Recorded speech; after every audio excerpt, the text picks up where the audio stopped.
Hey boys, I'm gonna say it again, long time no here, see, but we have been here last night, I already streamed last night. It's good to be back. Need to go back into my old habits instead of wondering what to do with my time. Hey guys. Hey Bloom.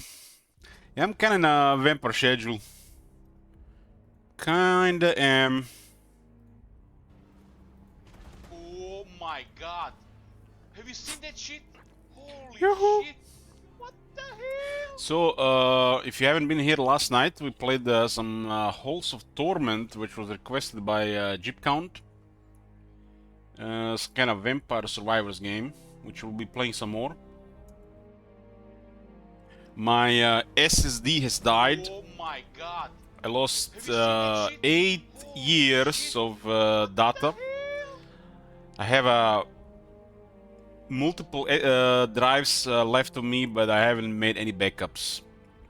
So I had to reinstall Windows 11 again. I had to pretty much find the pictures and settings from scratch. Oh my god! Have you seen that shit? Holy shit! Be honest, you lost 8 years of porn. True. My 2B folder is never going to be the same. Some of those videos don't even exist on the internet anymore. Yeah, I didn't do backups. You just laugh all you want. I feel like Oh my organ God. has failed me and Have you seen died. that shit? It's like Holy this must how it feels like when you lose a kidney. Except you are still alive. This other stuff you don't have anymore. But I lost all my pictures I had, and I also lost my files from the stream as well. Oh my god! Have you seen that My shit? all my settings reset. I lost my save files on two Booba games, who for some reason don't have Steam Cloud saving. What the hell? It's horrible. Hopefully I didn't lose my Elden Ring save. Anyways, the new SSD arrived today. It's pretty much very similar model. Also 2 terabytes. I installed it, and I'm installing all the games again. All the games. Is it safe to open? As you can see, guys, all the important stuff is getting installed. Playing playing Dead Space on the Wednesday.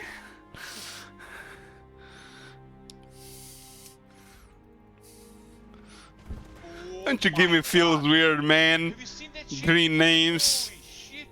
What the hell? What I'm planning to do today, we're gonna go over the patch notes. We're gonna check the patch notes, see what they cooked with what looks like one of the worst Total War updates in history of Total War. And Bell Brothers.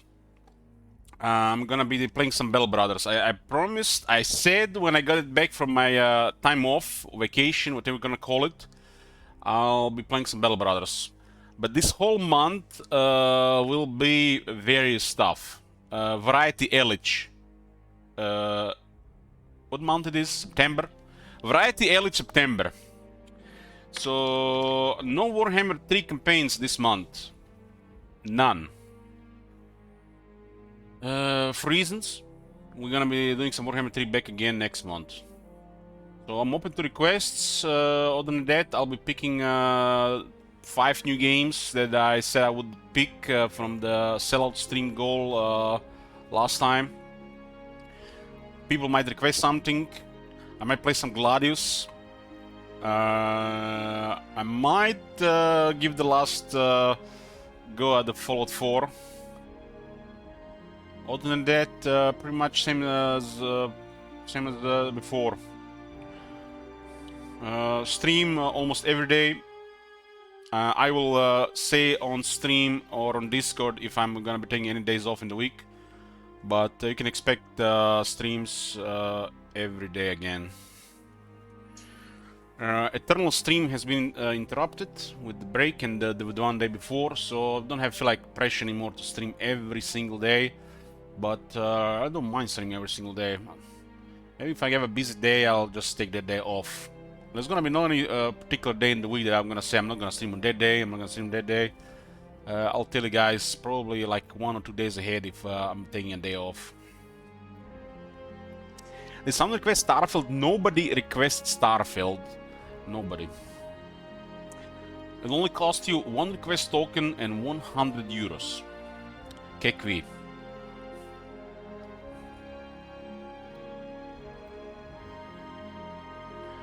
Wait, we all know Elich isn't gonna answer me anyway. Hey, Tiny. I totally forgot you existed until you tagged me here in the chat.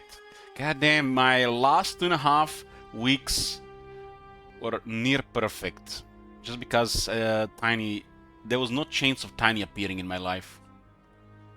That's the life. Anyways, I just got back home from the dentist. Last visit to the dentist, and also the most expensive one. My teeth with an H, all good. And installed the new SSD, cleaned the PC. It's been a year since you know, I got it. And time to start some jibber jabbering here and playing some games again. If you're wondering about what I did in my time off, pretty much nothing.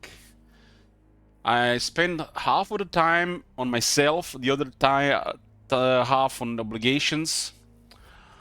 I feel like got a good amount of rest, but I started last 3 days. I started got like really bored.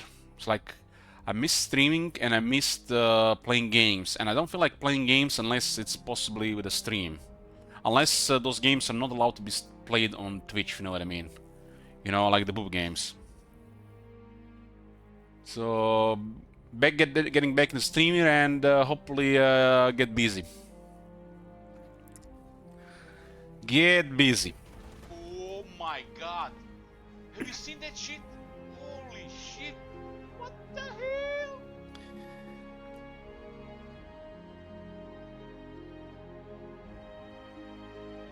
Hey guys, this is like school beginning again. It doesn't feel like school beginning again. I feel like I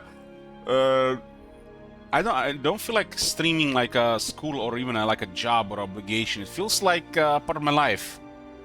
It feels like part of my life, and it has its good times and its bad times, like everything else. And sometimes it has some very good times, but yeah, as we're getting older, those very good times are harder to come by. This is my life, and I don't think it's gonna change.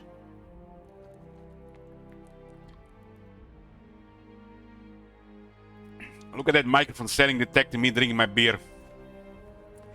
Yep, my mic settings have been reset. Anyways, let's get to it. Let's get to it. If you guys have any questions, if you think I forgot something, just write in the chat. We are on a semi-vampire schedule. Starting streams between 4-5 p.m. and midnight. Something like that.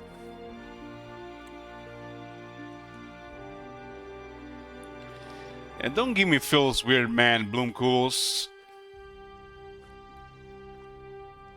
We are not gonna be sticking to something, anything like particular unless I feel like it. We're probably gonna just be moving between things. I feel like playing several things at once. So we got a Total War Warhammer 3 update 4.0.0. Man, every time I see these big numbers like 2.0.0, 3.0.0, 4.0.0, like it's a miracle patch has arrived.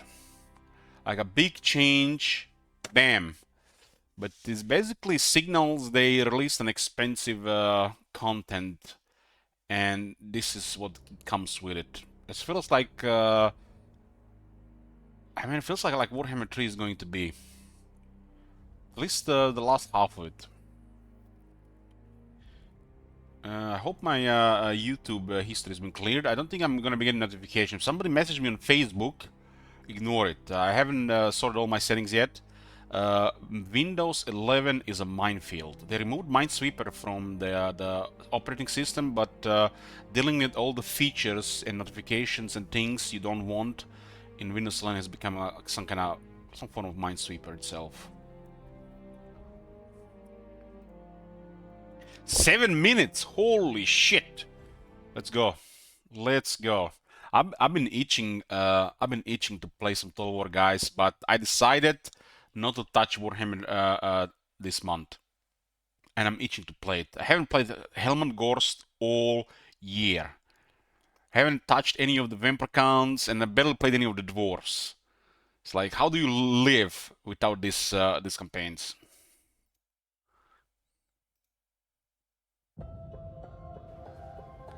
Hey, Pengtron.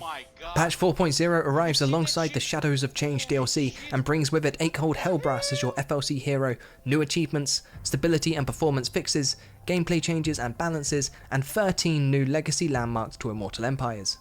These include, but aren't limited to, the Glacial Caves in the Fate Weaver's Crevasse, the Desecrated Grove in the Haunted Forest, God damn, stop bringing your phone. the Valley of Many Eyes in the Black Pit,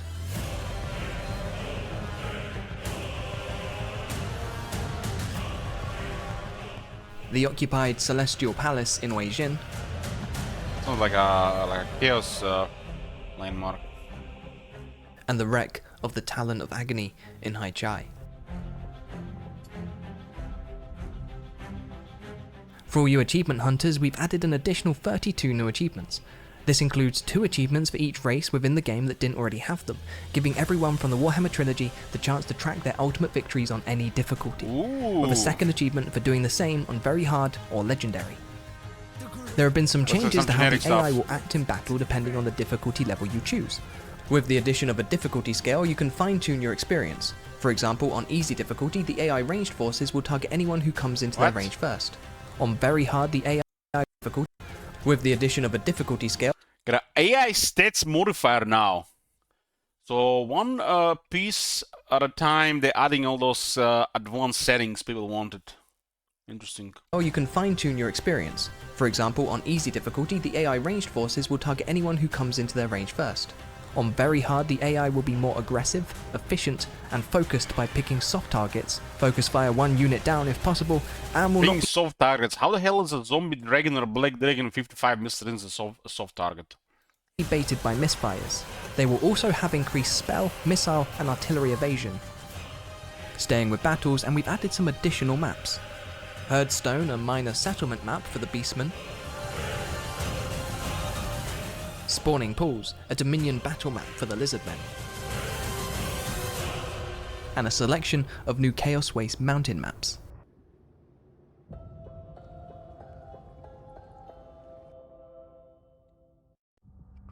Breathe life into a world of death and destruction as the conqueror of Kislev. Free to all players, Echoed Hellbrass is a legendary hero of Tzeentch and has been gifted with the power to turn death into life with a single touch. But he is not a generous man, and would sooner kill than revive. Claim Echoed Hellbrass for your Tzeentchian armies through your CA account, and add him to your roster by completing his personal quest chain, The Tale of the True Path. We've done lots of fixes and improvements to various settlement battle maps, including fixing reinforcement positions and zones so you can no longer deploy in settlements or within the defender's area. The Laws of Light and Beast have had a complete visual overhaul, with every spell in both laws receiving new visual effects and audio treatments.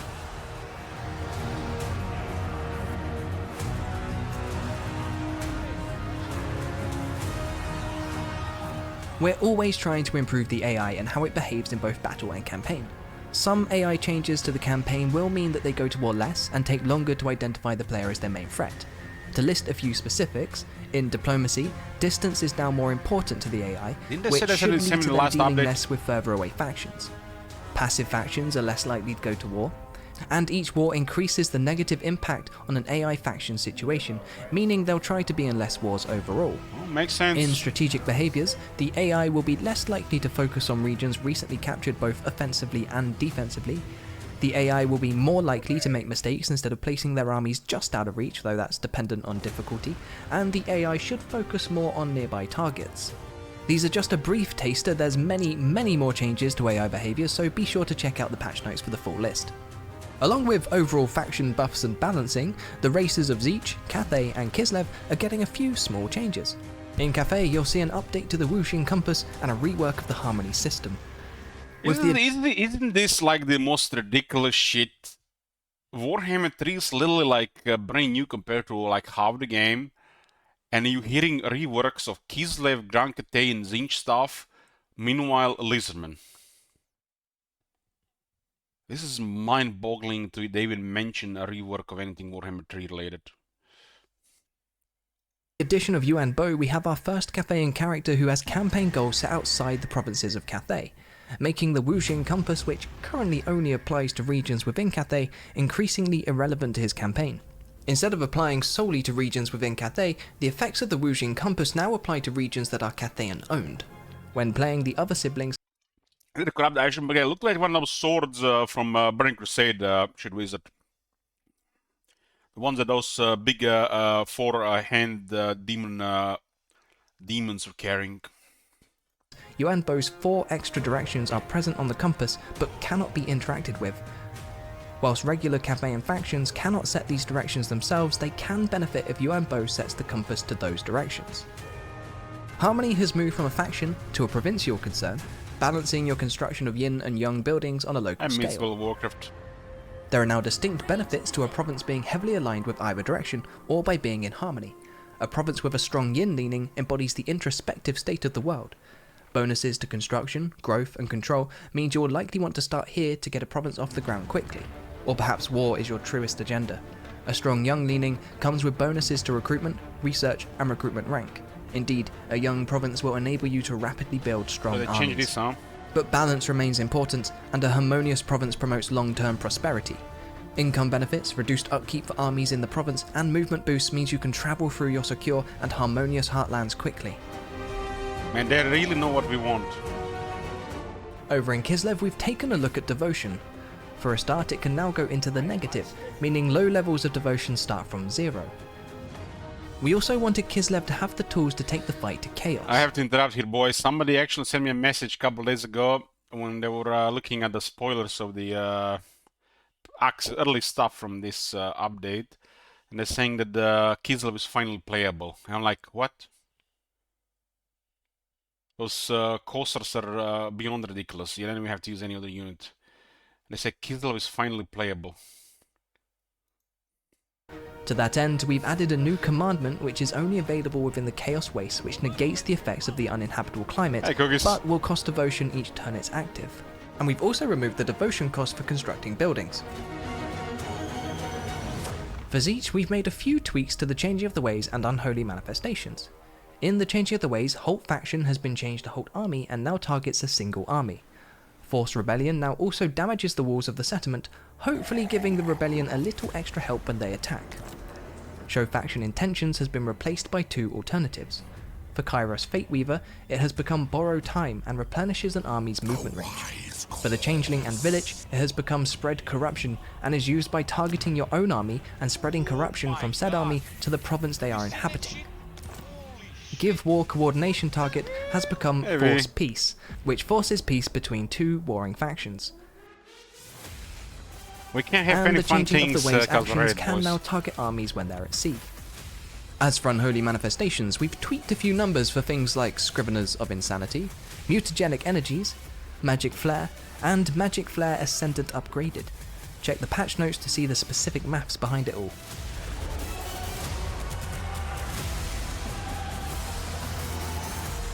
And that's it for the 4.0 patch notes. Along with many squash bugs, there are loads more changes not covered in this video. To see the full list of updates, check the link below. 7 minutes. 7 minutes. CA Oxford Coma.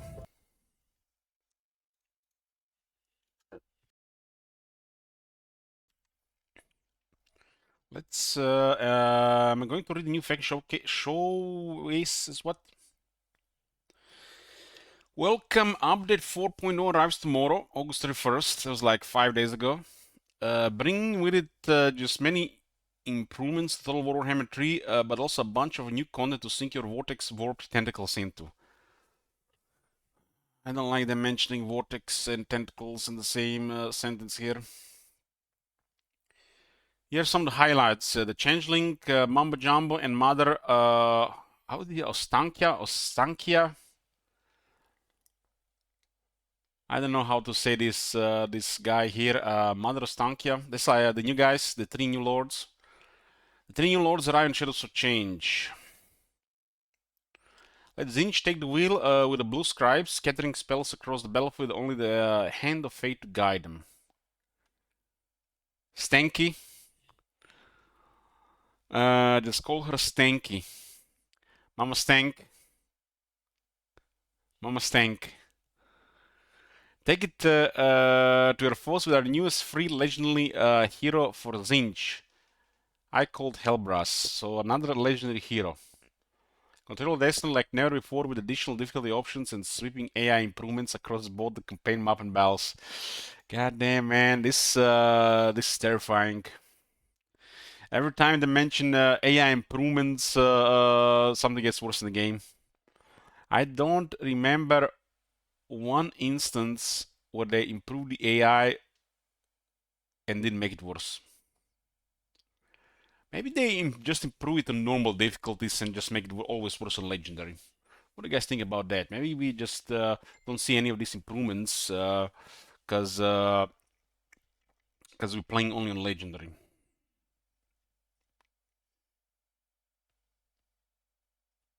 Could be.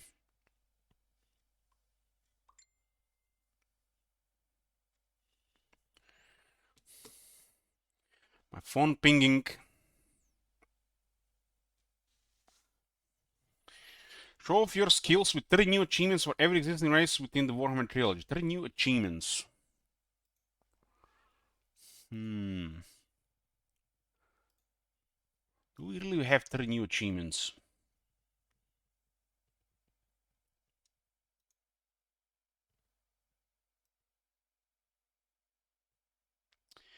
Achieve a score of 15,000 in the Realm of Zinch trial. These are the 2 pin DS ones.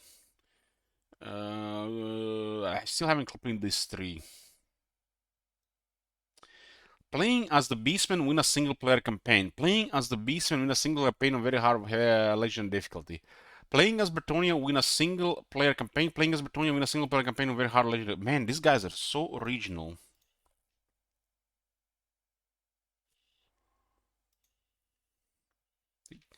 Couldn't they put some cool stuff in?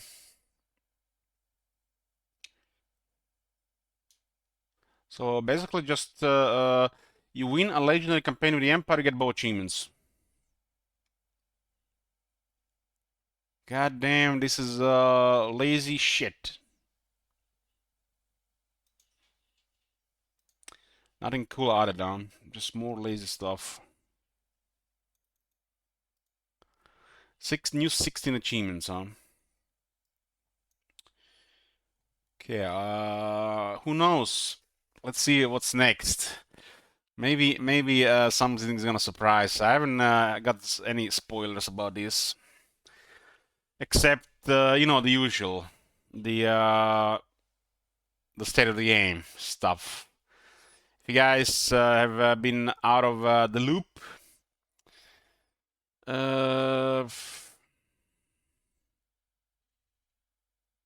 this is Total War Warhammer 3 recent reviews, of which is over 7,000. Over 7,000 reviews in a single month on a 1-year-old game that is not a strictly multiplayer game or one of them mainstream games. It's ridiculous. Over 7,000. That's like literally a whole city of people. And the recent reviews are saying 12% positive and they are overwhelmingly negative. I hope the CA don't make it even worse than they did, but I say that every time and they somehow make it even worse. They basically released another overpriced DLC with less content than ever before. Price have to increase, jibber jabber mama jumbo. And then they said in a post, which kind of low hinted at literally they said if you don't buy the overpriced DLC, they'll stop making the stop upgrading the game. And they made things even worse. If this was just a 25 euro DLC and they didn't said anything, this probably be like mixed 60%. But they pissed off so many people with this behavior. Well, 12% is definitely kind of crazy. Like, I don't know, 55% would be maybe generous. But this is a whole new level of incompetence from CA. Unseen and unheard of. So I'm curious to see what the next move it is. Hopefully they just stay quiet and let this shit cool down and forget about this. Because I think they can just make it worse at this point.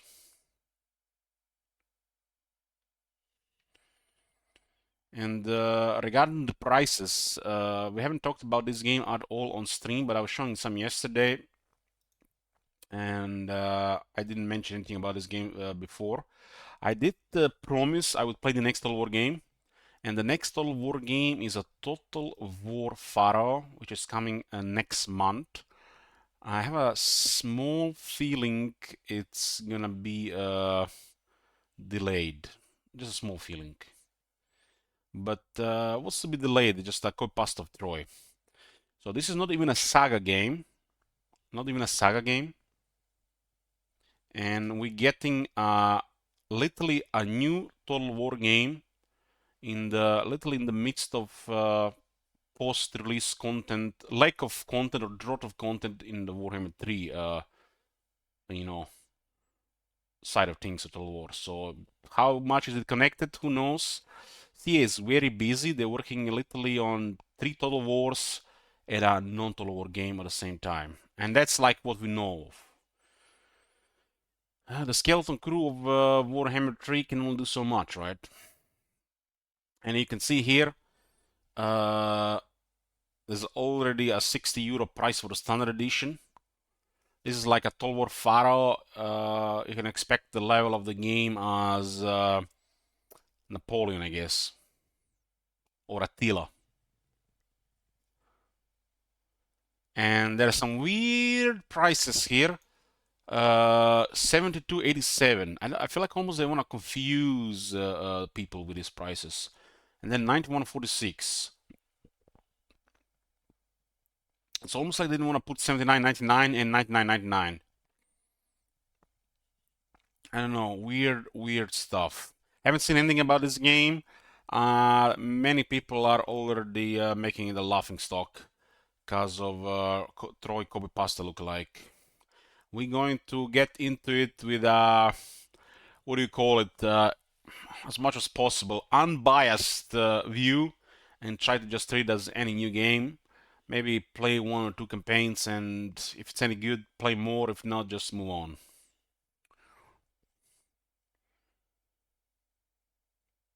They already planned the entire future of patches here. There's a Pharaoh DLC 1, DLC 2, DLC 3, campaign pack DLC.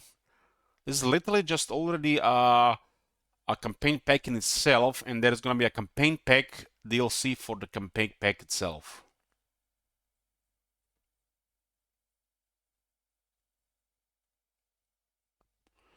So I don't know. You can take from this what you want, but it looks like Warhammer 3 hasn't been their priority for a very long time.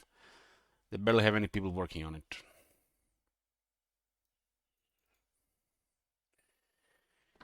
So where were we here? Update 4.0.0. Release Spotlight Shadow Change equal Hellbrass Legacy Landmark New Achievement. So Shadows of Change is the DLC that got released with it. I have not bought the DLC. I'm not planning to buy it anytime soon. Have you seen that shit? Holy We shit. get an E called Hellbrass. Legacy landmarks and new achievements. Without going into it, it literally just looks like a worse deal than the Chaos Wars. At least the Chaos Wars looked fun and overpowered. I personally find Zinch boring for most part. Kislev is okay, and more Grand Cates, there's nothing exciting about that, to be honest. Legendary Heroes, I always like Legendary Heroes because they feel like landmarks that matter. It's kind of like better landmarks that matter. They haven't put any effort literally how they're unlocked, and I feel like just you get a legendary hero and you play the faction that has a legendary hero, and they just get a massive power creep without any effort whatsoever. That's one thing I don't like about these legendary heroes. Like for example, Harry, the Chaos guy, what's it called, Harald Hammerstorm. You literally have to do nothing to unlock that guy, and you get a serious power creep with him. Just an example. Hey, Alex, it was good, thanks. Okay, so there's a bunch of stuff here, and as usual, most of the patch notes is +1 and -1 multiplayer stuff. Which, you know, I have to be honest with you guys, you know, the jaded person in me just, I don't think how much more of this can I handle over the years. This section of the patch notes is just little, I don't know, little light that still remains within this company. Just see a little bit humor left, at least we can meme about. And the rest, hopefully, they didn't made worse. Like we are at a point in the series where just don't make it any worse than it is, because they clearly not making it any better. It's been happening like this for like the last two big updates. So our release spotlight is a Shadows of Change, which is with a caps lock premium DLC. I haven't heard about this thing before, but they're calling it premium DLC now. The only thing that's premium about DLC that I can see, which looks like one of the worst updates to Total War ever, a little bit biased here because the factions, but it looks like it's the price. Price is the only premium thing about it, which is 25 euros, which is over 27 bucks for 3 lords. And most people don't even care about these lords. I'm talking, I think I can safely say among the majority of people in the player base that most people don't care about chaos, and let alone factions like Grand Cathay, for example. Maybe some of them care about Kislev. Yeah, Kekwi all you want.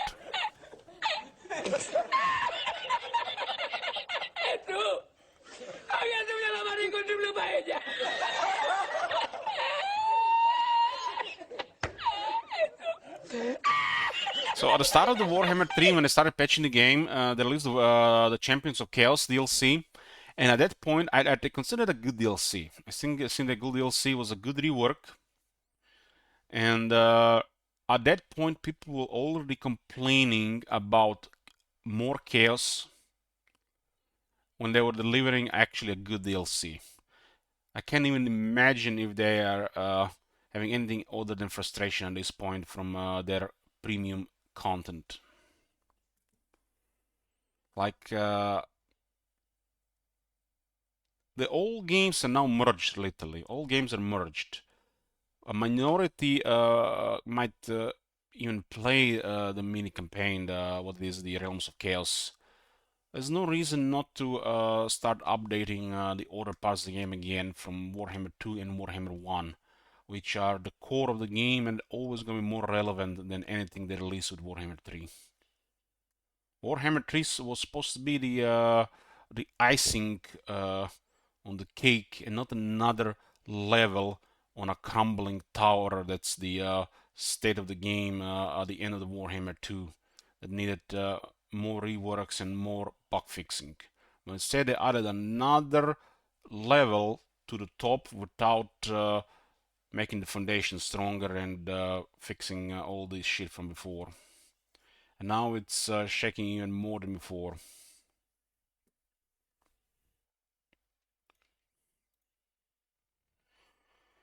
So it says the Shadows of Change Peg introduced 3 new legendary lords for Tzeentch, Grand Crate, and Kislev, usable in both Realm of Chaos and Mortal Empire's campaigns.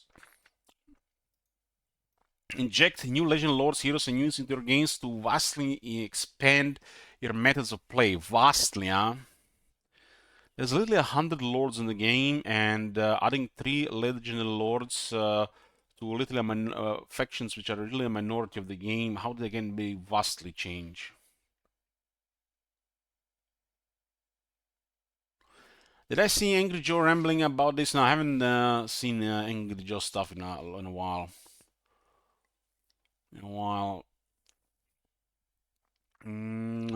The changeling. How do you read this? The Y-U-A-N bow guy.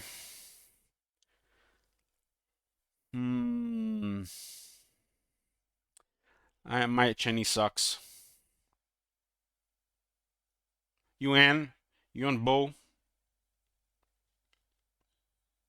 Yuan bow. YMCA. Goddamn Bloomcools.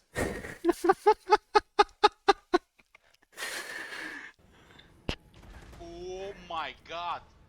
Have you seen that Hey, shit? Cletus. Holy shit. What the hell? So the changeling YMCA and Mother Stanky.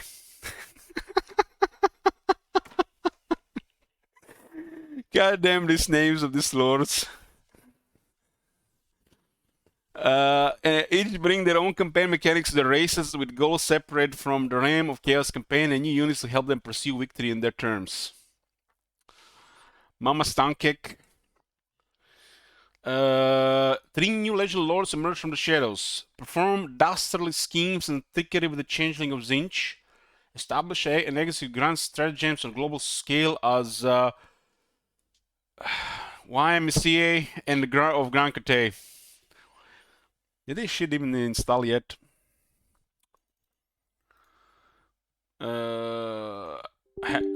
Look at this. I haven't launched Warhammer 3 in 2 weeks.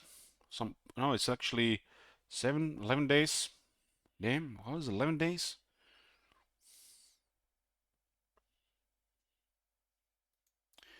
I really hope my Elden Ring save is still there. I lost the death count because I don't know what the death count was. Maybe somebody remember the death counter on the Elden Ring.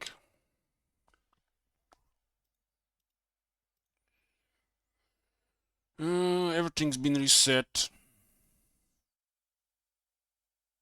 We can check the wards, but what wards?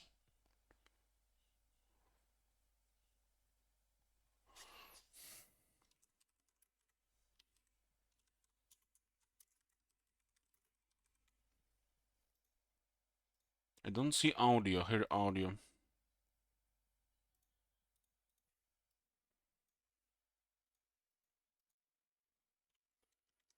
So everything reset. Yeah, my SSD died and everything. I lost all the stuff.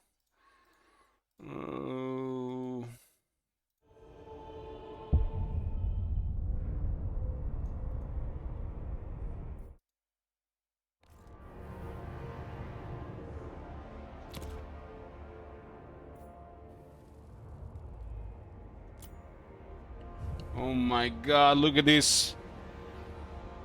We are in neutral war.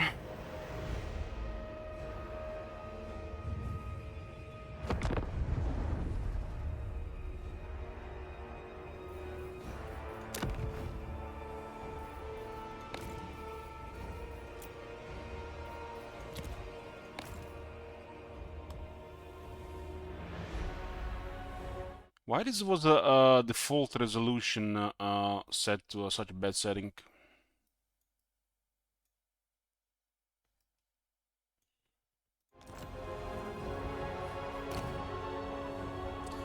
I'm gonna have to fix everything again, huh?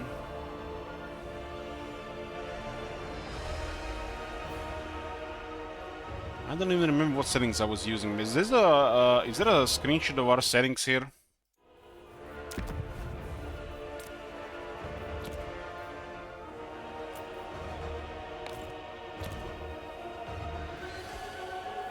Settings. That's Warhammer 2 Sheet Wizard.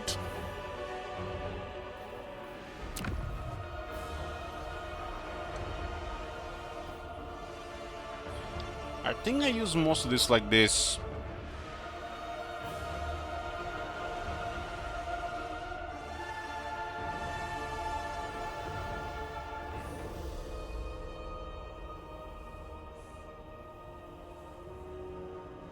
I think I use most of this like this. There's that one annoying setup that I'm gonna have to sort again, the tooltips thingy.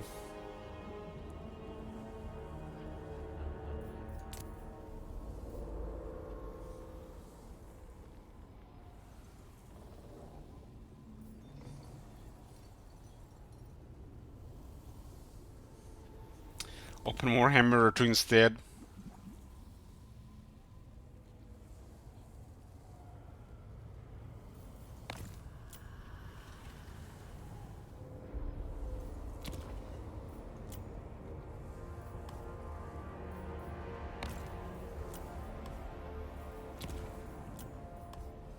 No, there's not been much difference really between these. Let's worry about this next month. Let's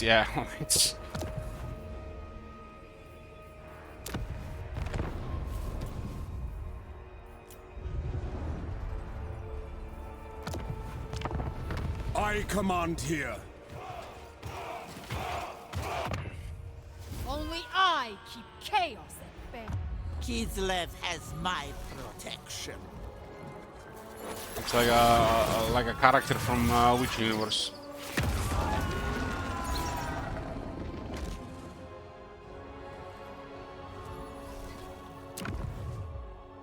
Oh, look at this! You can actually see the climates here. So she's from Kislev, but she starts close to Moratti. What the hell? She's between Moratti and the sister Twilight.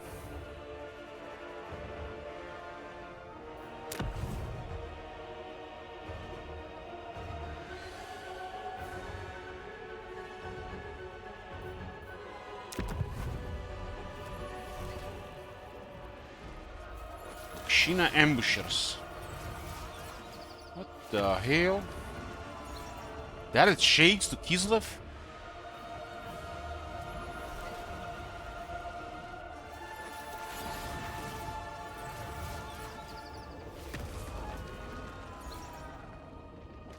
Huh.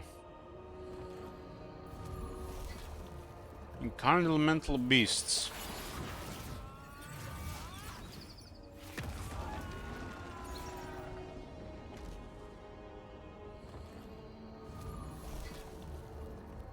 The things in the woods, and we got some giant spiders and cave bats. Dracula vibes.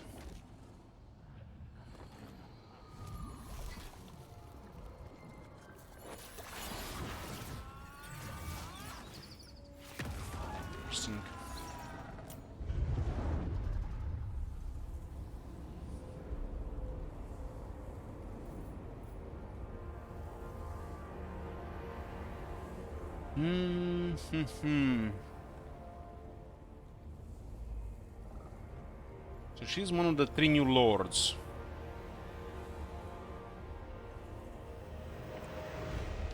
Three new legend lords emerged from the shadows, performed hostile schemes and trick of the changeling of Zinch. Let's hear one of his lines.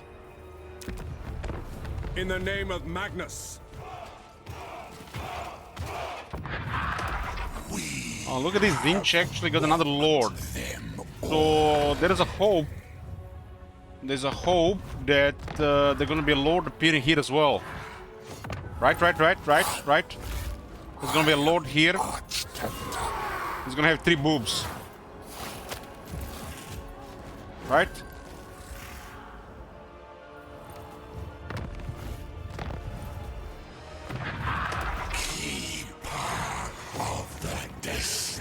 Yes, but it will be 40 euros.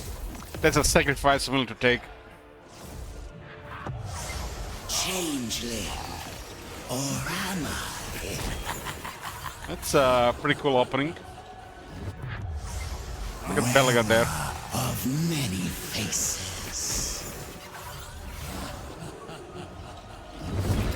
It's leading the faction called the Deceivers.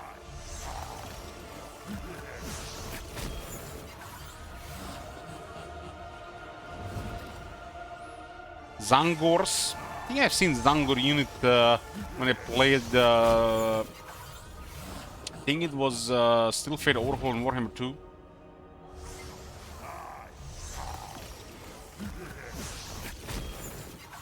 Zangors. It's literally a Beastman Zinch unit. You've not seen this mod yet? It was either Warhammer 1 or Warhammer 2 Still Fate Overhaul. I played Still Fate Overhaul in every Warhammer.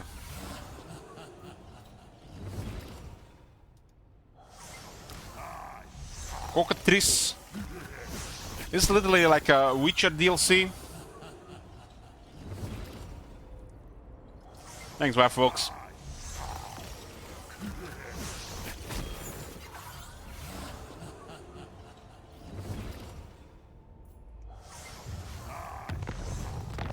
This guy looks pretty cool. I execute the Dragon Emperor's orders, and those who fail.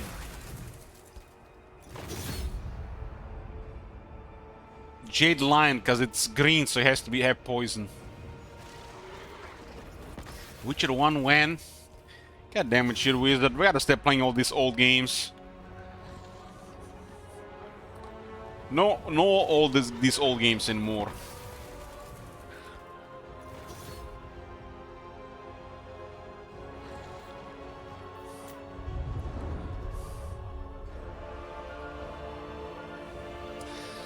My subverse has gotten installed. I guess I can just end the stream and come back tomorrow. I got important things to do.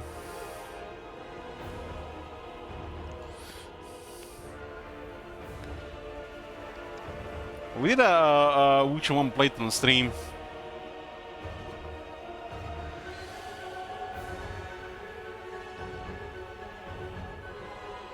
Is anybody even excited about these factions getting new Legend Lords? Feels so meh to me. I'm not even that biased. It felt so meh to me.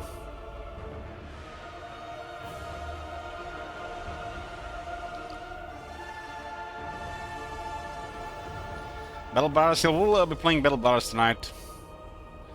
Beer and Battle Brothers, and hopefully smooth run from the get-go.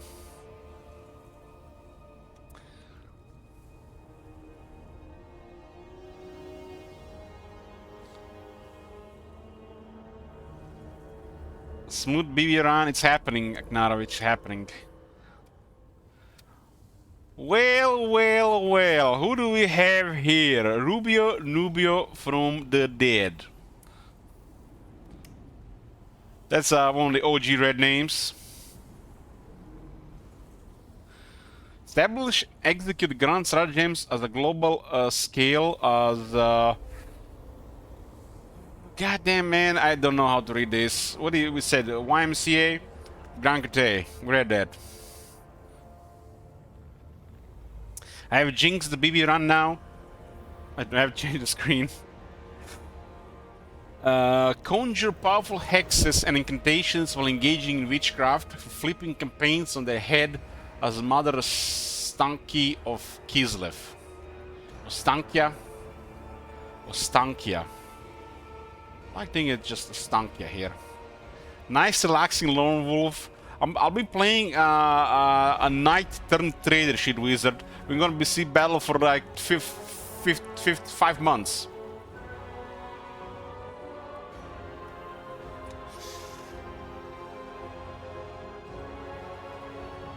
We don't have a Y in creation language tablet, but if I had to guess, this would be Ostankia. or Stankia. Baba Stanica. Baba Stanica. Baka Stanica. Baka Stankica. Mama Stankica. I guess Mike could be Stankica.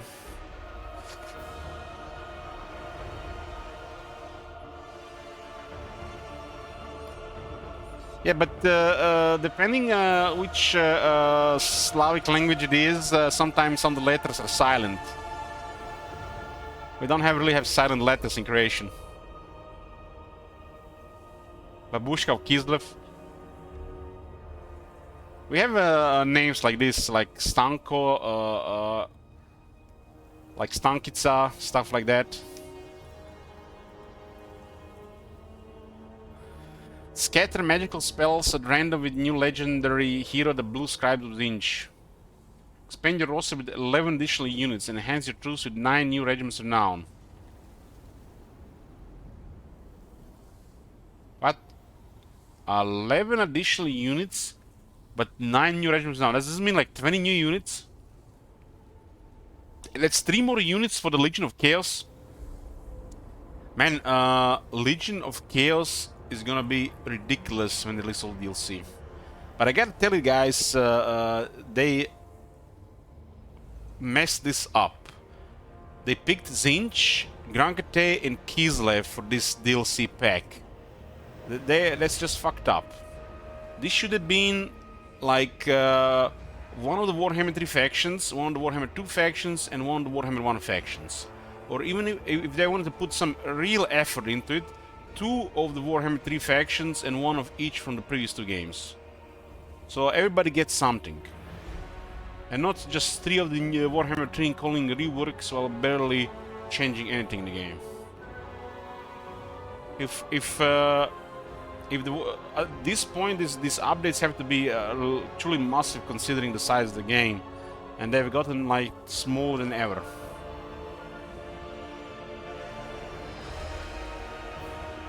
They done fucked it up because they haven't updated anybody from Warhammer 2 or Warhammer 1 with this one.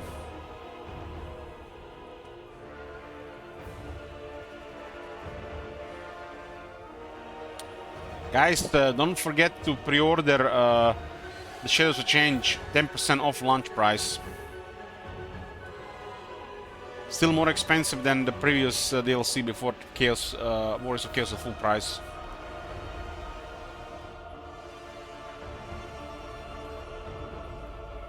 So if you save 10%, you save 2.5 euros. That's literally 1 strong beer. 1 strong beer.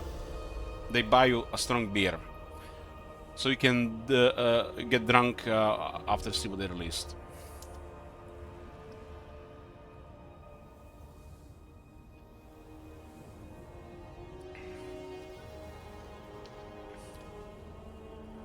Or just buy 11 beers and don't buy this DLC like I did today. I literally ordered beers that cost as much as this DLC.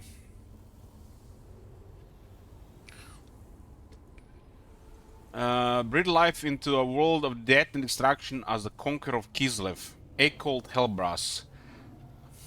Well, this guy's supposed to be like a Chaos Lord legendary hero, or exalted hero.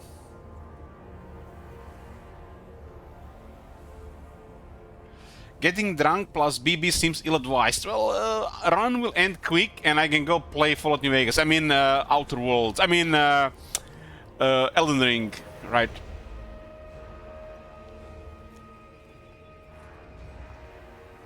Nobody said how long the Battle Brothers go around gonna be. With drunk Elich at the wheels, that shit's gonna be done in 1 sitting. Starfield is what he really means. Somebody's actually negotiating to request Starfield there, bro, so that might be happening. They're still considering to wait 2 more days or give the €100 version. I said that €100 is mad.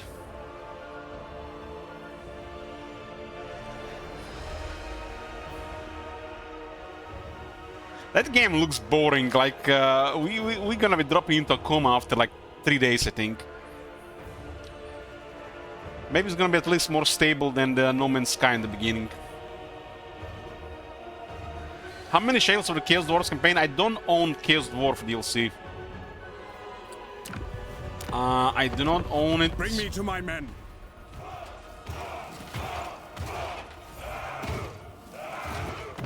I haven't bought it yet.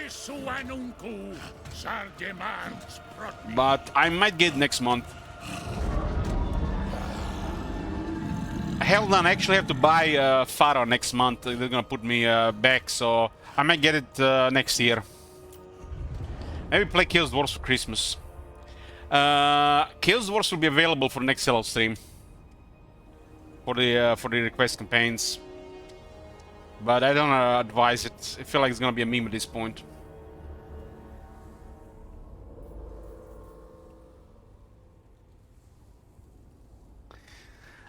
There's people offered to send me all this shit already, so I don't have to buy it. They have to buy the Pharaoh though. Buying Pharaoh is gonna be like, I don't know.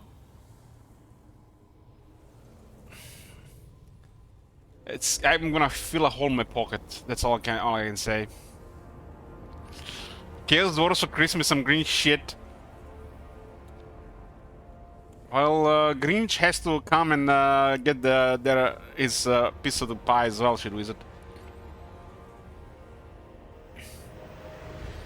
You know, buying Starfield right now, it feels like buying Pharaoh.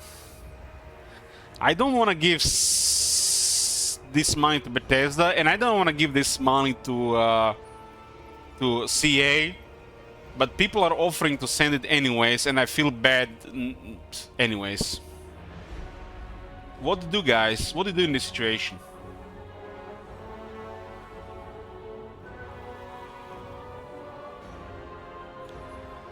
Well, Rubio, we are way more open with requests these days.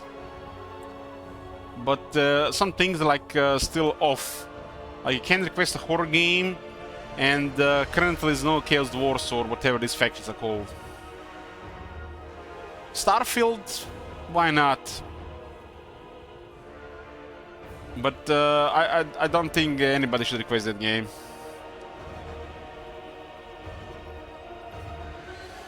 Yeah, Shit Wizard, you know what was the worst thing about the new DLC?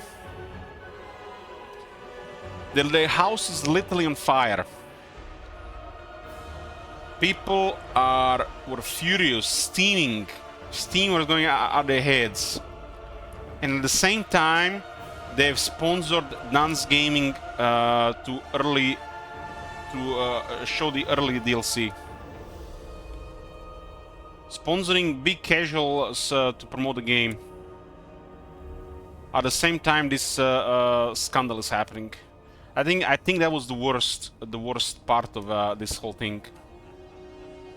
Everything is they made things so much worse, and they're still sponsoring people instead of hiring new devs to fix this shit.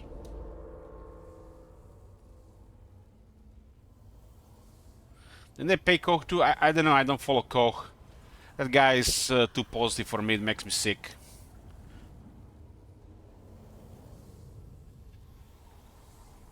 Free for all players, this champion of Zinch carries an unusual gift bestowed upon him by his ever-changing Chaos God. With a single touch, he can turn death into life. What? He has a lot of life? Beware, however, as Hellbrass is not a generous legendary hero, and he can easily just take that life away again. I can't watch people who are too positive, man. It's fake as shit. Bothers me. Like that guy that was doing the Lizardman Beastman DLC at the CA. That guy was so enthusiastic and full of life. It was sickening, man. Sickening. I had to get some fresh air.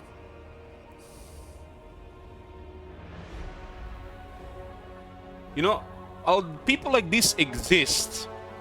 In the entertainment industry, nobody's like that, man. That's fake as shit, man. Having left the Empire behind in search of his true purpose, Hellbrass was mortally wounded by his mirror image, only to be reborn under Zinch as his champion. With this, he had finally been granted the motivation he so desperately sought. to raise hell. I don't know, a couple of lines. They'll writing here. It's like like a Khorne hero, not a Tzeentch hero.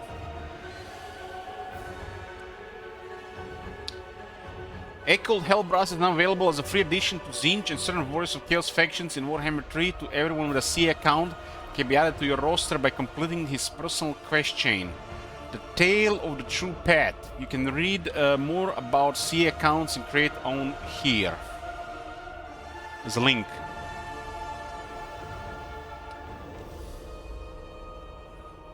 Hold on, guys. Let me just mute this Warhammer 3 soundtrack on the main menu. It's giving me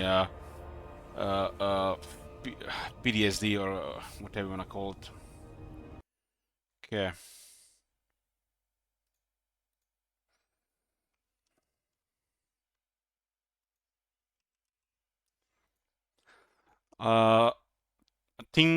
Taste of things to come, right?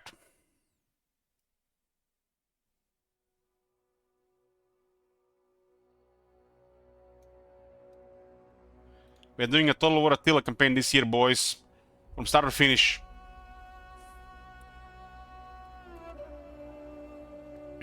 I'm going to need a vacation of these patch notes, and I'm not really that bothered much anymore, Sparta. All this is just really going to shit, man. Can't barely get too upset about it anymore. There's gonna be a Attila campaign this year. It will start before the end of the year. I have not decided which campaign or if it's gonna be modded.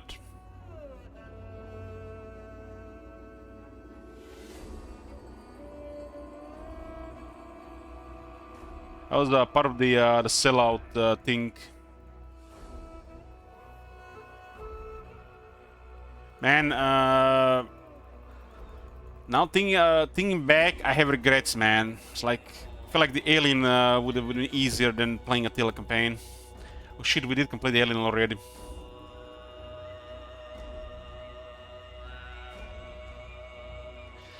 Attila trailers were so much hype when they were teasing this shit.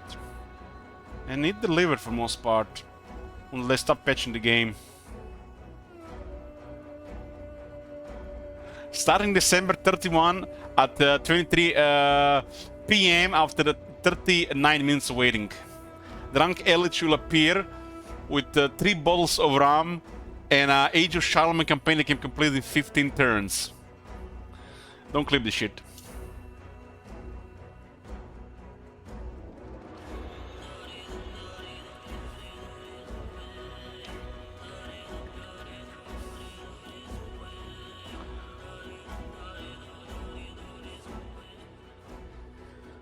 Okay, so a new legendary hero for a specific Tzeentch faction. I'm guessing it's gonna be just for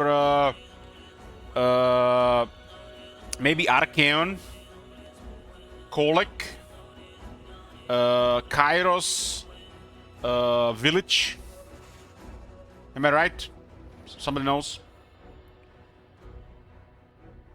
I played a couple of Attila campaigns on stream. Sigvald 2. Why did they give this guy to Sigvald? Sigvald 2? Okay. Sigvald is like a de facto Slaanesh faction. He's undivided clearly. Belkor as well.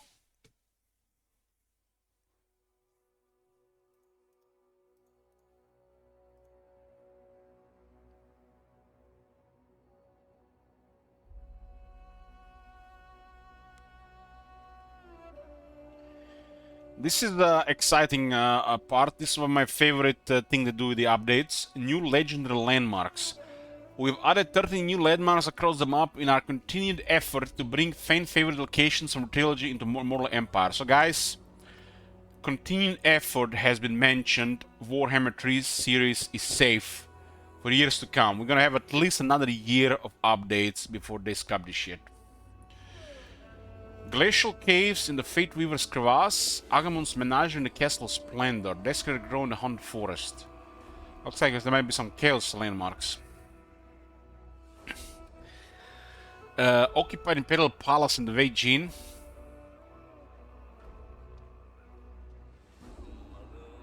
They added more achievements. Are you excited going back into Realms of Chaos? No. No, no, no, no. Those achievements are not in Realms of Chaos, Firefox.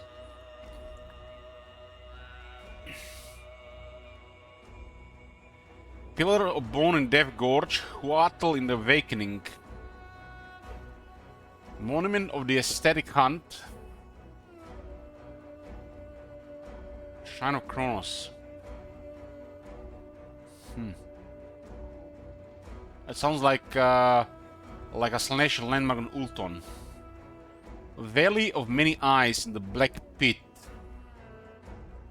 Rampaging Oak Morham. I wonder if they fixed the resources. Wreck of the Talon of Agony. Monolith of the Bloody Hand. Holy Bird in Lamia. Ooh.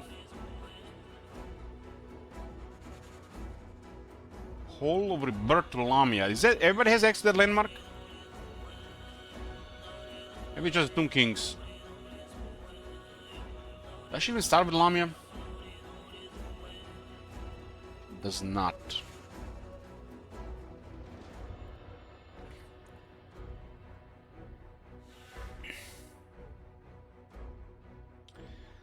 New achievements. Let's just copy past the shit on the regional stuff. They added win the campaign with this faction and win the campaign with the same faction, very hard or legendary. We can see Lamia, but we can't see the building browser.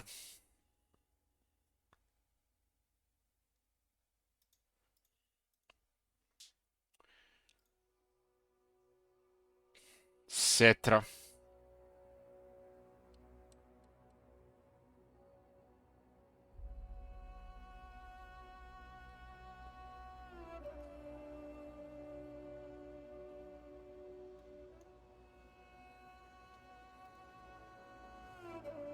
What's that other option they added? AI stats modifier.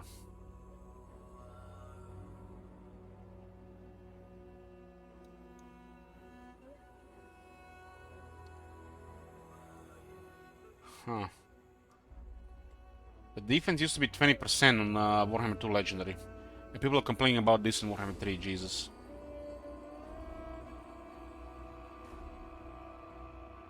So they get 10% damage, 8 leadership, 10% attack, 10% defense, 10% charge, communal skill. This is not even half as bad as in Warhammer 2. 20 defense in Warhammer 2 was pushing it.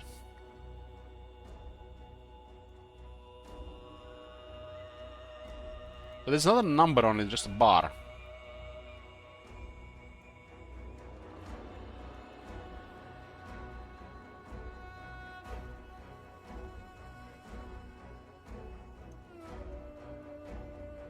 One, 2, 3, 4, 5, 6, 7, 8, 9, 10, 11, 12, 13, 14, 15, 16, 17, 18, 19, 20. It says 20 ticks. 20 ticks.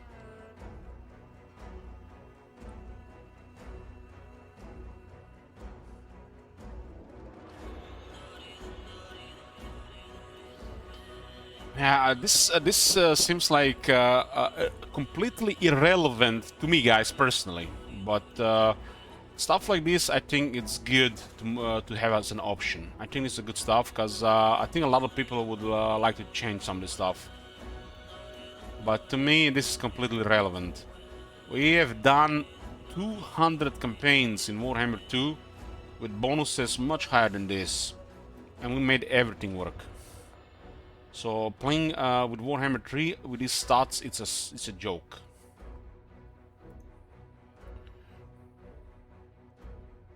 So new achievements. So let's see stability and performance. We're gonna be all night here with reading this shit. It's gonna speed this shit up.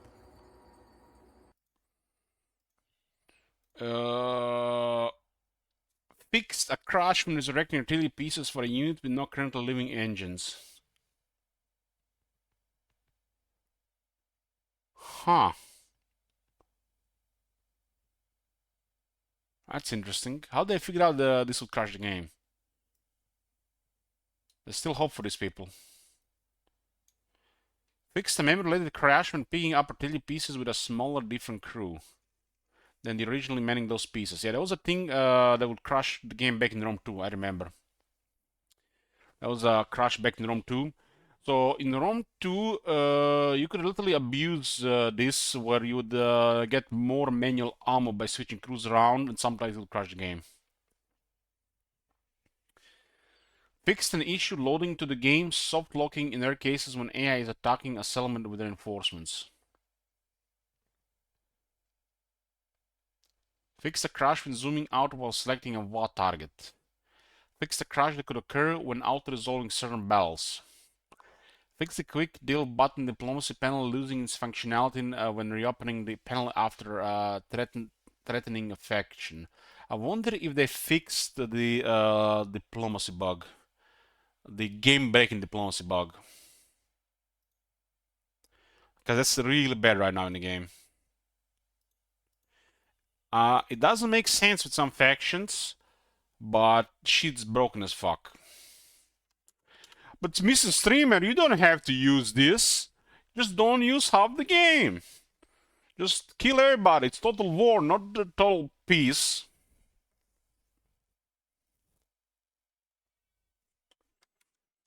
So you could literally manipulate diplomacy between the factions that have started working with each other. The more factions they work with each other, the easier it is to manipulate it.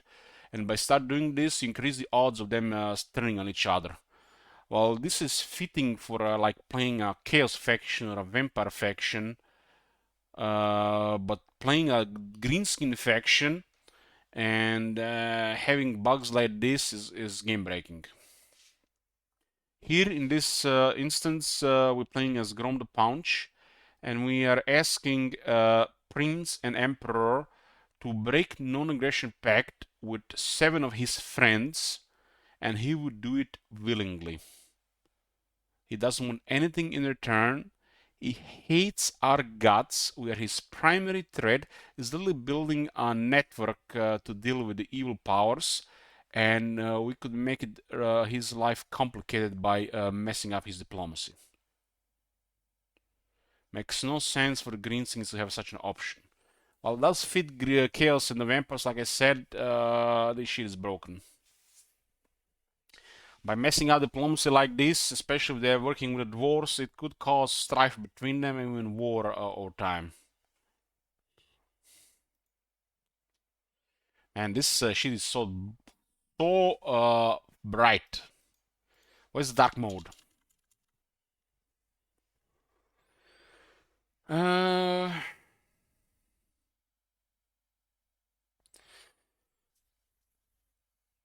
What?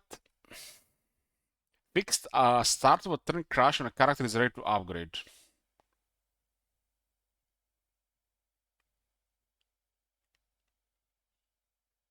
And now, well, Grom has a very powerful faction, and you can get ridiculous money and military at no effort. So, of course, rank 1. Greenskins rule since the rework. Fixed an UI crash when leaving multiple survival battles, prevent the potential soft lock from happening during the prologue when a play. Address an FPS stutter when running the Immortal Empire's campaign benchmark. Fix a crash that could occur when loading a save. Fix a crash when double-clicking from the campaign overview on a settlement owned by a rebel faction. Fix a rare crash when processing callbacks from the music system. What the hell does this even mean? Processing callbacks from the music system. Why they even use these words here? Why not just mention something simplified? You know, like this. Fix numerous quest battle scripts trigger to prevent cutscenes and audio playing at the wrong time. Fix a rare issue wherein the dilemma would not load correctly, causing a crash. God damn, there's so many crashes. So many crashes. I lost my LH be right back image. Feels bad, man. We're gonna have to have AFK when I go be right back. Big words make stinky box hurt. Improve performance issues that could occur due to unchecked unit padding thresholds. Fix a crash that could occur when playing on the Dragon Fang Mount Lisbon Settlement Battle.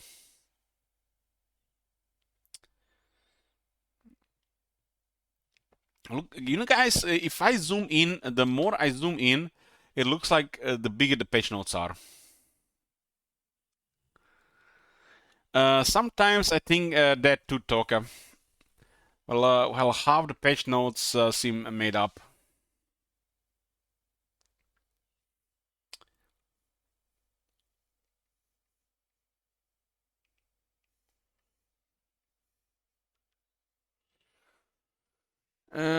Yeah, that's exactly what's going in my hand, Toka. It's like, exactly. It brings me back to those days of Medieval 2 where you had to use imagination to make the game work because the game was so bad otherwise. We have now removed victory tickets from the key building capture point in Major Selling Battles. The only way to now gain victory tickets is to capture and hold the major. Damn! That's what I'm talking about. Wasn't I mentioned this last time I was playing? There's literally no point having two of this. So now we can actually properly defend the center like back in the old day, boys. We are slowly getting what we want. Warhammer 2 Siege is back again, baby. A range restriction has been removed for reinforcing armies in campaign battles. This will allow players to reinforce to any valid location on the battle map. The increased time will be calculated in the same way and added to the final reinforcement time. Huh. Range restriction. What the hell do they mean by range restriction? They're mentioning timers then.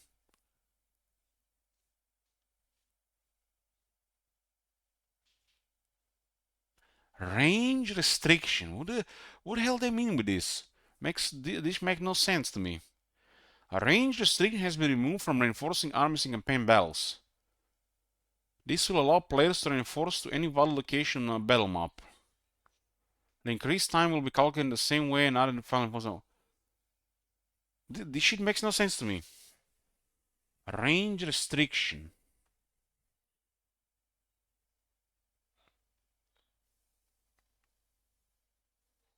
Maybe they don't think about the campaign side of things, but inside the battle, when you can drag the area where your reinforcements are coming from. Because from the campaign side of things, it makes no sense. But on a battle map, I guess you could you have now more sides to reinforce from. Because yeah, I always thought there was a bug where you couldn't move the reinforcement direction, but I guess it was actually a part of the game, was a feature.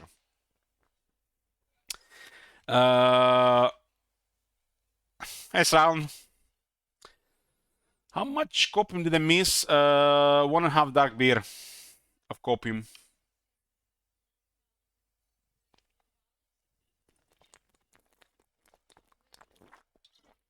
Guys, we're finally doing Dead Space. Wednesday evening is when we're starting, requested by Straklan. Was one of the few people who have had a horror request.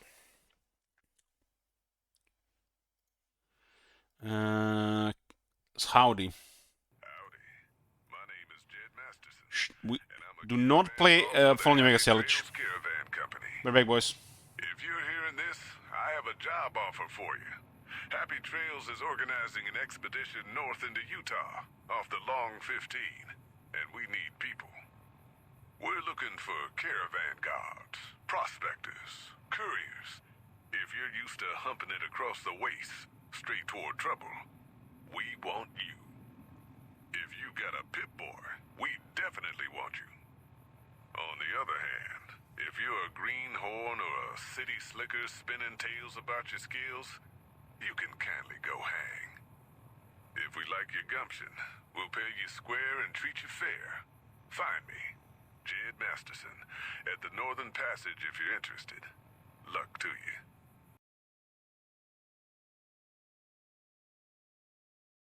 I'm here.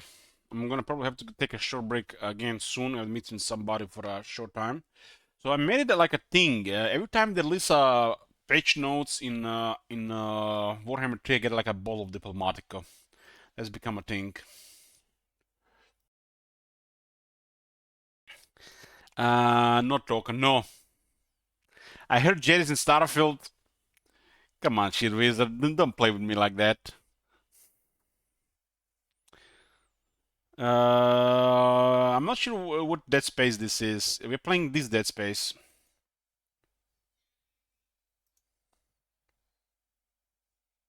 Uh, 27 January 2023, got released this year.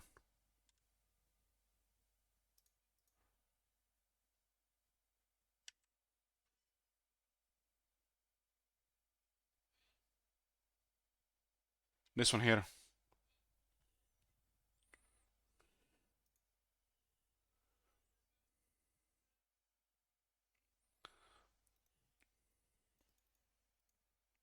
Have you played Dead Space, Strachan? Wood elves now load into the Wood Elf mine settlements battle map when occupying foreign settlements instead of the forest pathways in which they used to load. Oh man. I like those one-sided battlefields when you just murder them in a bottleneck. Save for the Beastmen. You watched your brother play the first one was released way back. Yeah, way back when then, when I was an idiot and used Origin and played some SimCity there. Played some Dead Space. Got scared shitless and installed the game immediately. Then I started streaming and I had a drinking stream and I played Dead Space and 6 hours later it was no problem. Then I realized it was Electronic Arts and I installed. Oh my god. Have you seen that shit? Holy shit. Eltron, Hell? welcome back. We'll see.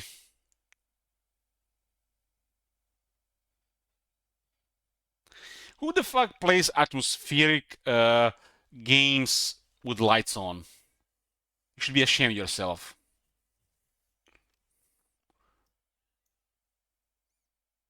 Range units will no longer automatically charge into melee when running out of ammunition. Okay, that's a good change. I just like them to stay in the back instead of joining the fighting. Why the fuck would I play horror games if I wasn't streaming? What the fuck is wrong with you, man? Normal people don't play horror games. That's for sickos.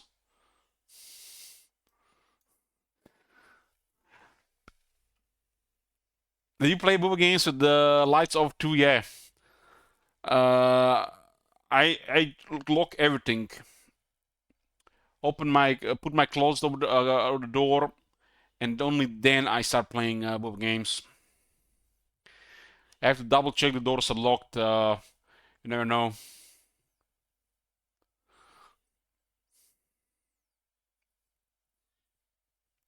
I've lit the wall zones battle maps to allow units to dock on both wall sections on major Empire maps.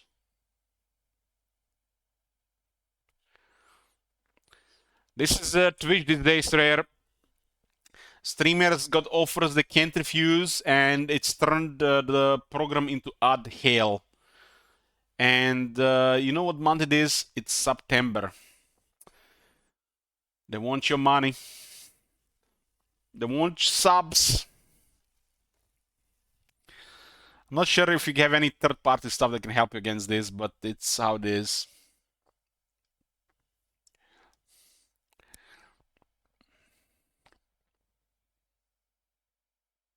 Yeah, the September is literally just a door to the most profitable time on the internet for ads in the year. Streamers are actually making a lot more money during September than ever before. So if you sub to streamers during September, they get more money than ever before. Twitch is being very generous during this month.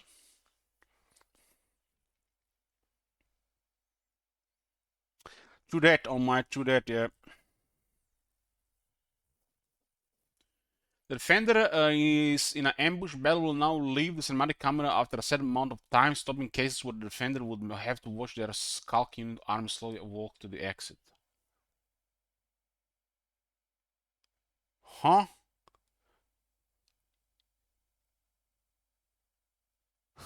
I'm gonna beat that 11k Marconis. I'm sure I'm gonna beat that 11k Marconis.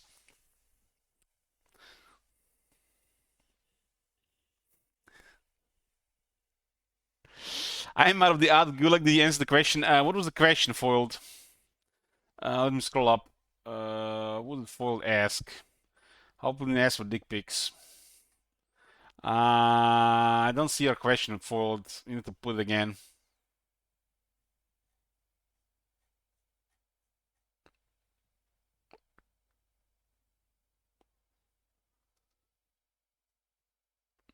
Are we getting goodbye stream for Gwen 5 days? No, Gwen is dead to me, Foiled. Nah, nah. If you ain't a customer, you're a product. That's the future. Sign up for Cyber... I should play Cyberpunk, really. Do I even have Cyberpunk in my library? God damn! Look at this! I've never played this game before. I did hear you can make girls with dicks in this game. Is that true, guys? Just wait for the DLC.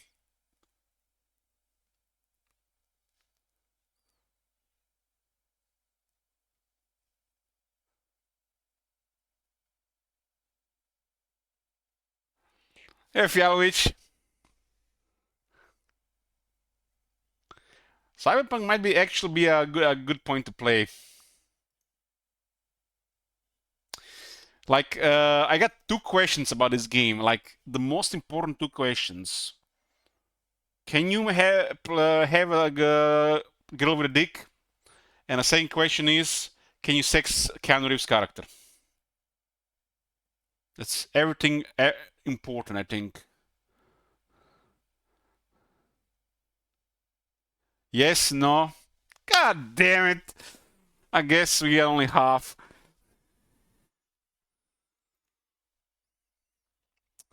Okay, where were we? So basically, if you played with the clan Ashen, we played with Snitch, and the whole army is stalking, and somehow you get ambushed. The enemy will never start the battle, and your guys will just leave the battle during the cinematic mode. Man, I wished we had actually seen this happen live on stream.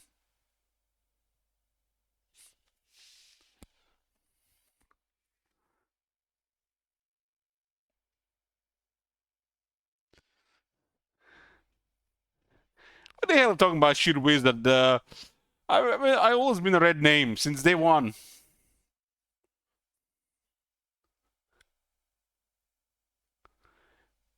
Shit Wizard hasn't been here in 2 months, and all the things have become a green name in the meantime.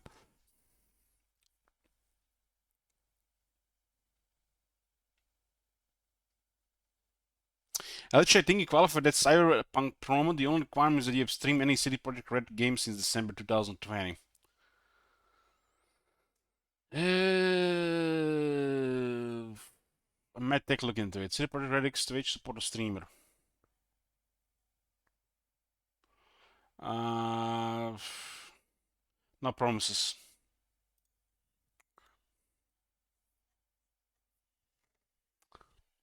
Orange names are best. I don't know, man. I don't know.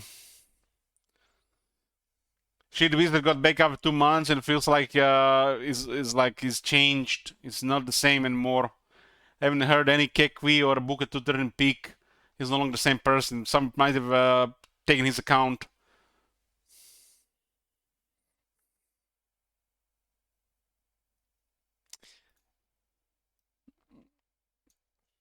Fixed issues with character loyalty when getting reassigned to a faction. What does that mean? Reassigned to a faction. Fuck me. I don't know. I have no idea what they're talking about here. Oh boy. We have expanded the range of unit tier icons from 1.3 to 1.5 with intent of adding more granularity to represent the overall power of units. Note that these icon changes have not impacted unit power balance. I wonder if this will mess up with the battle AI and their threat level detection or recognizing their threat levels.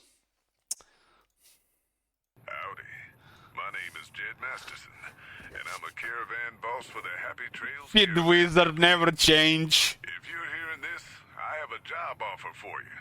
Happy Trails is organizing an expedition north God of Utah damn that. off the Long 15, and we need people.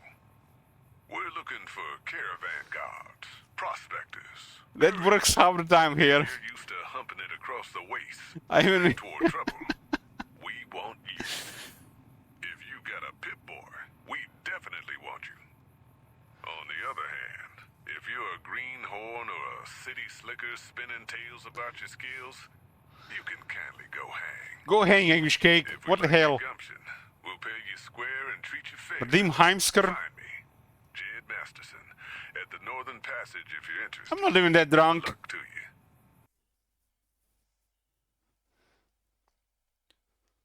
I kind of like this. We can meme about this stuff.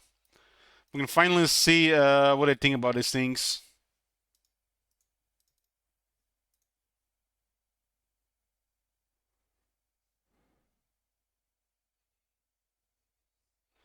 So Jabber Slide is assigned to tier 5 and Gorgon is a tier 5. Cygor is on tier 4.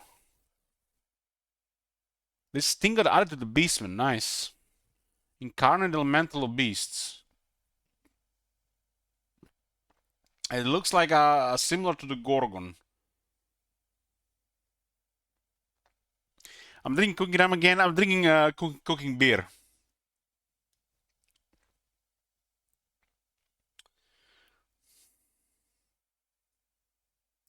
Tier 4. Let's see what tier are the shades. Tier 3, tier 3, tier 2. So dual weapons are tier 3 and the greatsword is the tier 3. Huh.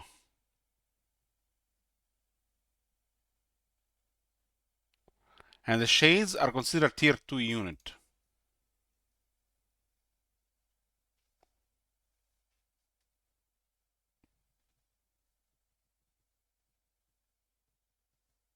Cooking beer exists? I don't believe you.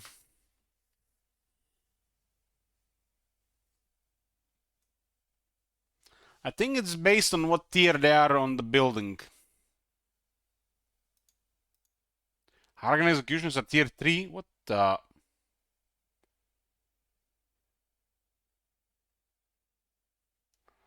So this could be just like a multiplayer rating after all.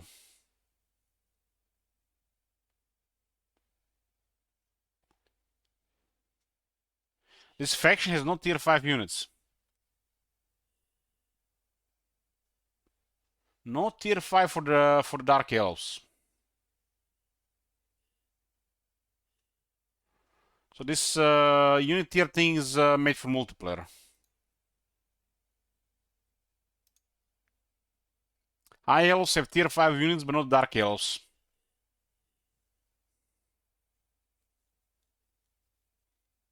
So many students of Teclis.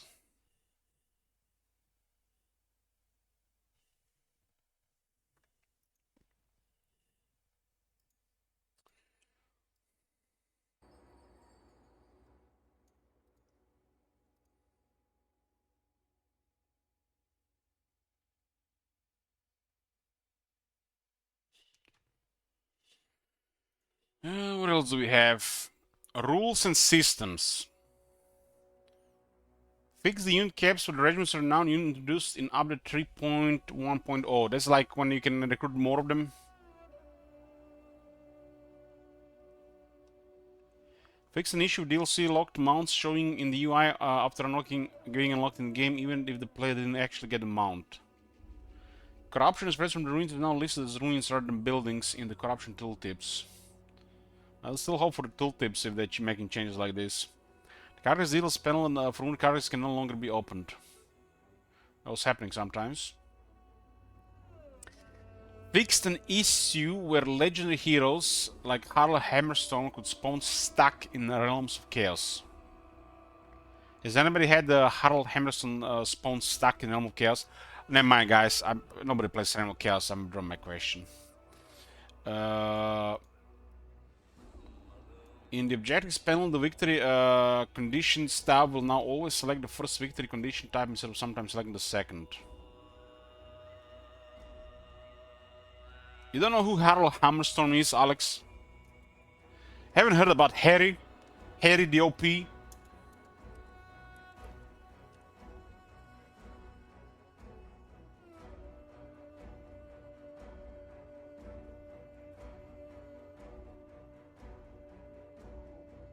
It's been introduced to the game, so the chaos have an answer to the undead menace. Those OP undead that were causing too much trouble.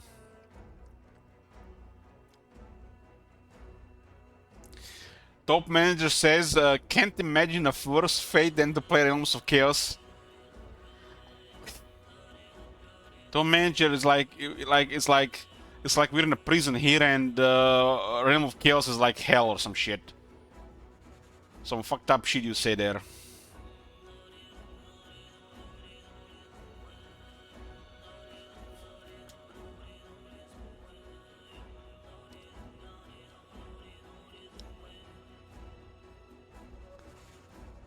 Legendary hero Elok Bolt Strider stuck in Realm of Chaos hunting achievements.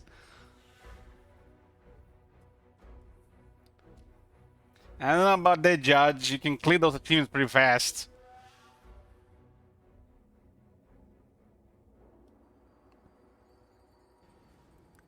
Oh Hey, my Dictator. God. Have you seen that shit? Holy shit. Other than new enter notification for Demon Cults, Cave in Other Cities, and Vampire Coast Pirate Chaos, which will show a building in one of those places can be upgraded. Oh, finally. We got some quality of life, boys. Warriors of Chaos recruitment, Drake Abyss recruitment, as well as Vampire Coast and Vampire Counts raised there should now work as intended in the 8 Peaks province. Playing Warhammer 3. You know what's worse than playing Warhammer 3? Watching Warhammer 3 while complaining about it at the same time.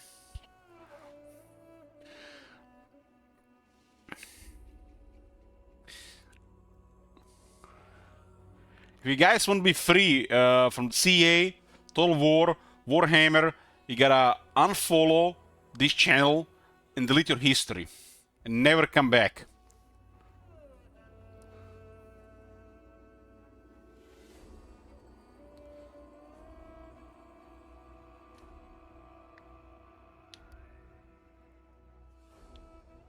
Warhammer 3 races can now correctly construct the Maelstrom building in the Galleon's graveyard. Huh.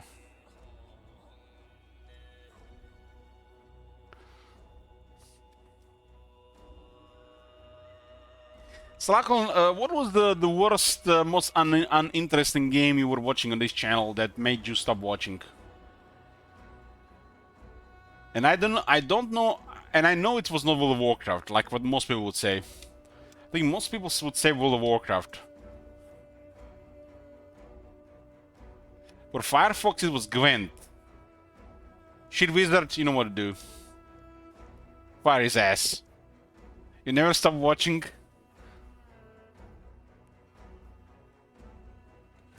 Gorse campaigns? What the fuck, man? The moment I give people what I owe from the last sellout campaign, I'm starting a long Gorse campaign. And I dare anybody to stop me. And depending on the reception of the chat, I might follow it up with a long Dirt campaign.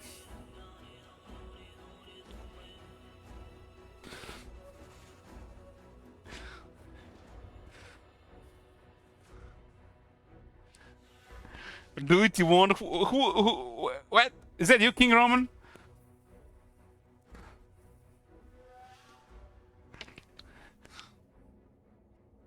The icing of the cake would be the Nurglings campaign followed after that, right?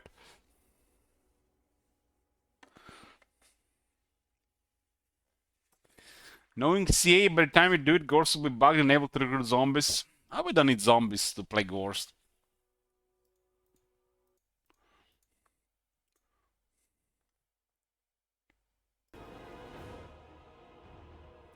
Remember, guys, when we used to play Vampire Counts?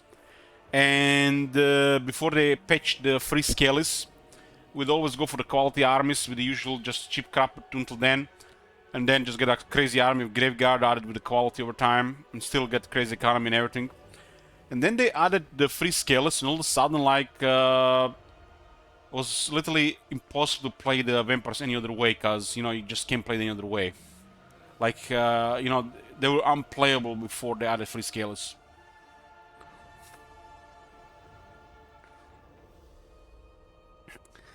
And then let people use RTs. Well, RTs will just add things to the queue, top manager. Has to be a big spender to interrupt anything with the request. I see you removed the end stream option. No one can. The end stream option is available most of the time, Sparta, but not today. Not today, because you know I can smell shit wizard would have probably ended the stream today when I started with this thing with Warhammer 3 patch notes or somebody like that. He would have pulled the Moratti move again. Everybody gets excited for the comeback, new campaign shit, and then somebody comes out of nowhere and ends the stream.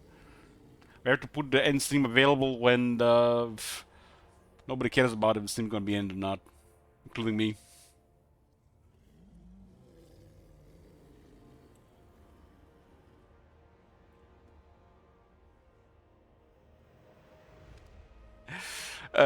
Shiruza says, I will find a way to end this stream if we don't get through this note soon. We've been at it for 2 hours. This is Elich speed Shiruza we're talking about. You see where we at? We're barely at the 25%.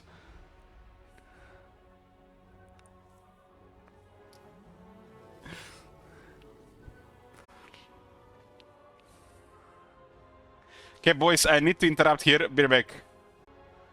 I'm not throwing shit with that. Do something. I'm here, boys.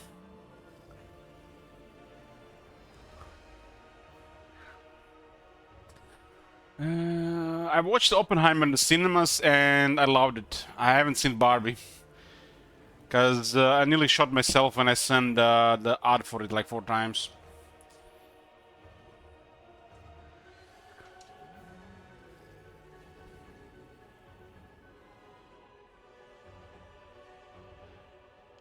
Okay, let's try to speed this up a bit. So, what's that word when you're supposed to do something, but you're changing the subject and topic the whole time? What do they call it? Digressing or something? Sidetracking? You guys seen me play Fallout New Vegas, right? I'm a master of this shit. Digressing. That's why we do patch notes for 5 hours. And my favorite part is when somebody on YouTube turns on the page notes and says like, 5 hours? No thanks. Shuts it off. Can stop talking about New Vegas? Go away, shit wizard.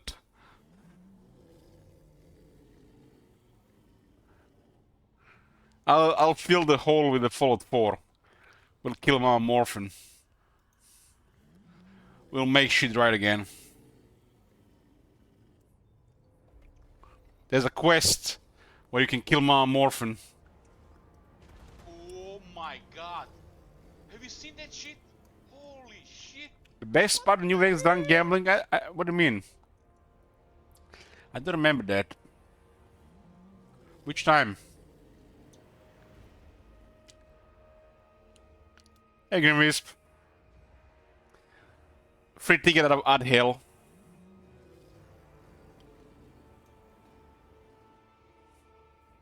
We have made several improvements to the sticky tools added to Warhammer 3 and Update 3.0. Most notably, we added the option to make sticky tools follow your mouse like standard tooltips.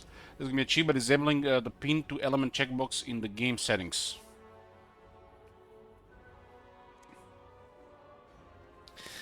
Crusader says, for me, Alex page notes are the best part. I can't remember what Warhammer 2 page it was that had like 3 spelling errors, and then she went on a 50-minute drunk rant. I don't remember either.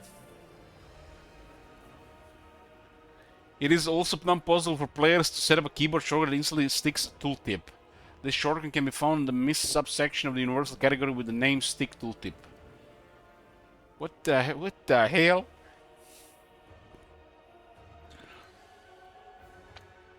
Finally, you can now turn off the stick delay entirely by checking out the stick in the game settings. The only way you will be able to stick tooltips to inspect them in this mode will be able to use the stick tooltip shortcut.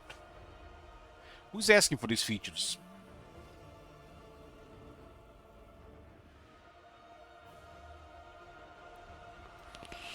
Uh, 15-minute drunk rant is nothing. You need to watch Elliot just like 3-hour plus drunk walking around talking about his favorite Americans in Skyrim while being lost in a single cave. I have no recollection of that there, bro. I was talking about favorite Americans. Who's my top 5 favorite Americans? The legendary Skyrim stream. Must have gotten really drunk.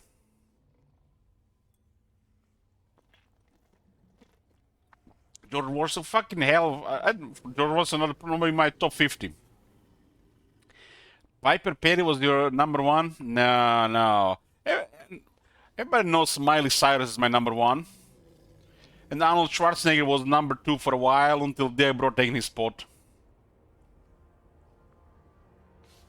But when you're not drunk, Dark Evil Die, I can guarantee you, I am not drunk half of the time, and the other half at least 1/3 of the time. So I'm not drunk at least 1/3 of the time.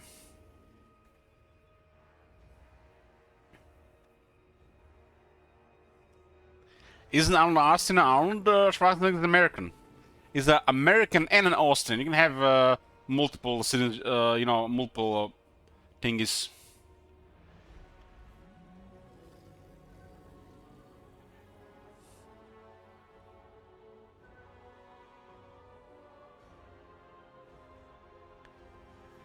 Guys, he's just that bad of a player, he's not drunk.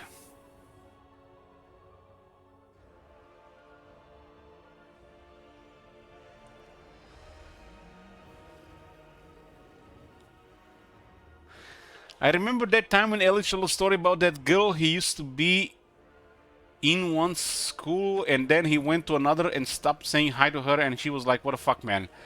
Damn, I told you that story. I don't know what her problem was. Just get the fuck out of my face. Man, that story sounds weird, but basically I changed schools. And I stopped saying hi to the people from the previous school. And I seen the same girl like multiple times. Just, passing by. And I stopped saying hi to her. And one time she just got snapped at me for not saying hi.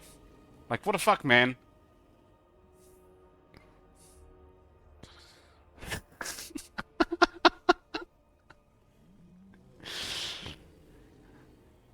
I don't know what's up with these girls, man. It's like their brains work different than our guys. We just want play the Empire and shoot Wazaks.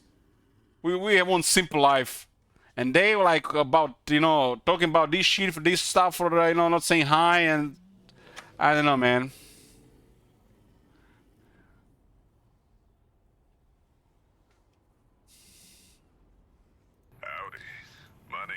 Masterson, and I'm a caravan boss. Yeah, no, that was good, thanks. Caravan company. If you're hearing this, I have a job offer for you. Happy Trails is organizing an expedition north into Utah. That girl hated me, All Might. And we need people. We're looking and she still got triggered. Prospectors, couriers. If you're used to humping it across the waste, straight toward trouble, we want you.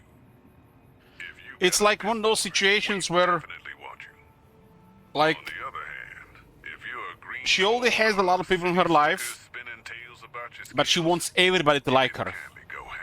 And she is more focused on the few that don't like her to like her than already having a big circle of people to work with in the first place. Women.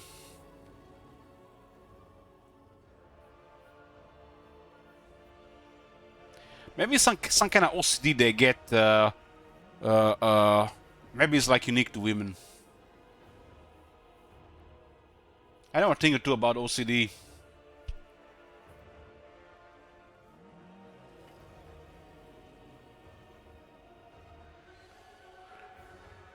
Okay. Who interrupted me, guys? We are reading page notes here, not talking a lot about life and shit. It's not like I didn't like her, Vanchel. I changed schools. I was never friend with her. Why should I skip saying, be formal with her? Just say hi or shit like this, It's like, you meet people in the town, in the city that you never seen before, and you never say hi to them. And all of a sudden, one of these people is in your life. I don't know, like a medical nurse that visits my mother 3 times a week, and all of a sudden I'm supposed to say hi to her when I see her in the street or something. Like, who the fuck invents this shit? I don't know who this person is, and just because she comes here a couple of times a week, I'm supposed to like know Have her you or seen that something? shit? Holy shit! What the hell? So we go to the same school or went to the same school, and what, do I know her for the rest of my life and I'm supposed to like, greet her, treat her differently because of that? Oh my god! Have you seen that shit? Holy shit! What the hell? Well, let me know when you launch Battle Brothers. I launched Battle Brothers.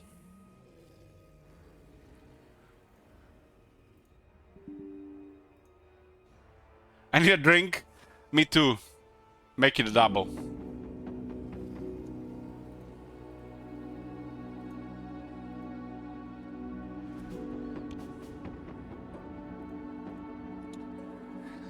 Okay, where were we?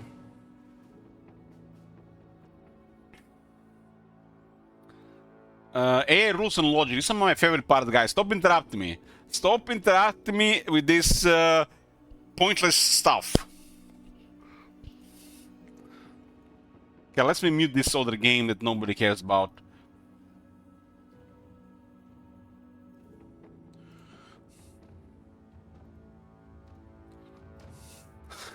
Fixed an issue preventing AI defending armies from using all available funds to purchase deployables during the employment phase and sell battles.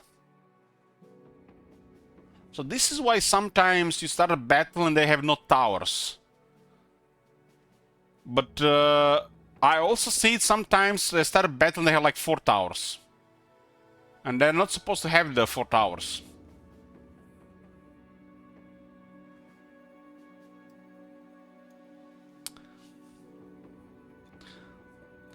Shit Wizard, are you getting any ads on this channel?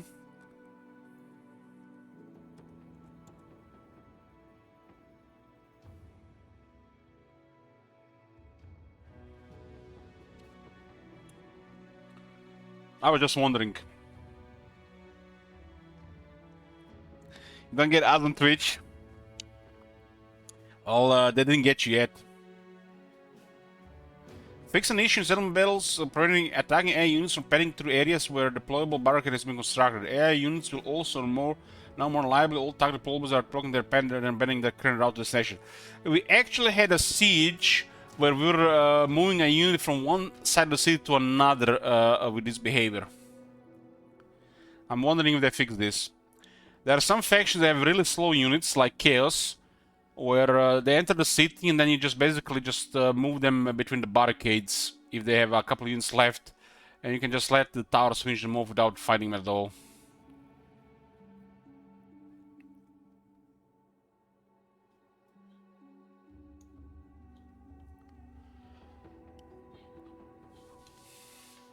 AI Bretonia will no longer fail to unlock wows on their paladins as they gain more than 1 level at a time. Field Wizard, why you keep distracting me here? I'm supposed to read a wall of text here, and you're not helping. I would be watching ads if we had those old supermodel Pepsi ads. You know what I'm talking about? Those ads from the 90s, early 90s, late 80s. Marconos, you here? Tell the young ones what I'm talking about. Those ads were the best.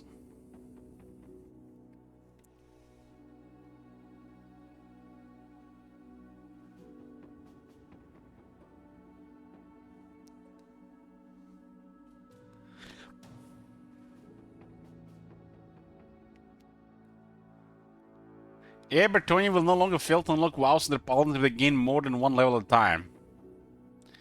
How the hell did they figure out this shit?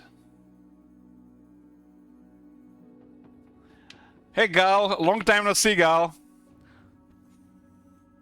Gal, tell me, how did you manage to survive without me for 2.5 weeks? Did you find any new people to watch?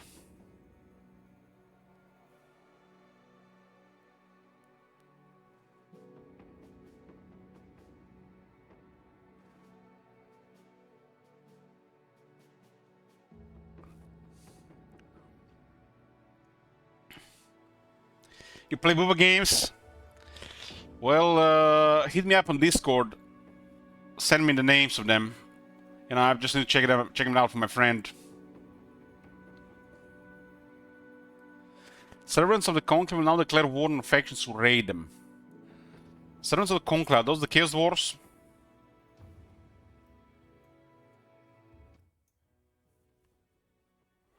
Fix the blobbing issue when multiple AI units attempt to move through entry points, wall breaches, gate entries, and open entries.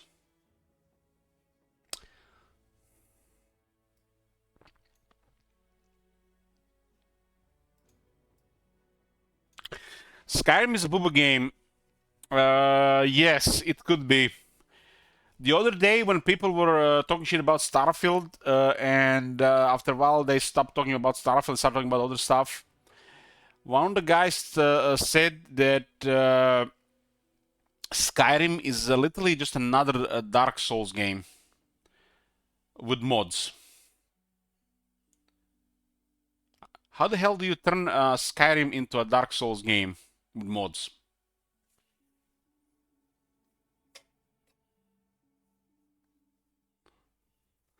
The combat in that game is atrocious.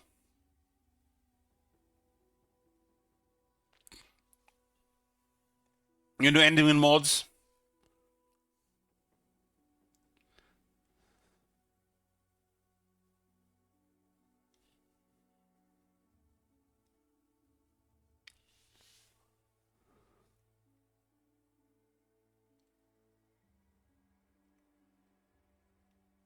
Select medals when attacking armies assisted by air reinforcements. An issue has been fixed that forced AI units to attempt to use a single entry point.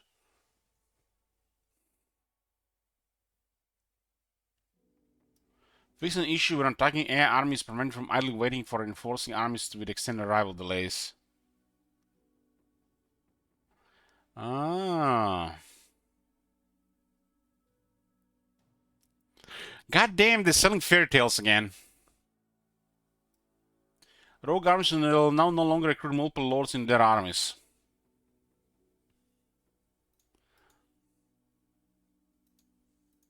Multiple lords in their armies, huh? I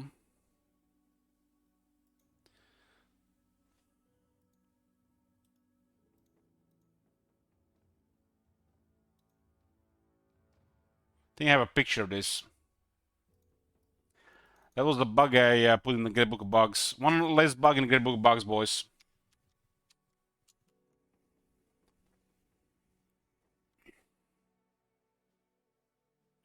You know what's worse than having a twin hero portrait?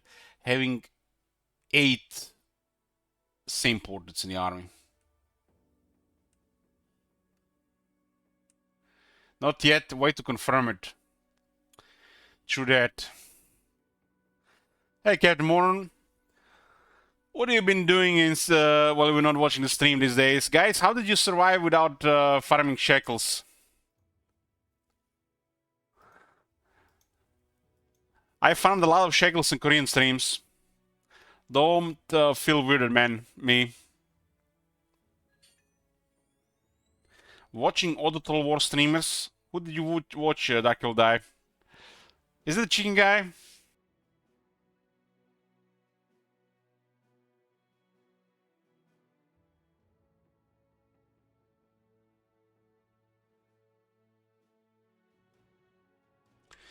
Furious masturbation. Man, I don't know how you do it.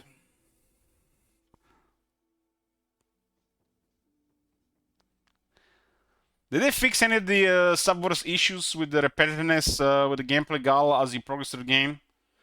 And most important question, can you sex that evil general lady?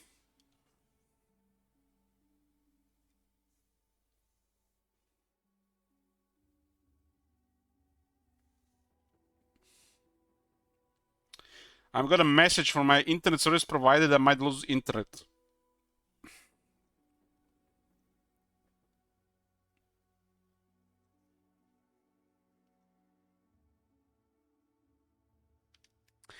The pin is going in 2 minutes, but I just want to highlight that Bloom is lying to us.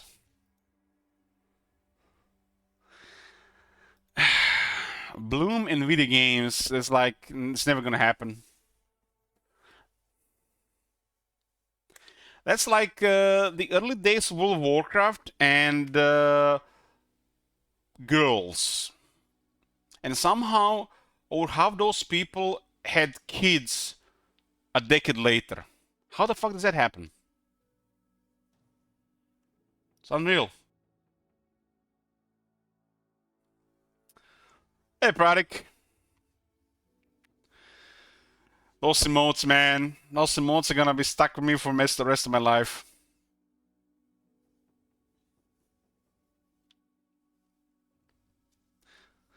Can you hit me up with those Korean streams? I just watch Sheria when she's up. I'm loyal to one Korean lady.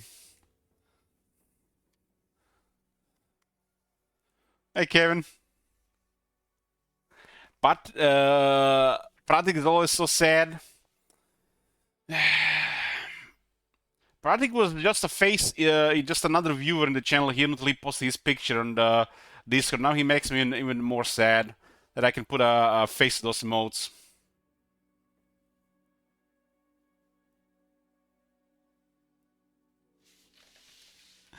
Go away, Marconis.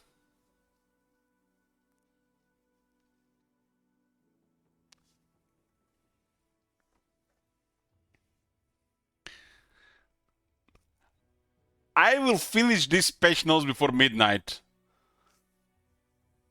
If I don't, I don't have any more VIP slots.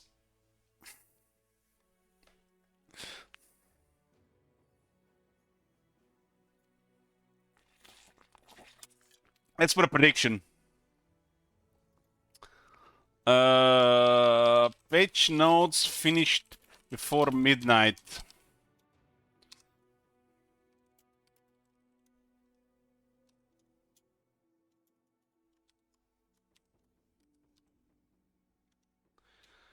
Yes, no.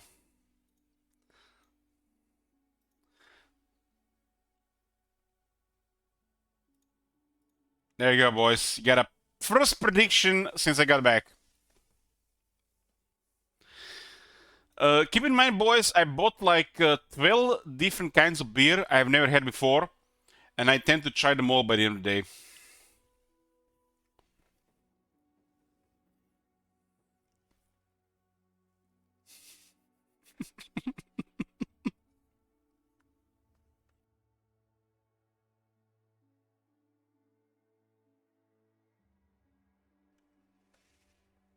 Still losing weight. I actually threw my 2XL short pants the other day. Shit, that they were falling off. Any cool flavors? Mostly stouts and dark beers. I maintained my weight this year, shit wizard, but I got more muscles. Let's talk about diets. Go away. We're getting patch notes. I have fucking hell. I have 2 veins popped on my arms since I started lifting weights.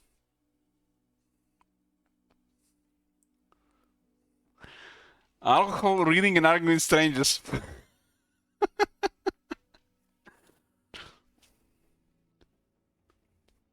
Dark beer and stout, puke.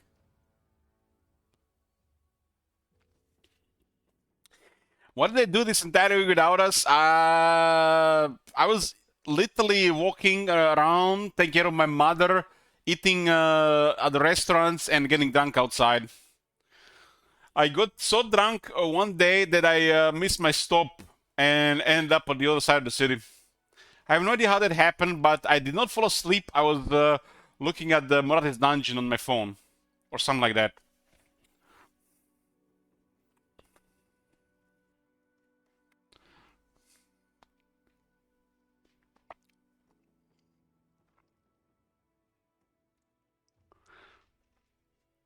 Soon Elich will have a real life grill and stream less. That'll never happen, Salakil. Can't bring anybody into my life. My life is hell.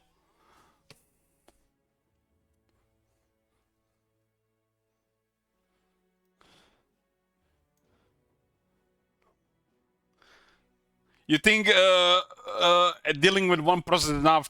Wait until you know they have a neurotic, senile mother sucking their blood every day.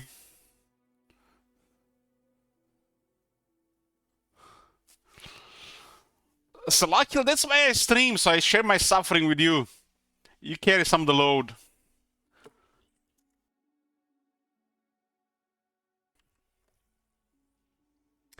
I didn't see any new series or anime. No. I failed to stay away from the PC. I was only 4 days away from the PC. I did watch the Lord of the Rings movies.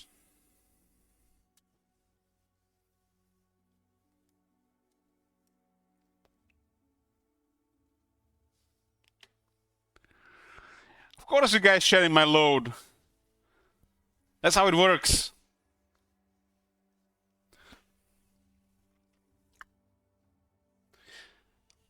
Okay, this Battle Brothers distracted me, guys. Okay, let's get back to the Warhammer 3 before this takes all night. Okay, enough dilly-dallying, or whatever the word is. What are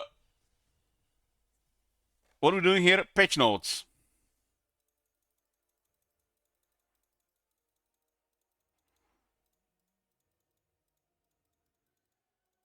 Patch notes, yeah.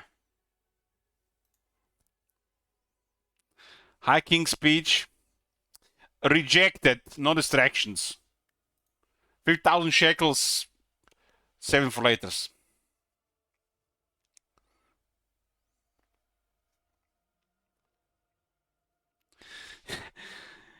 You know, shit wizard, even if we forget all of these patch notes by tomorrow, I feel like most of these are just shit. Okay. Deep breath.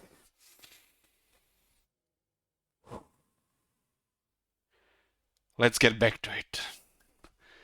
Fixed an issue where AI missile units are being issued missile attack orders on abstract targets, causing units to remain idle.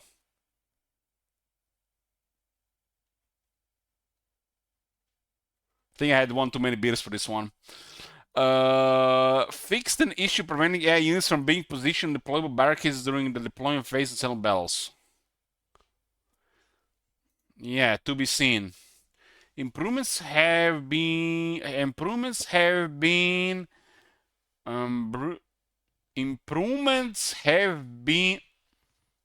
My English is horrible, guys. What does this mean? Improvements have been. Is something is missing here? Improvements have been to. Improvements have been made. Without made. To defending AI unit positioning during the deployment phase of settling battles, reducing the amount of repositioning that would occur after the battle starts. Fix an issue leading to some AI units being deployed outside the full deployment area. Fix an issue where AI units would ignore deployed towers or settlement battles when the defending army's player control has no AI ULIs. Who reports this shit?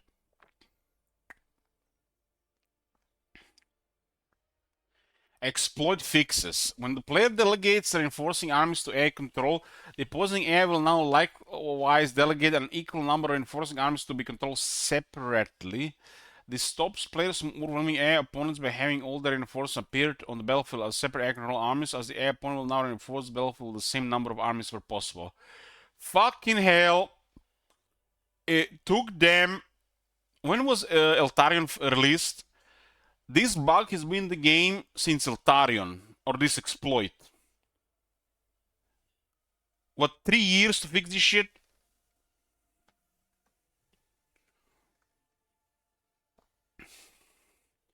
AI improvements. We're making some sweeping changes to the AI in Warhammer 3 in our continued efforts to make them more engaging to play against. This included decreasing their bias against the player and making them more effective in the right places, while also increasing their likelihood of mistakes being made that can be capitalized upon. Rewarding the quick thinking generals among you. This sounds like something Marconas wrote, guys. Fuck me, but Marconas, did you write this shit? There's quite a bit to go through, so deep breaths.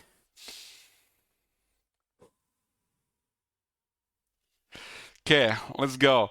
This is my favorite part. I remember last time they patched the AI, and we immediately noticed the bullshit on day one, and Marconas was like semi-triggered that we were talking shit about the game already on day one, but it proved to be actually shit from day one. AI changes are the most terrifying in Total War, guys. They read improvements, but it's basically different behavior, which is basically just made for better or worse depending on the player and how the player approaches the battle. And how slow is the player with their tactical awareness also at the same time. And a mix of these things.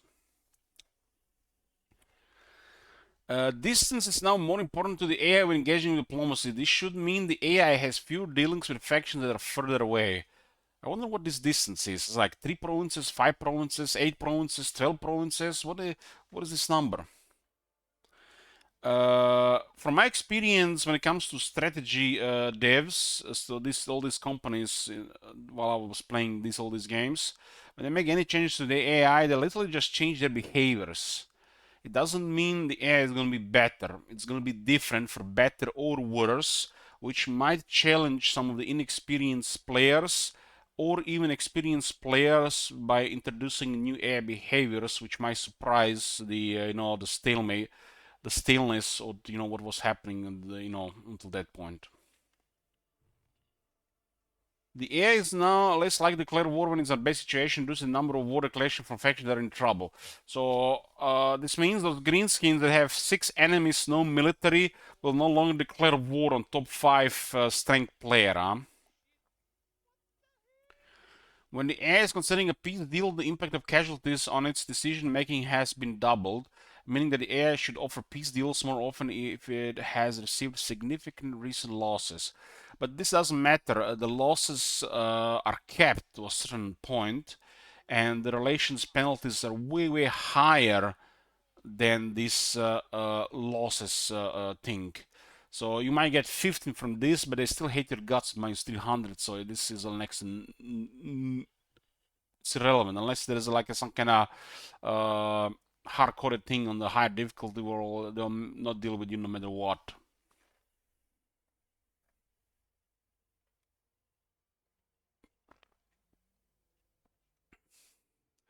I also think the AI should not just have a behavior towards the player or other factions depending on the distance. I think the AI should consider the player as any other factions until a certain stage of the game has been reached, and the relations should have the various relations should affect the magnitude of them. Like the points should be also taken into consideration distance. So let's say you're playing, I don't know, you're playing Korn, one of them Scarbrand factions, and you met the Empire, and Empire hates your guts because you're doing shit to the factions there's like 10 points away from them.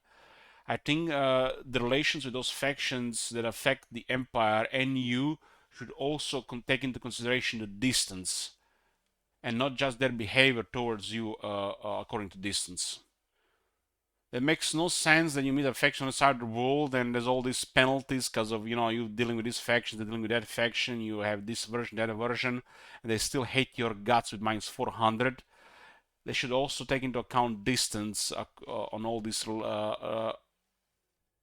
that are affecting the relations as well at the same time, not just their behavior towards the player.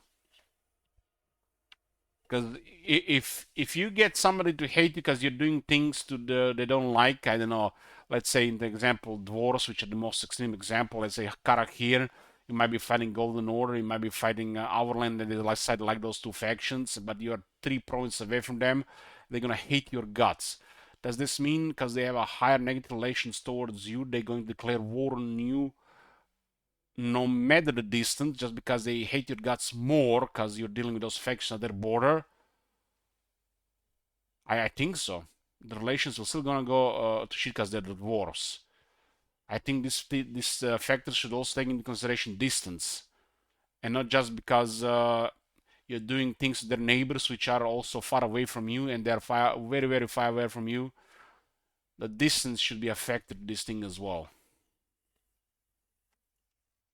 So not only the bias towards these things according to distance, but also the relations with the other parties towards the player should be taken into consideration according to distance.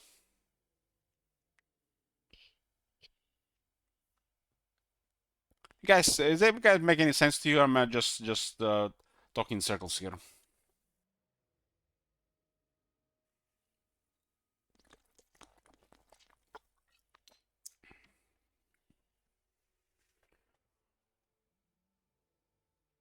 Because I don't think this is going to do anything unless the relations are based on distance as well.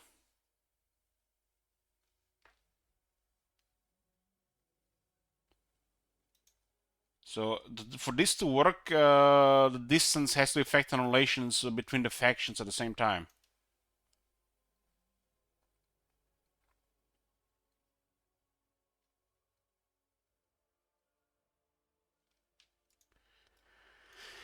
Yeah, let's like declare war when it's a bit okay.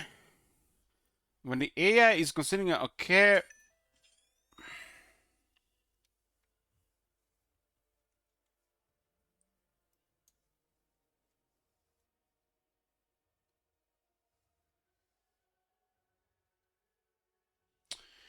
Oh, guys, I gotta make a phone call. I have to call the Grimgor. Grimgor is mad at me. I'm here. I'm alive. Sorry, guys, for interruption. Okay. No more distractions. No more distractions. I put the phone to vibrate.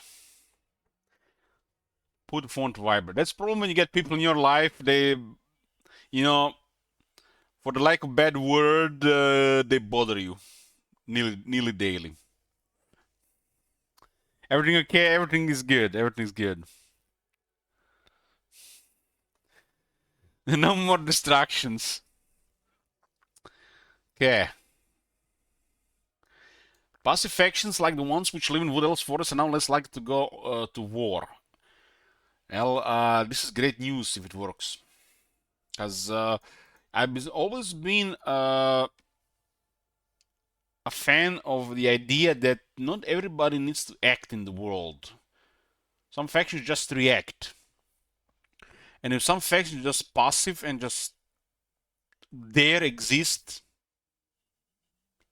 that's fine. Not everybody, needs to strive for full domination and stuff like that. Or expanding, turning their small factions to empires and stuff. Fix an issue affecting AI's view on enemy strength. Oh boy. This can literally mean like 20 things. What is this? What they go for with this one? Like the ambushes, those battles where they fight but they die anyways. There's so many issues with this one, but which one did they fix? It's such a broad term, right? Very, very broad term. I swear when I read a Steve, there's always stuff like this in the page notes and always like the most worrisome stuff because it always seems like they fucked something up.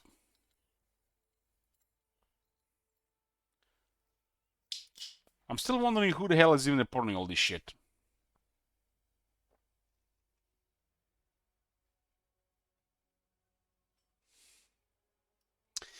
My opponent always sees my ambush armies if I'm not at war with them. That's just like a matter of perspective, King the Hermit. There's a matter of perspective, because it's not a guarantee that this will work. It's always a chance.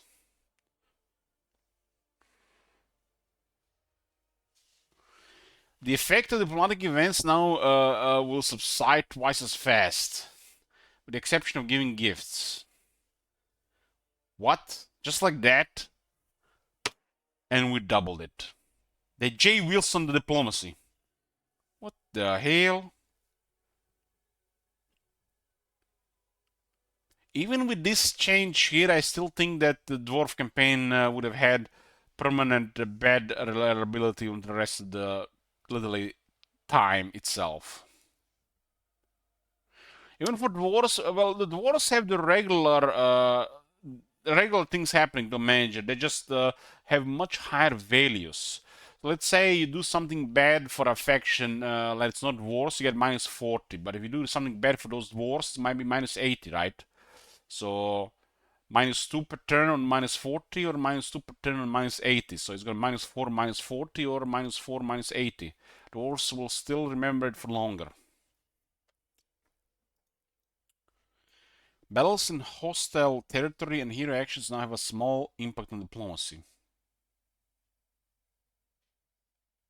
Battles in hostile territory and hero actions now have a small impact on diplomacy. So what? Hold on. So they try to fix all this bullshit diplomacy with the AI affecting other AI, and you know the whole picture is how it affects the player interaction between them, and now they're lowering the things that used to help with diplomacy. So on one hand, they are making diplomacy better. On the other hand, they're balancing things that made diplomacy actually working in the first place. It's like, at this point, what the hell is the point of hero actions? Heroes literally just become spies on the mob. They'd be next to useless. Like some of them, like secure influence with high L seems to do something, but research does something, but I don't know. They should go back to those old days where heroes are supposed to be rare and mostly in the armies.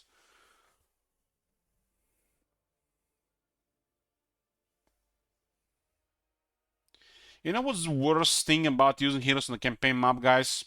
Coming from a very experienced player.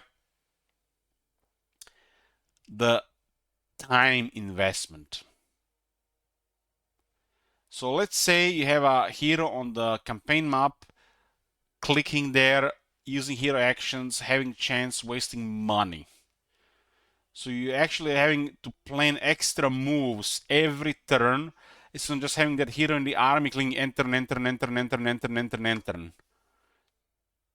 And they just make them even more towards that type of behavior. Passive heroes. Unless you're playing some kind of special campaign, or you're really struggling, heroes for spying. I mean, there's always going to be a risky attack from the fog of war, but you can never really catch all of them. Yoo-hoo!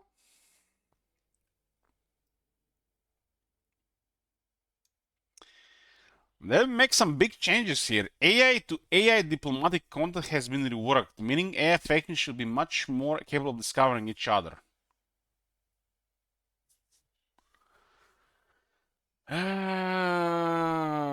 Why the hell are they making this change this late in the Warhammer series?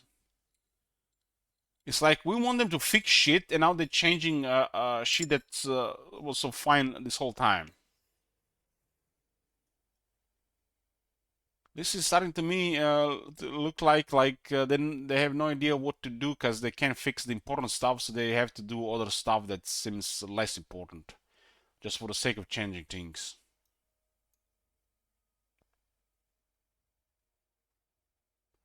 The actions of an AI toward a faction will now have less impact on AI factions who had a hostile stance. This will make pylons less likely. They make it sound like it's really still war. AI is more likely to confederate manufacturers on harder Mortal Empire's difficulties. Increase the number of deals AI can check per turn. The AI now receives a little more time to think about diplomacy, but at the cost of the end turn performance.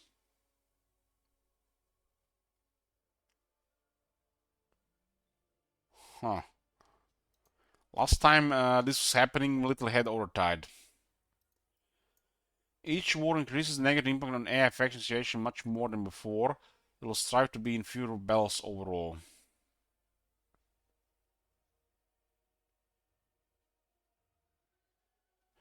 It will take the AI long to identify which faction is its main threat.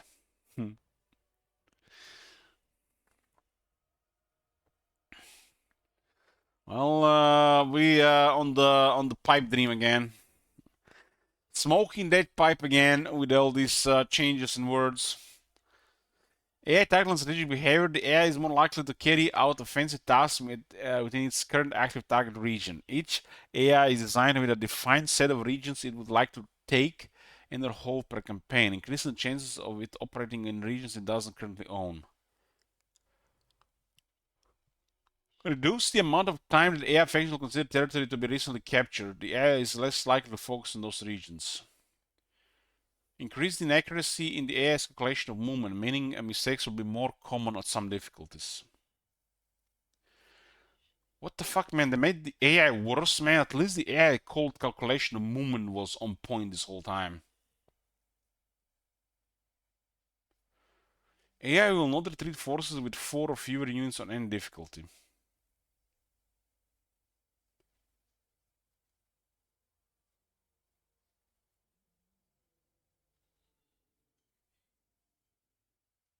That's like giving brain damage.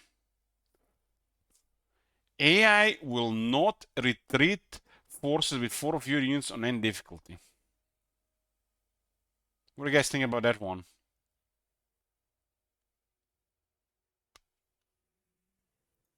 They're trying to make the AI smart and worse at the same time.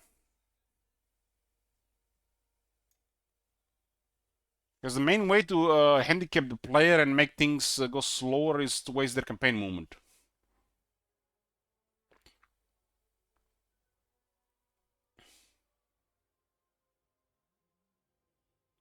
This is bad, I think, because you can drag large armies to battles and manipulate the balance of power.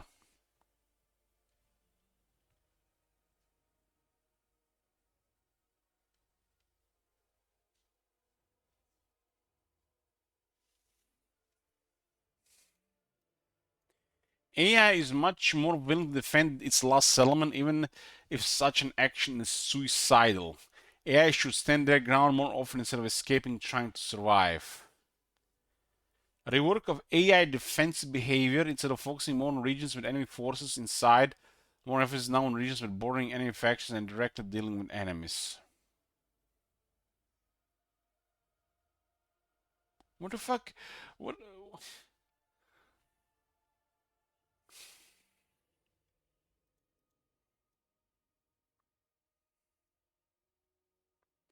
Distance scaling has been increased. AI should focus on nearby targets more. Increased number of units needed for the AI to consider releasing a force for offensive actions. AI should build bigger forces for offensive actions and turn under strength armies to own territory. Increased number of units in existing forces needed before the AI will consider building a new army. AI will now only add new armies if it has more units in existing forces. Fix the bug where the AI incorrectly valued a settlement with a very weak garrison as worthless. AI values primarily by how much enemy strength can be destroyed, not by the value of the settlement. AI views the strength of siege equipment much lower. AI will attack major settlements more quickly.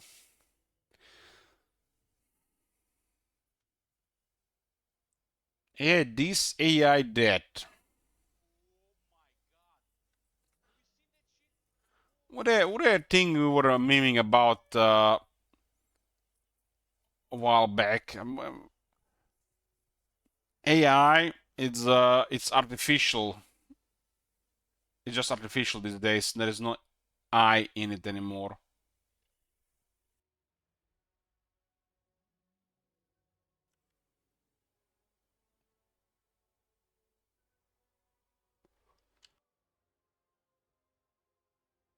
Yeah, Reed.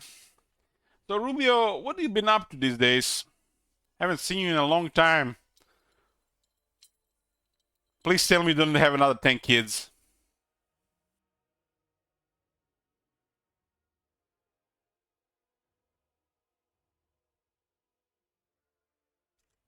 Work. You can see work.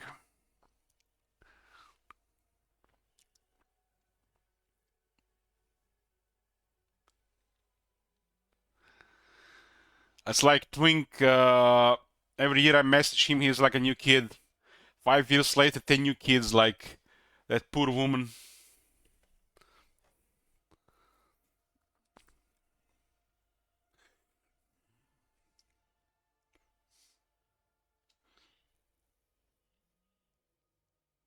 She's the same woman. I don't know.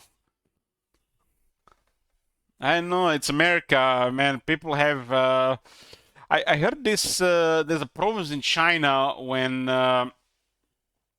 they only allow you to have one kid, but in most regions of the world, statistically, there'll be always more girls than men. But in this province, there is even more women than the usual average. So basically, there's a lot of women in that area. It's like way more women than there are men, and they prefer to hire women over men, so men get less work as well. So all the men are not working; they have multiple sugar mamas around.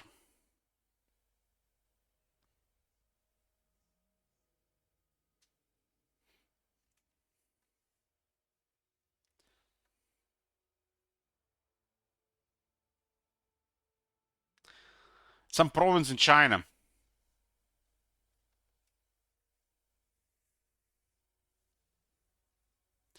China is crazy these days, guys.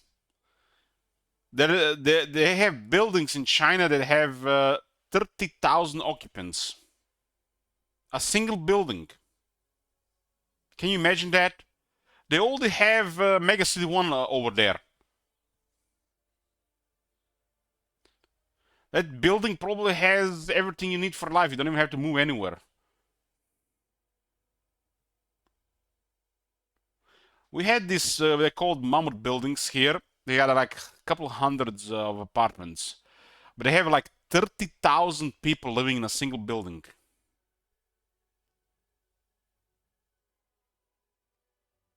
Find this info in the page. No, just no, from time to time I just check fact stuff.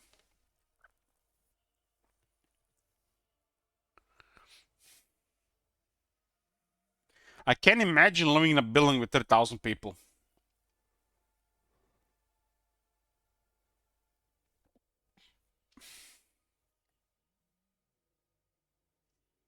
"30,000 people is literally a small city." Speaking of Judge Dredd, I'm watching Judge Dredd tonight. That movie is so good. All the actors delivered, even that blonde girl, all the actors delivered. I watched it like 3 or 4 times, and tonight's gonna be another time. Which one? The Dredd with Carl Urban. Carl Urban and Lena Headey. Tonight, before sleep, Shit Wizard.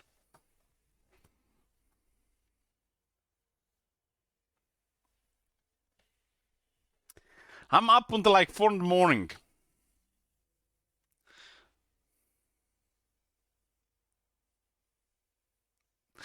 Sparta, you're incorrigible.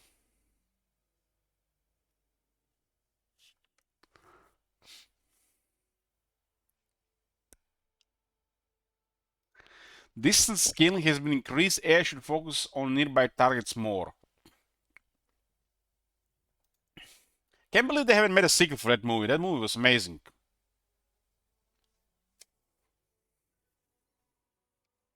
Eric saying that to someone. It flopped? What do you mean it flopped? What do you mean it flopped? Dread. 11 years ago. That movie hasn't flopped. Look at it, 7.1 rating. For this genre, that's real high. It's good but made no money. How much money did it do make?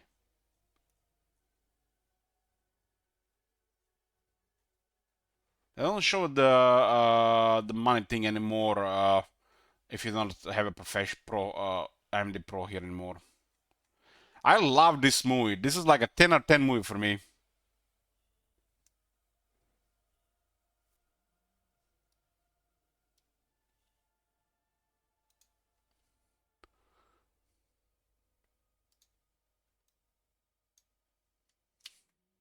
I wasn't unbiased, you know. If I watched that movie for the first time these days, I'd probably give it a 9.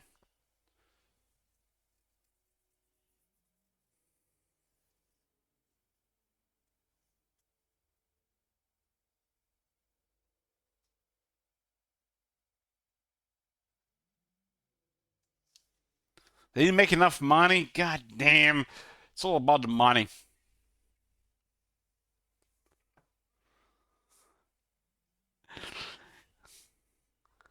Oh, my beer is empty. I need to get another beer. Be back. And this is why, boys, I call those videos jibber jabber, cause what else to call it? Talk about everything here. The state of Warhammer 3, the state of living condition in China, as in 30,000 people in buildings, more women than men, while drinking 8 bottles of beer, and catching up with the chat after not streaming for 2.5 weeks. That's Twitch for you. You don't just play games on Twitch. You interact. And this is why Twitch is a top tier content, and any other content on the internet can fuck it. Cannot compete.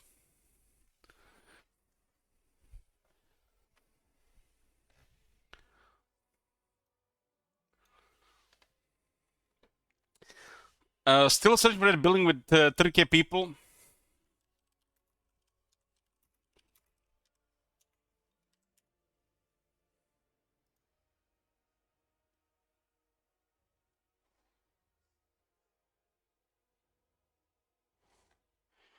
Uh,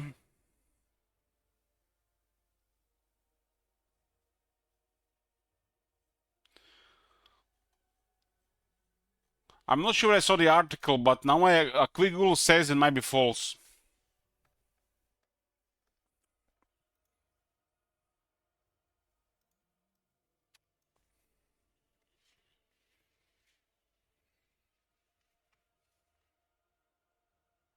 In the next few years, McConnell's likely buy some AI startup to analyze all of LH WODs online and create his ultimate nemesis, Elok, and have them two play Warhammer 3 co-op Realm of Chaos campaigns forever.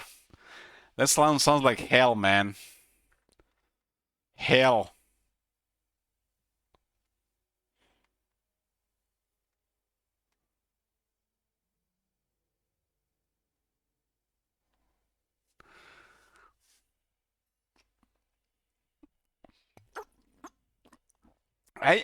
I knew this patch notes would be shit even before I started reading them. You know, guys, when something happens, but no matter how you're gonna experience it for the first time, the damage and the thing already has happened. Is like already set your opinion in stone. No matter what they wrote in this file, it's not going to make it any better. I haven't gotten to the meme part of the thing. I will finish this patch notes. It's 2 hours, 6 minutes left, and I'm over 25% done.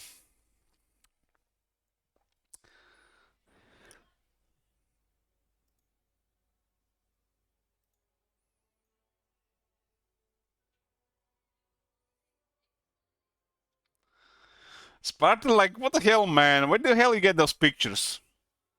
Jesus.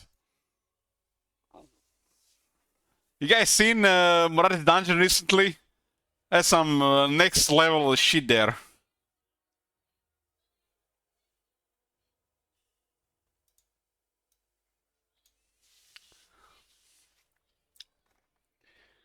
Increased number of units needed for the AI to consider releasing a force for offensive actions. AI should build bigger forces of offensive action and turn on the staying arms of territory. On territory. We've seen all this shit. Yeah, we use the strength of these siege equipment much lower. AI will attack major settlements more quickly. Top manager, you're missing out. You're missing out.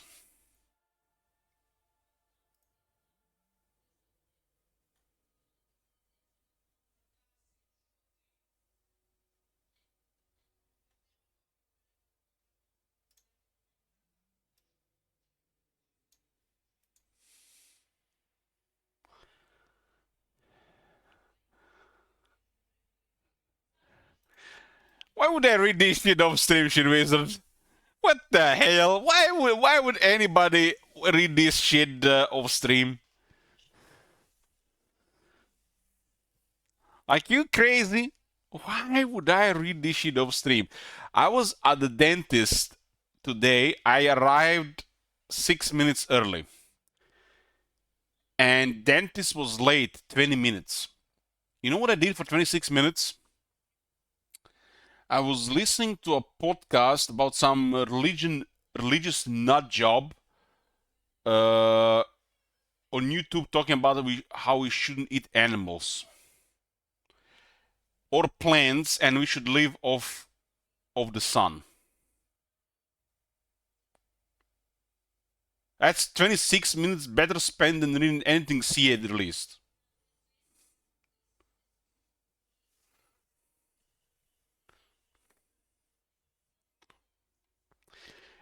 The guy was literally like one of them Bethesda characters from that Atom cult, worshipping radiation.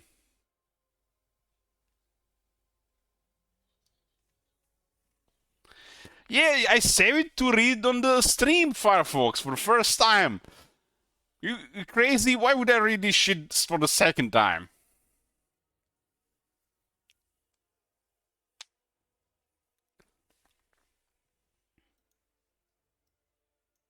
Knowing that shit wizard is here waiting for the battle brothers from reading this shit makes it so much better. This beer is like tastes 3 times better.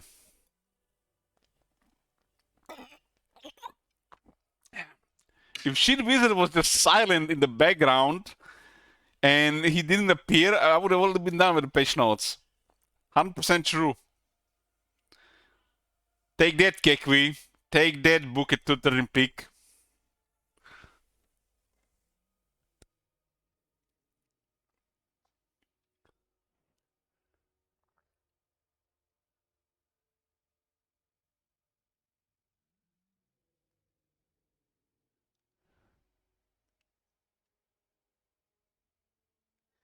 Significantly increased priority for the AI to go after the faction last settlement. AI should finish off factions more often. The amount of times we complain about the AI not finishing off these factions and then rebuilding and they're just going in a cycle of conflict that lasts like 24 turns, it's crazy. This might actually make some factions get bigger more often. AI used garrisoning settlement as much stronger. AI will less often retreat from a settlement if it thinks it can defend, even for the garrisons. You know, guys, I'm reading all this shit here and I'm thinking like, god damn, man, they work so much in this game. They improved all this shit. But I know the moment I start playing the game and I get in the game, all this shit is just like water under the bridge. Never happened. It just same old bullshit, just worse.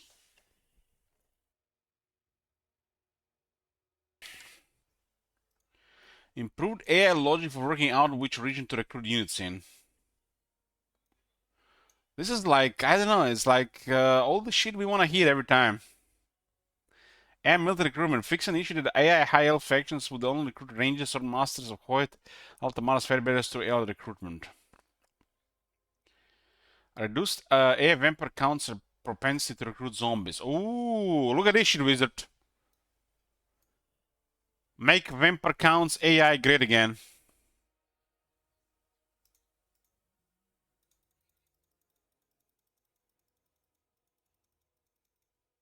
That sounds big for the vampire counts AI.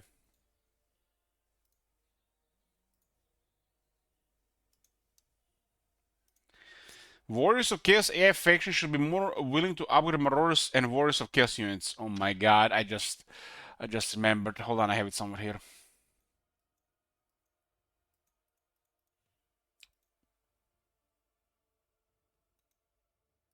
Oh man, somebody linked me that shit and I lost this thing here.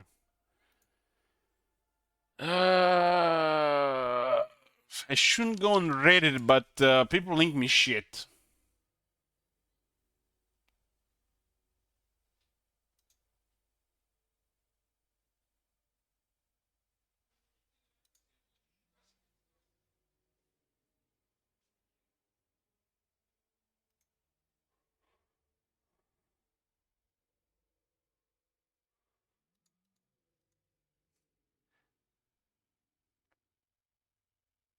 Which one was it? Was easy to find when I was sober. I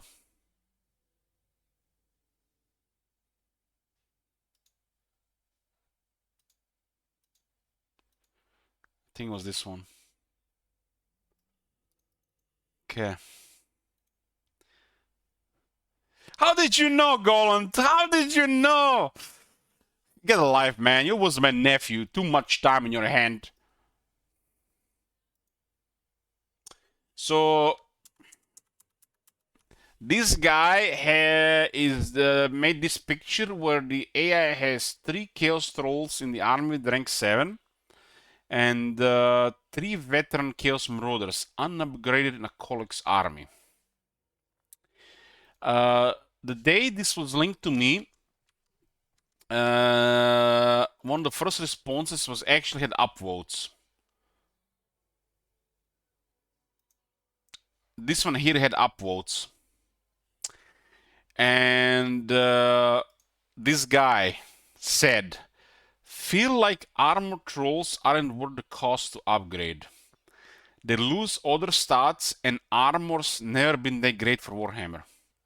This was over 20 upvotes when I saw it the first time. Armor, like one of the best stats on the regeneration units, not that great. Armor trolls are literally just better than Chaos trolls. They're just hard to kill.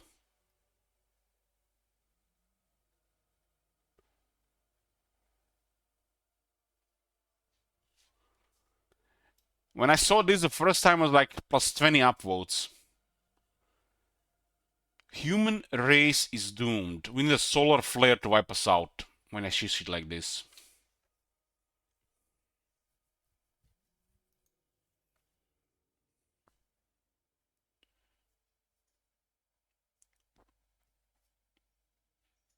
They do need to get high rank to Marauders to upgrade them though.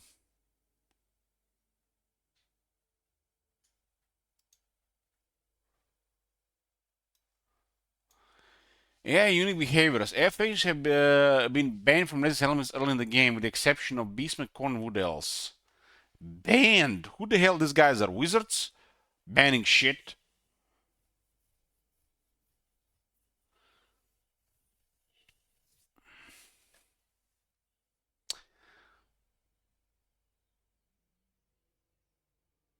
The person who posted this is kind of the guy who keeps dialogue in the RPG. I know exactly the person you talk about, Qingtown. A guy buys Skyrim for 50 euros and asks us, guys, how do I skip intro? I don't care about the story, I want to see the gameplay. While he's driving in the cart to his execution to create a character. Twink.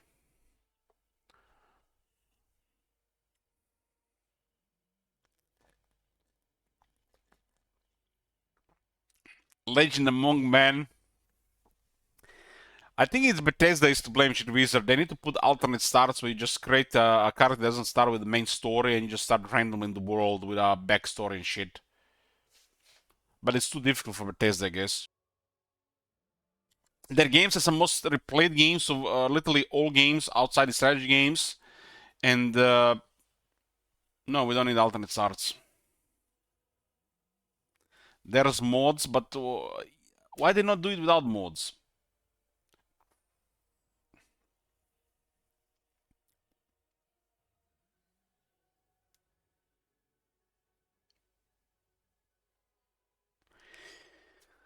Yeah, I went on a deep end of things when Roman requested Fallout 4 to play with a female character.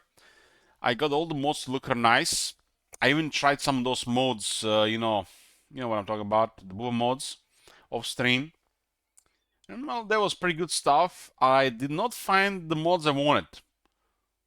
There were no Teletubbies, girls in Teletubbies outfits with AK-47s. So the modding community is still very lacking, and will need years to get there. So Bethesda needs to put up the work until then.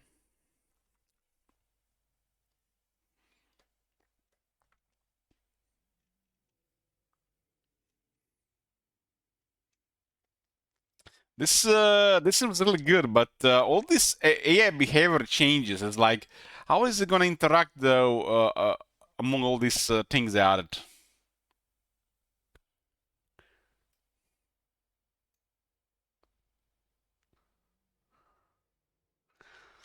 It really says, I don't know how you can play Fallout 4 for longer than 2 hours. I am damaged. AI factions with standard settlements occupation patterns are not beast and wood elves corn will not raise a second settlement. They have at least 5, 3 in the case of the Vampire Coast. Damn, this is like some big changes here. Fixed AI logic for writing correctly assessing if there was an army belonging to a hostile faction in their territory.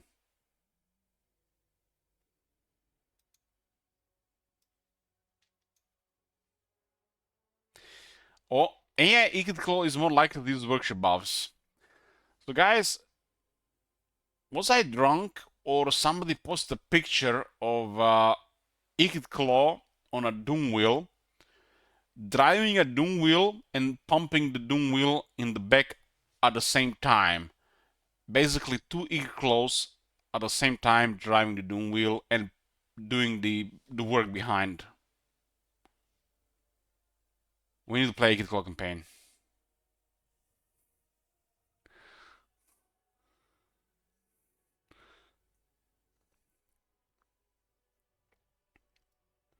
Like, what the fuck is the point of fixing this game if it can break in the next patch? Is this why they were mentioning the Sperry code?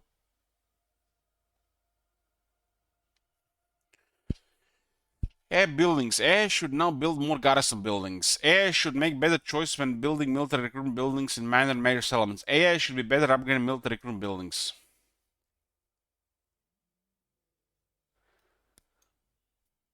It's like, am I drunk here or they're just telling me everything I want to hear here? No CA, I'm not playing this game this month. Fix the bug where some legendary heroes were spawning in for the AI. Weren't spawning. Fix the bug where legendary heroes spawn for the AI weren't always assuming their ancillaries. Shade Wizard, what's your sleep schedule? What happens if I start Battle Brothers like in like 2 in the morning?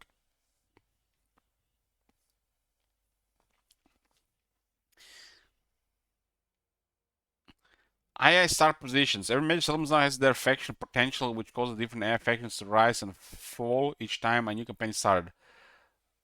Randomized on Immortal Emperors and Normal Chaos. What? Every major faction now has their faction potential, which causes different AI factions to rise and fall each time a new campaign started randomized on Immortal Empires. No. And this is what I think of these guys. This sounds too good to be true.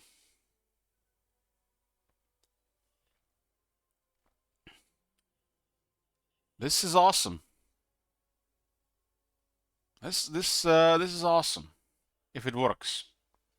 It's like all these shit here, guys. We read we really like hundreds and thousands of lines of these text here. Like maybe like 5% of it works.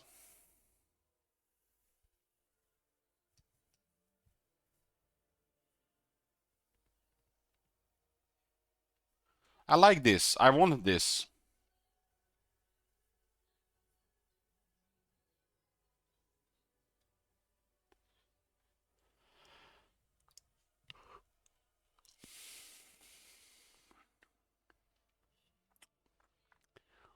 Dark, you'll die. Are you the chicken guy? Show me the chicken emote.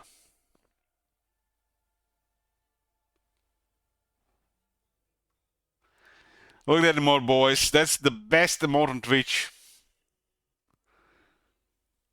That's the best emote on Twitch. That chicken is full of wisdom.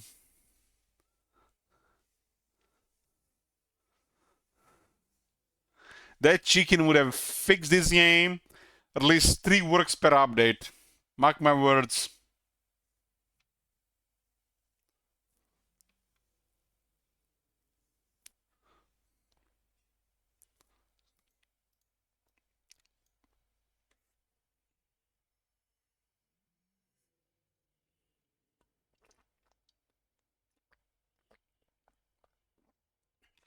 Everest and Broken Axe now have diplomatic contact at the start of the game. Resolve an issue with passive AI units not using their ranged weapons when positioned on the ends of a line formation. Yeah, we've seen that. Fix multiple cases wherein the campaign AI was not correct considering all valid options when deciding how to allocate its forces. Huh. Fix the rare issue wherein AI armies would get stuck on the campaign map after defeat. Made further improvements to AI barricade behavior to prevent units repeatedly docking and undocking. We've seen that too. Archers, dock, move back, dock, move back, dock, move back, dock. Engage in melee, dead. So this is the new thing here. We can finally play Hellman Gorsht and conquer the world with zombies. We can lower the battle AI to easy and kill them all with zombies.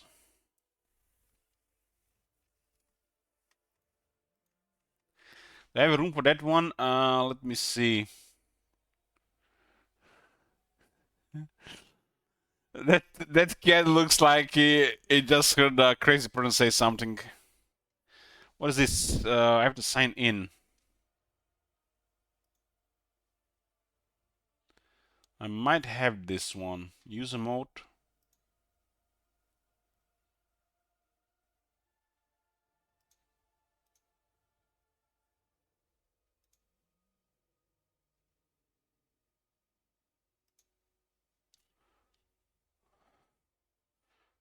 Was this added? Does it work?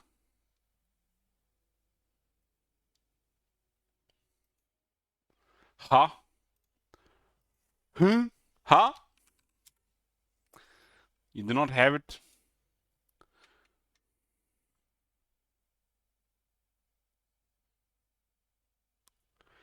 I'm not sure if I used this thing before.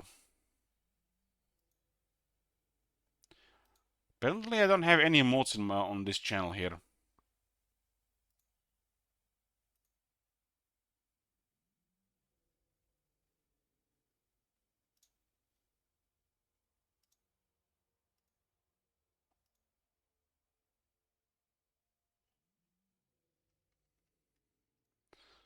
Look at that Rubio distracting me there.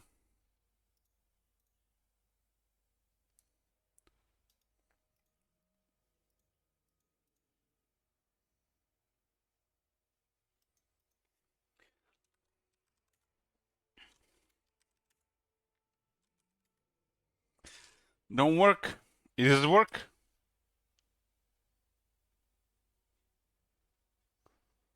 Works. I don't see it. Do I have to have something installed?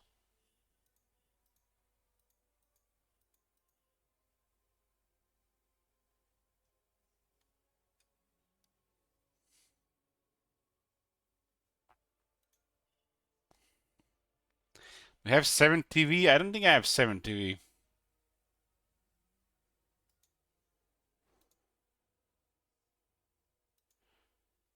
How do I get 7 TV thingy? 7 TV. I search, but I don't see it. I have Franker Phase Z.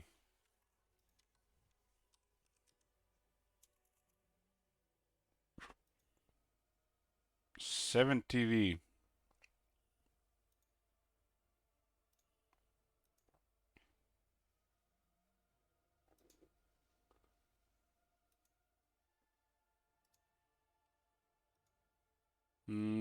Chrome Web Store.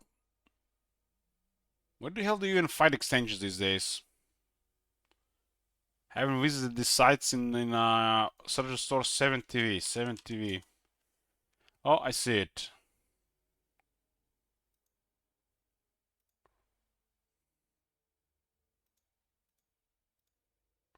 Okay, I did 7 TV. And let's see.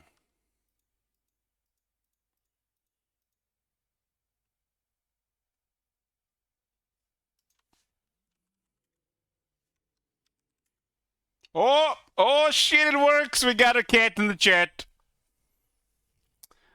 It's alive. It works. It's my first 7 TV mode.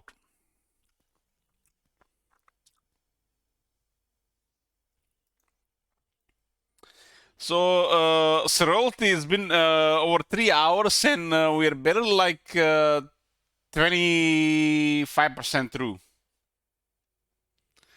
But don't worry, I'll finish this before midnight.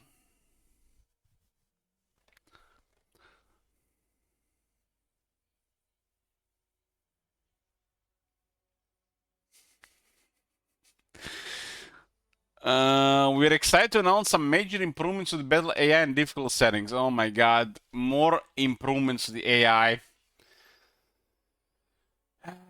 I wish I was that ignorant, stupid kid back in the day. Just believe everything these people say. Smarter AI. We work hard to make the AI feel more intelligence. Intelligent.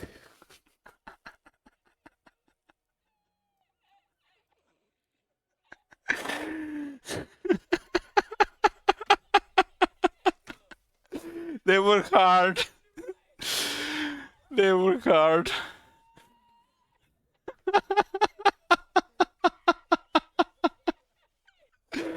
Fucking hell, man. They work hard on it. Oh my god. Man, if the BBB guys, Battle Brothers guys say they work hard, I would believe them, man. But CA, man, they lie.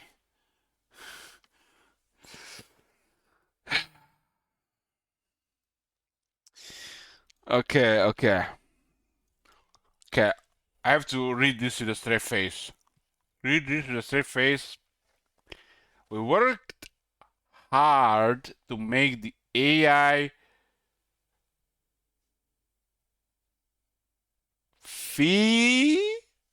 feel more intelligent and challenging without relying on boosted stats.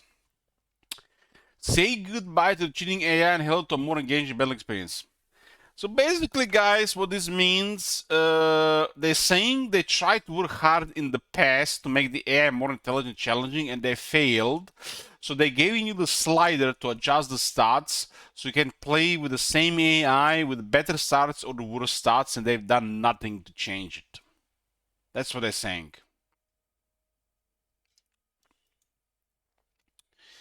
Okay, this is the same thing.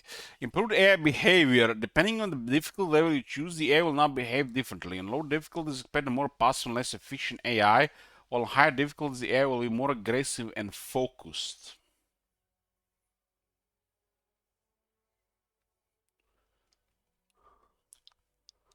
So I don't think we can care about don't care about this thing. What it says on very hard here, instant whenever possible. This is the reaction time, instant.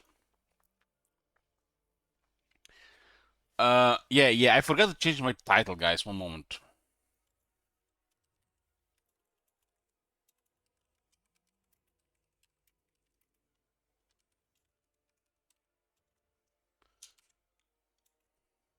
How the fuck do you make a euro symbol on an American keyboard? God damn. Okay.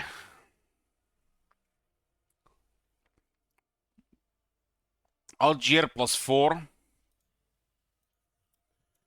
Alt. That it doesn't work. It doesn't work. I can make euro symbol on the American keyboard here. I got a Croatian European American language keyboard, and the euro symbol doesn't exist.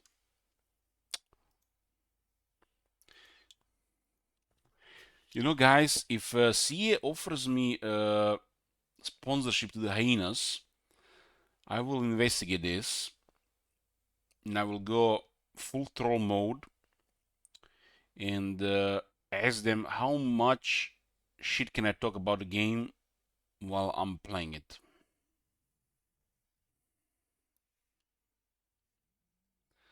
I can copy and paste, right?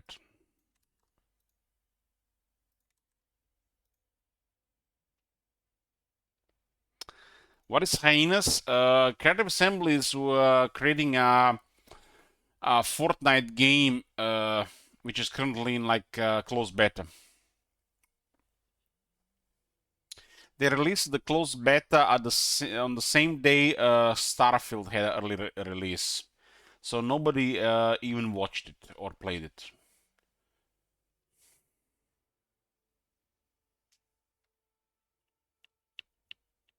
I kid you not, boys. Starfield had like 600,000 viewers, and Hyenas was having a closed beta on the same day.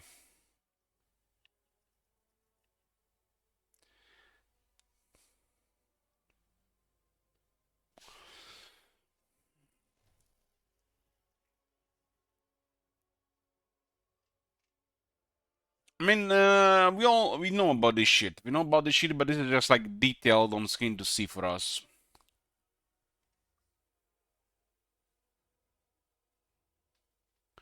Artillery evasion makes no sense to me. I think it's bad for the game. It makes little sense if you have one artillery piece, but the moment you have more than one artillery piece, it breaks the AI for the worse.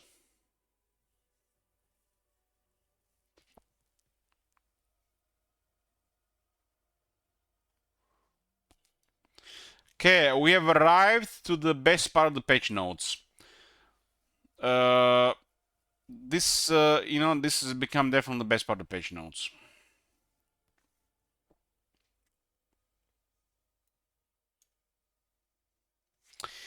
General, strengthen garrisons of Tier 3 mines, helms, garrison buildings for all races that have them. We are continuing to monitor garrisons to ensure they are providing a meaningful benefit. This should be a big step towards making them feel better to use. When they say stuff like we are continuing to monitoring garrisons, when they continue to monitor shit, it kind of reminds me of like Blizzard when they were like big and they mattered. And they use this term for like a single player game.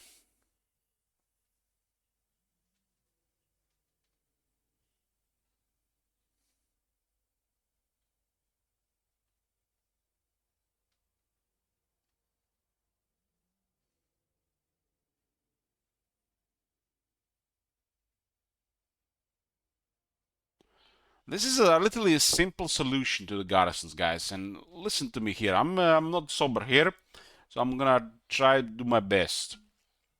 There has to be a way to make the player garrisons matter and the AI garrisons matter, while at the same time AI versus AI interaction in the balance of power when the factions are fighting to not really be skewed by these garrison changes. So they need to make the player garrisons viable. the AI garrisons viable at the same time, and then the AI versus AI auto-resolve behavior work at the same time without causing an imbalance on attacking fortified settlements. But isn't that the point of a fortified settlement, that should be ignored and not attacked? They should take time to conquer.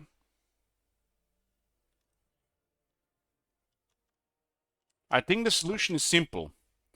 They should give you more ways to upgrade the garrisons, which the AI are probably not going to build. Well, the AI garrison should be just slightly stronger on the base, or the general garrison should be slightly stronger on the base. I think a truly weak garrisons at the start are the worst thing. So the very base strength of the garrison should be stronger, and as you build garrison buildings with the option of building an extra garrison building, should make a settlement to like a near fortress level garrison.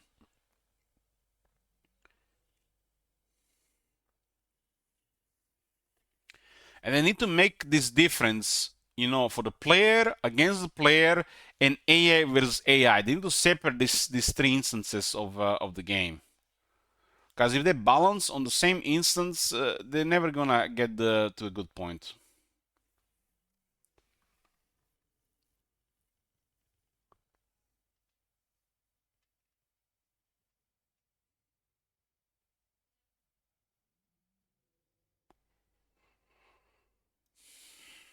Added the faction climate list in the low selection screen under the map tab. We actually seen that one. That one is cool. You can see the climates here. The beastmen apparently can enjoy all the climates. But the greenskins, the one true git still has temperate climate as unpleasant. Fucking hell, man. Fucking hell, greenskins having temperate as unpleasant, while wasteland is suitable. Literally, the greenskin purpose is destroy the empire. Check out Tanar.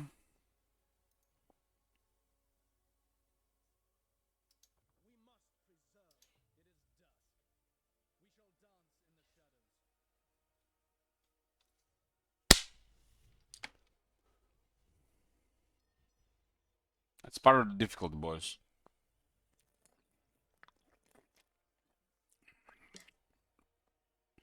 I don't know why people are complaining. I like Altanar's voice actor.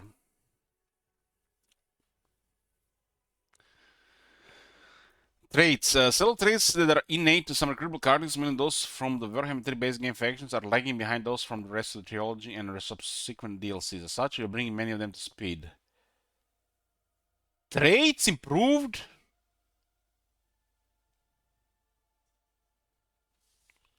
God damn, boys, this is like the best patch ever.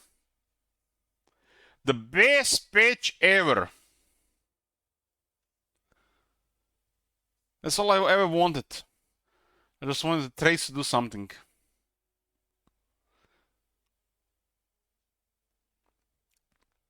The boner gives more meat and 4 attack for the lords and the heroes in the army. Farter has more movement range on top of the speed. Flabby, mass and armor. The ogres had horrible traits. Big Daddy is still crap. More Preacher, still kind of crappy. The martial artist is okay. But did they change the traits on the ogres as well? Only ogres are shit, man. Who plays ogres? You know, guys, I will tell you what the ogres are shit. I will tell you what the ogres are shit. Let me just find this DLC on this thing here. The ogres are shit because they're just a puny DLC that costed $11.99. Not like the Mighty Chaos Dwarves or the whatever the new DLC is called that costs $24.99. They need to triple the price of the Ogre Kingdoms and release more content, because the Ogres need to have the fattest price. So the Ogres are not a premium DLC like the Chaos Dwarves or whatever the new DLC is called. So the Ogres are never gonna be good. So this is a horrible DLC and not enough. It seems like a fun faction in theory, but in the game, I don't know. I don't know who enjoys this. Anybody enjoys ogres?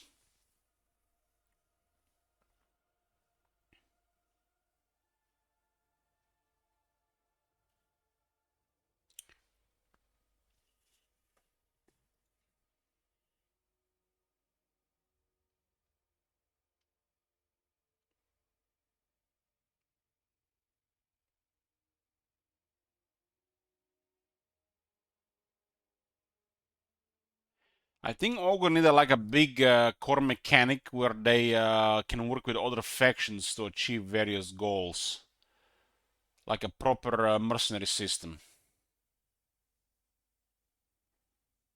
where it affects both their core gameplay and diplomacy.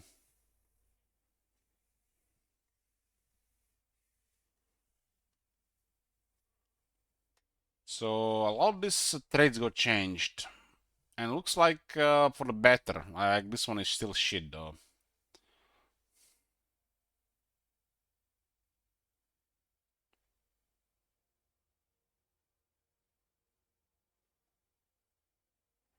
Traits needs to be like character defining. A main trait should make the character relevant. Why you pick the character of the others? And a lot of these bonuses are nothing really good. This is a good change in this one, but Fomenter tends to be on heroes, and this doesn't do anything on a hero.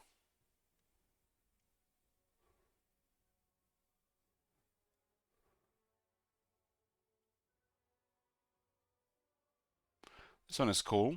It's like you get both a campaign effect and a bell effect.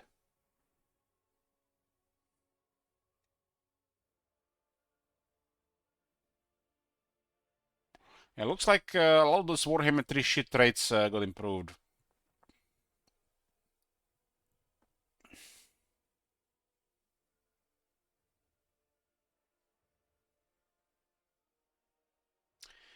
The traits really need to be character defining, like it has to be important. Not just this +1, +2 things.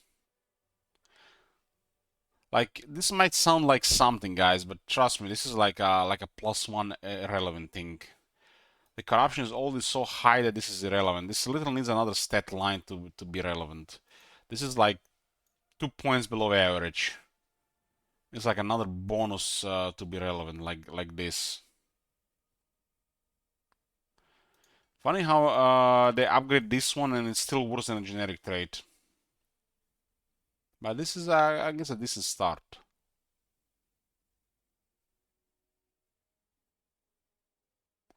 Oh my god. Come on!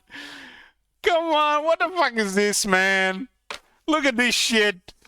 No! No! What the fuck is wrong with you people?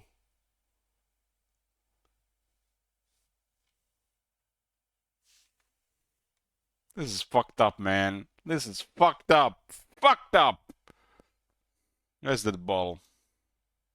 Just, I need to take a piss and get a drink, bear back. Okay, here, boy. I'm here, boys. Some rum and nuts. I can't believe this. Like, this is like a thing from the older Total Wars that should not even still be in the game. While it does something, it is not something you want to see in your character, especially not randomly rolled. This should be like an optional secondary skill and not a main trait. What kind of nuts? Pecans. My favorite. Which rum? Diplomatico.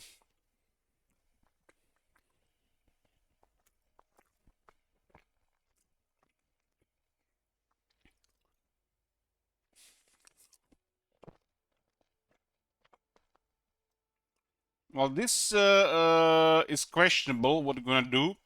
Better on Necromans than other lords. This thing here helps, I would feel like, only if you have no experience on the troops. Pecans, pecans. I eat the raw pecans. I eat always eat the raw nuts. The pecans grow locally there? No, they are from North America.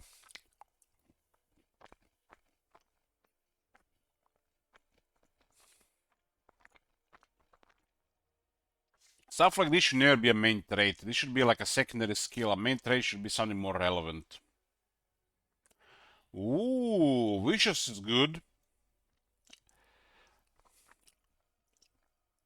Vicious is looking good. Like 3 attack, 3 defense was below the average. Now at 8 and 8. Pretty decent. One more better trait for Dark Elves.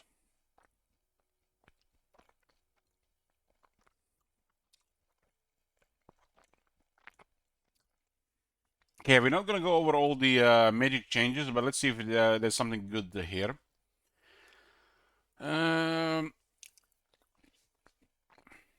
They made the transmutation of lead last 12 seconds longer.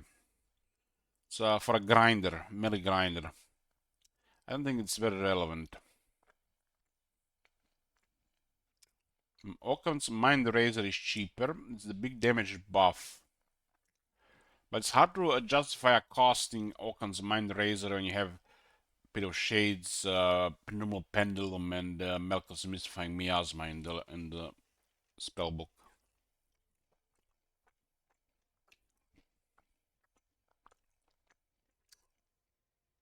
Pendulum got cheaper. Guys, you remember Pendulum at the start of Warhammer 3? That shit was crazy. Miasma got more expensive. Miasma spam was good. I mean, Miasma is still good even at 6.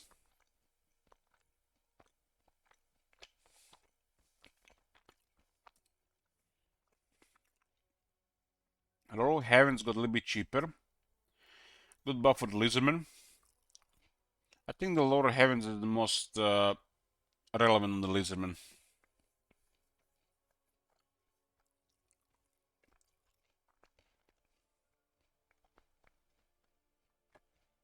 Soul Blight is better as well.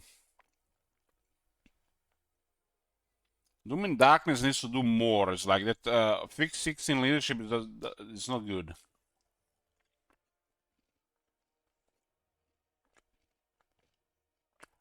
Oh, boys. They made the random Son of Zero slower. That's the way to go.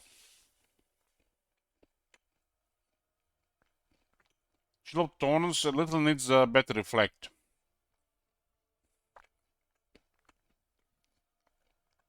That's a good change for the Blade as well.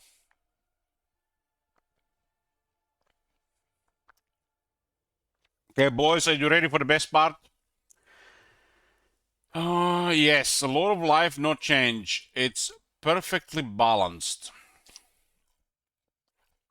I would probably put Lore of Life as one of the most busted things in the game in the current version of the Warhammer 3.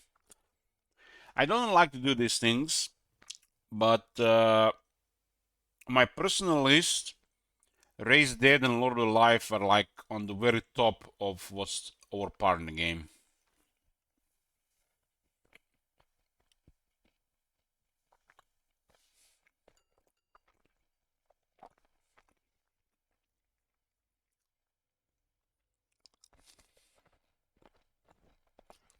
So, Beastman. Maribor is no longer missing from the Beastman long victory objective. Beastman events no longer reduce the upkeep or recruitment of cost of units. Took them a while to figure that one out now, since they have no cost on the units. A monetary reward for the final battle of the Beastman.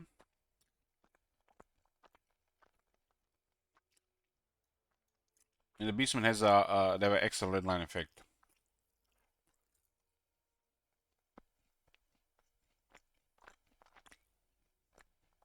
This works on damsels. People trainer not be able to raise or say casual settlements. Okay, boys, the best part is coming.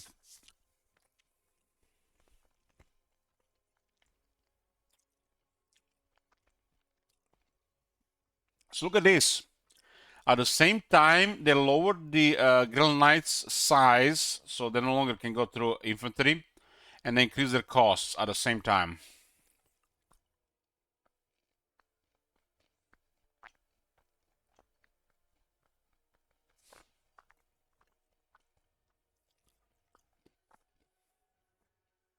Hmm.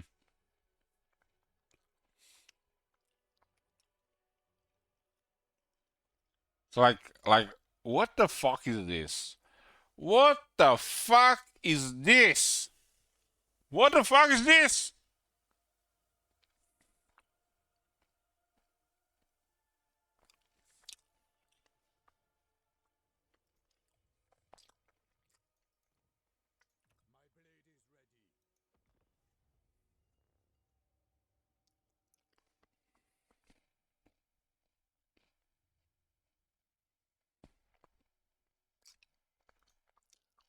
Should visit? Can you time out Firefox? He's playing with fire. I'm not that drunk.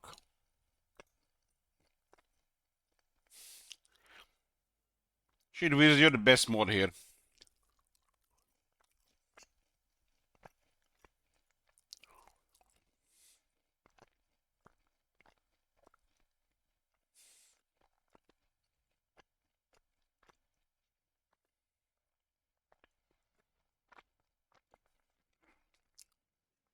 Sometimes I wonder if they even play this game. I literally feel like they play like 30 quick battles and a campaign to like turn 40. And they like say, this is good. Well, getting paid to say that. Like sponsored party on Steam playing Trans Britannia.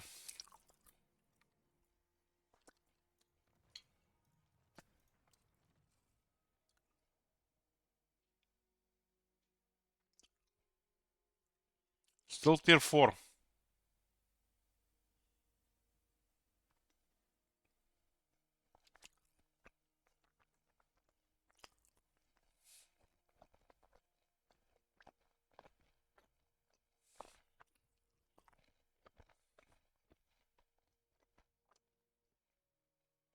This notification look horrible.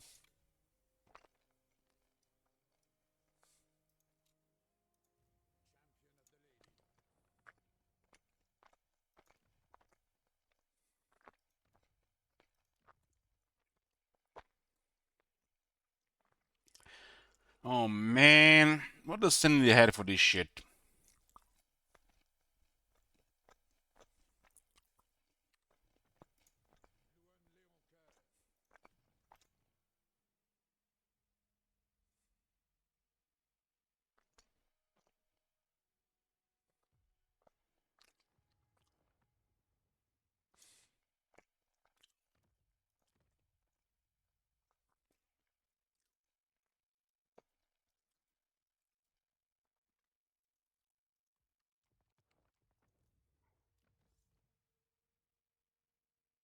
I think this is like vanilla, right?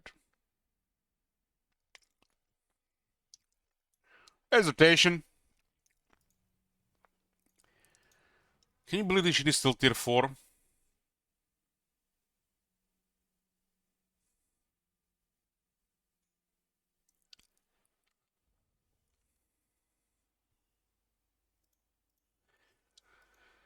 Food Squires.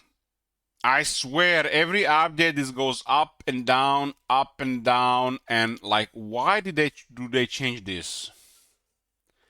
What the hell is going on here? Bad enough this unit is tier 4, like, what the fuck is this? What the fuck is this? They're modifying upkeep on units that are one tier higher than the questing knights and the knights of the realm. These things are tier 3, 2500 building. This is 4000. These are questing knights, one of the best units in the game. And they're modifying upkeep on this. No, this is not multiplayer. They're modifying campaign upkeep. This building should not even be more than 2 tiers. This building should be tier 1, 4 of these units, tier 2, these 2 units. It's not fucking rocket science. Tier 1, all 4 peasants, tier 2, pole arms and the foot squatters.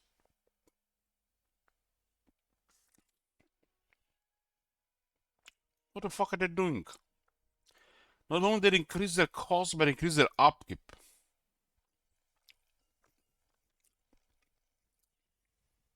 Guys, in Warhammer 1, when they released Bretonia,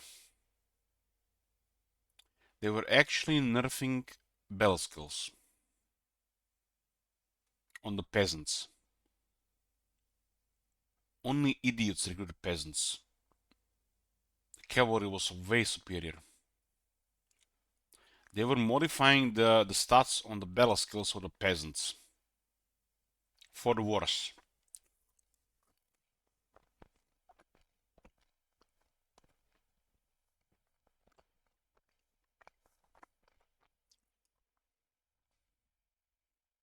Why change this? This makes no sense. I understand this, but why this? This is completely irrelevant. And but why they do it?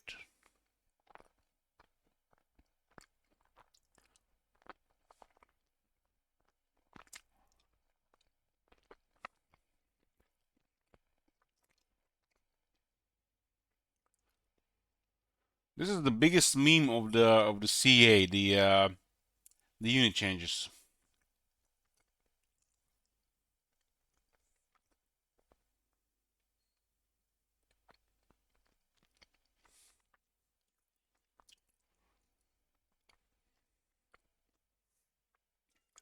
I have not played Chaos Wars. Chaos Wars seem overpowered as fuck. Especially if they outnumber you.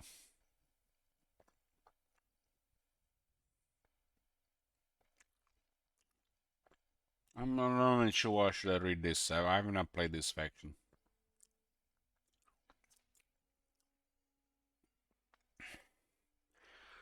I feel like guys, I failed you for not playing Chaos Wars. Every time shit like this happens, I feel like I failed you guys. It's fucked up, man. Why can it all be good? Why can all we just be happy and enjoy the game?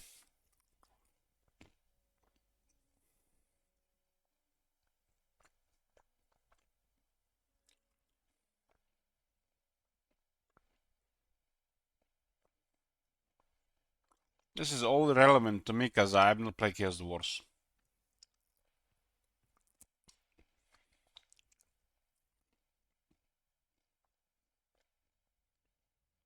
I fought him in multiplayer, but I haven't played him.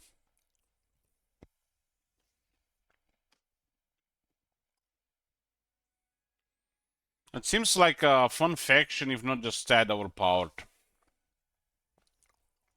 For the worse, I think.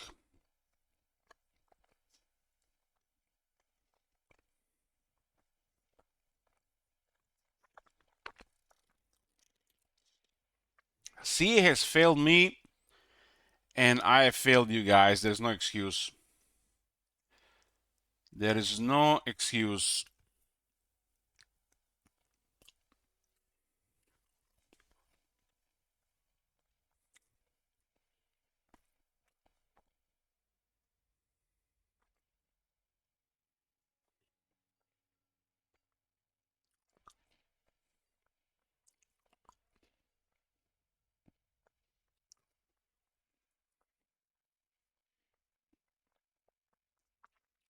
We've seen this when these guys would spawn out a name.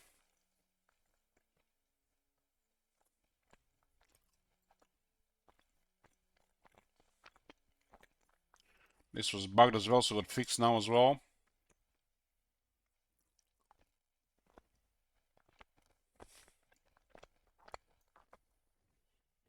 The card now starts with the first technology unlocked and part of the other Dark Elf factions. The Dark Alchemy Assassin Hero and Enlist Slaves action will now update correctly when the action is improved while the card is skill. And well, I hope things go for the better, Toka, but the way this is going, I feel like it's just gonna get worse. These companies, when they get to reach that level, they just get stubborn. They get stubborn, even if it just becomes their end.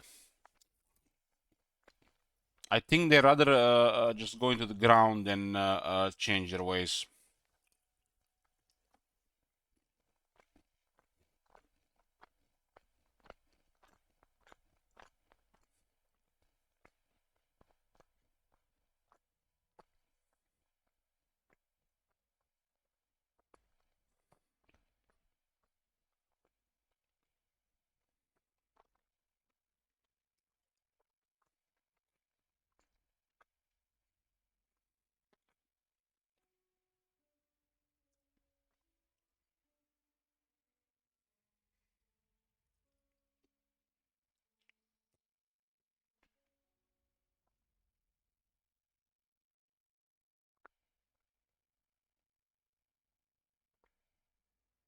The innate trait Cruel has been reworked. Previously, the effect only worked on the laws, but could gain by lords and heroes. Now, trait has been split into two variants: one for lords, bonusing income, and one for heroes, bonusing income.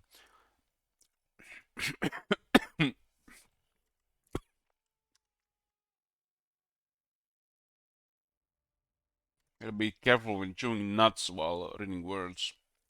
You might choke. It's nuts.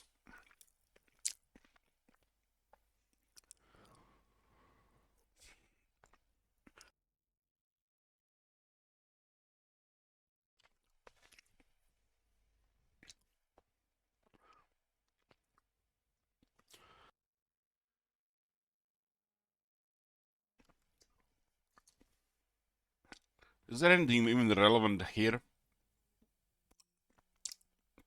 Oh my god. They did not. They did not buff range on the flame cannons for like 4th time. That is disgusting. Those poor wood elves and all the elves. That is sick. Look at this, guys. They upped the range by over 20%, just like that.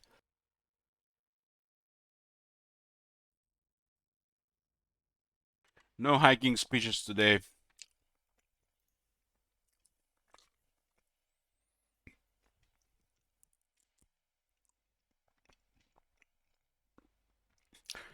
The ability Journey End will not provide the intended buffs to be seen. Let's test it out. I don't believe that shit. I don't believe that shit. They fix that. That faction is garbage. The Lord is excellent, but the faction is garbage.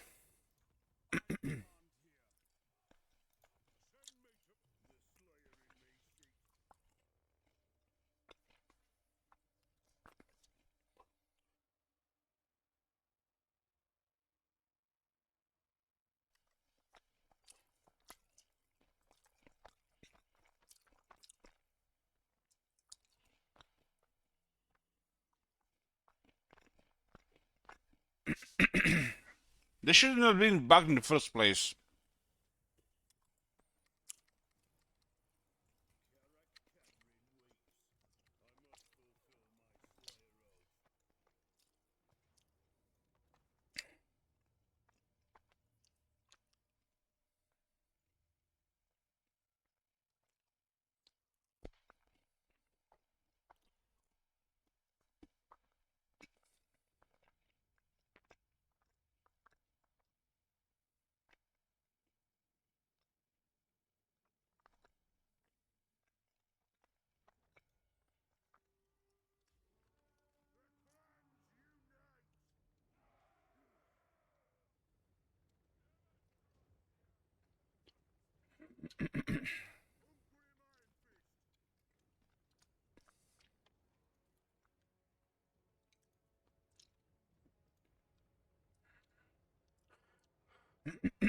God damn.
Well, so far it works, yeah.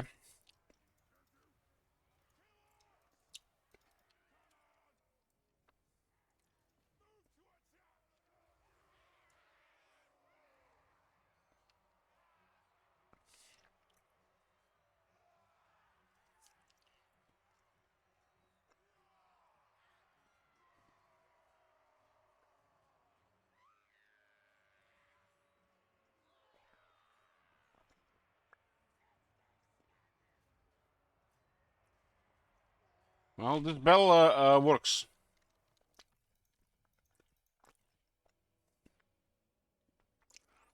Normal, I didn't change any difficult. Doesn't really matter. Just wanted to see the damage.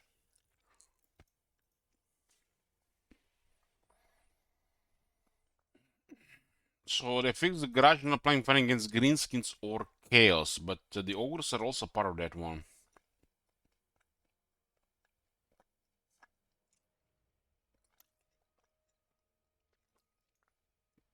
It wasn't worked on some dwarf characters.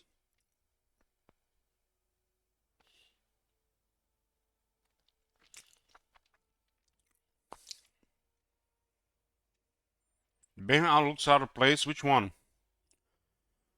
You mean this one here?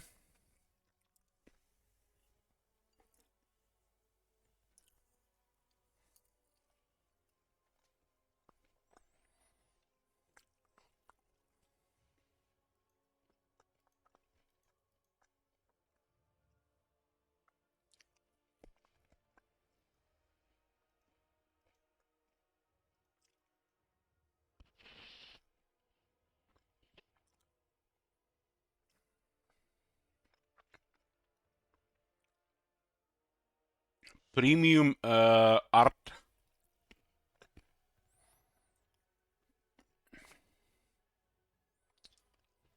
I don't know, guys. Grandma Stanky don't look like anything to me, but these two guys look awesome.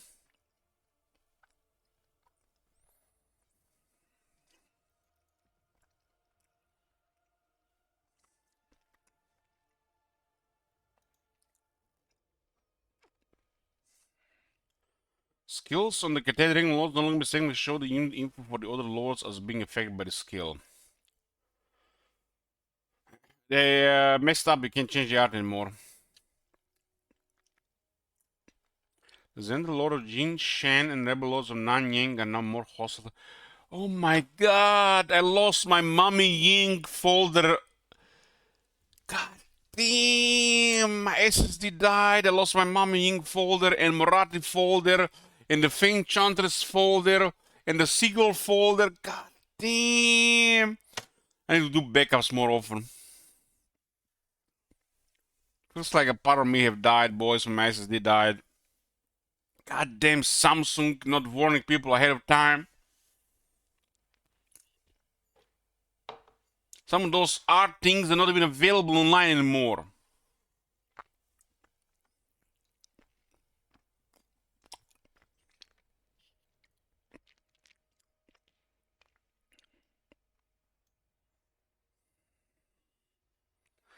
Make backups every 3 months, boys. I have a 4 terabyte hard drive, portable hard drive in my drawer, but I didn't make a backup like I used to do. I got like several USB sticks as well and no backup. Fucking hell.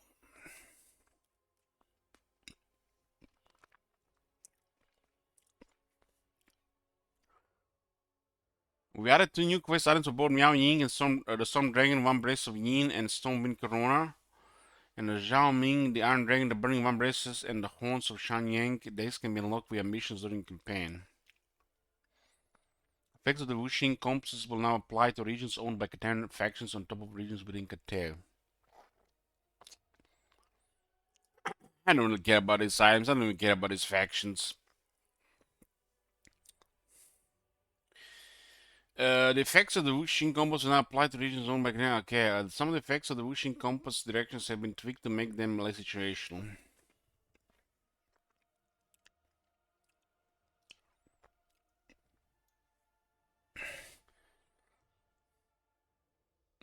Does anybody even care about the Grand Catan to the point that they want to buy the DLC for them?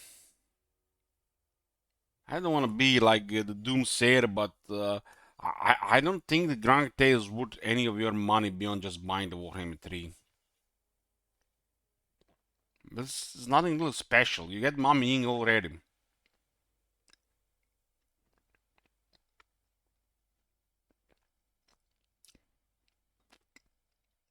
So why would you buy this shit here?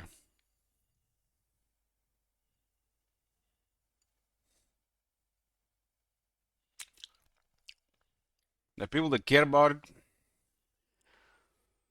it could be. One sec.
I'm here.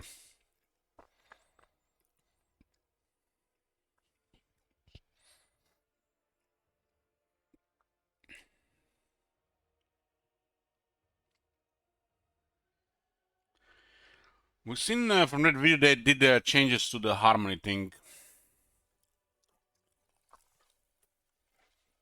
Shit Wizard asked, are you excited to play the Star Wars Wednesday? I don't know, Shit Wizard requesting it. Personally, I don't care. It's your request, Organs.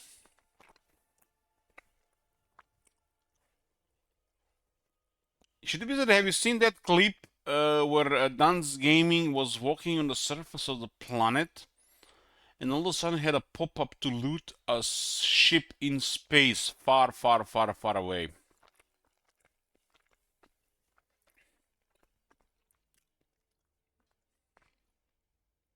Emmanuel.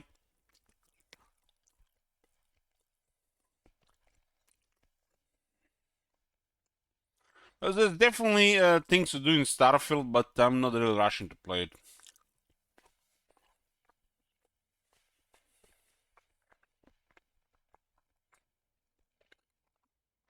Starflop, more like Skyfield.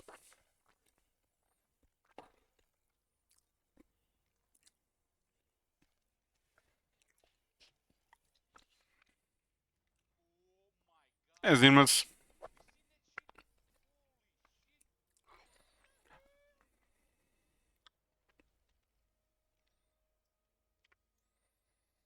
Fix the warps on the compass direction for not actually increasing the sale value of cargo.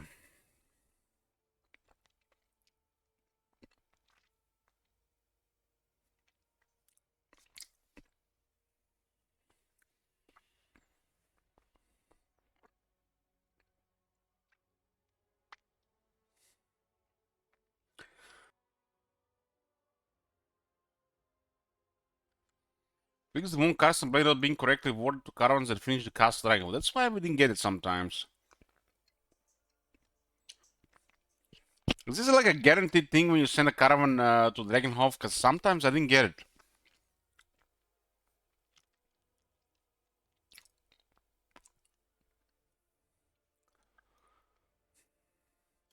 Baldur's Gate is bugged Fast Act 1. That's why I don't bother playing these games Hurricane for like at least 3 years.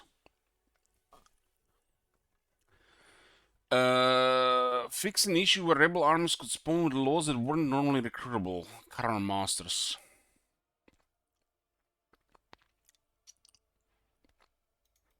Fix the Blaze by in reaches straight by for Caravan Masters not correct applying the self-color.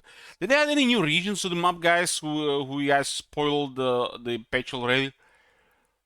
I don't think they added any info about it.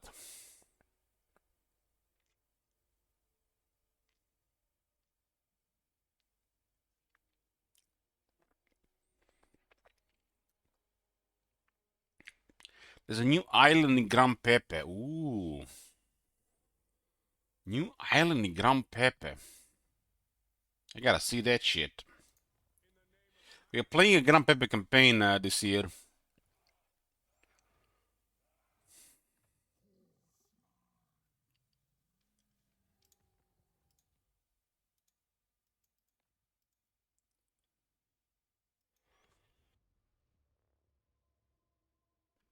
But the new lord starts. What do you mean? What new lord starts in Gran Pepe?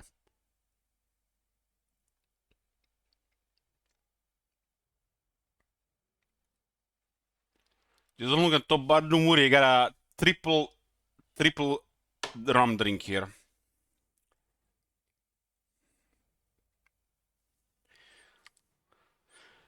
This year is the CA this year.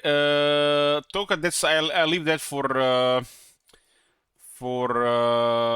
Tolor Attila. Is it like here?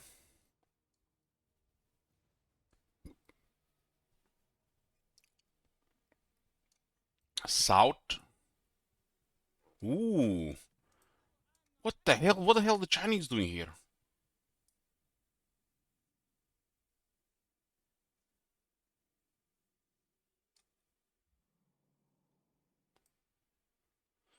Guys, pay close attention to the top of the screen. This is the most famous of the lizardmen.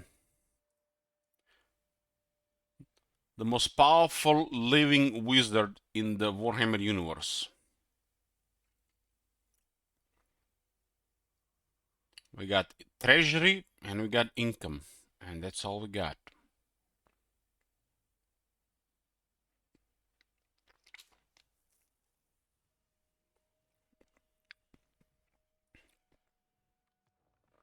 Clean.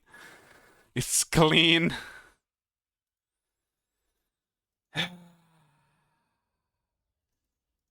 This is why we'll never win. This is why the CA will always be ahead because of one chiller. Was that one chiller there? Pilgrimage, my bad. No, not you one chiller, Pilgrimage. Because people like this, they will win. And we'll always be behind.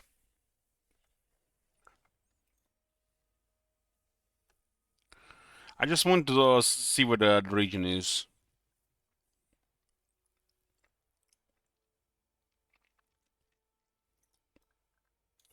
Takes the player being able to swap between the less armored chain of the buildings and the Bastion Temple chain of buildings as if they were different variations on the same building. They're not even the same category.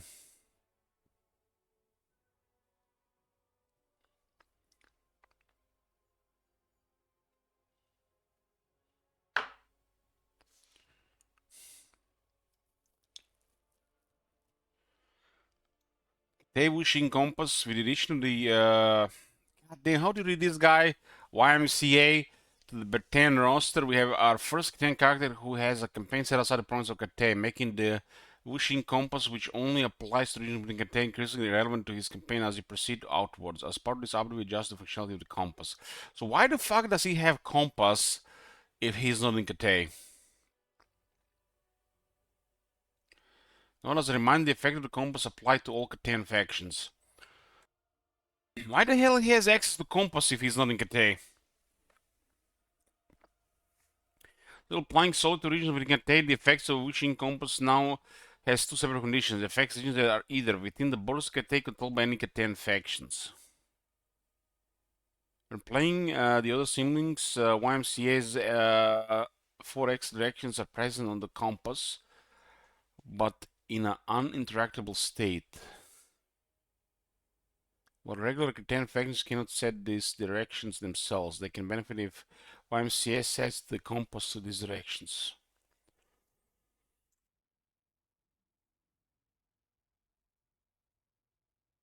Out of all the legend lords out of the game, out of all of them, all 100 something legend lords, this one has my least interest.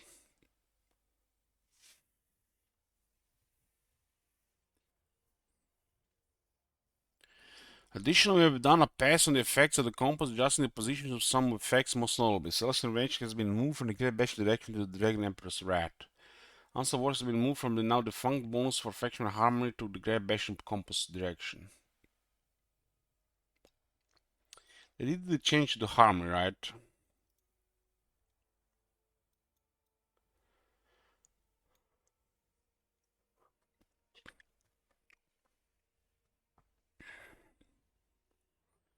Cathay Harmony. What was there about defunct bonus for Faction Harmony? We're glad you asked.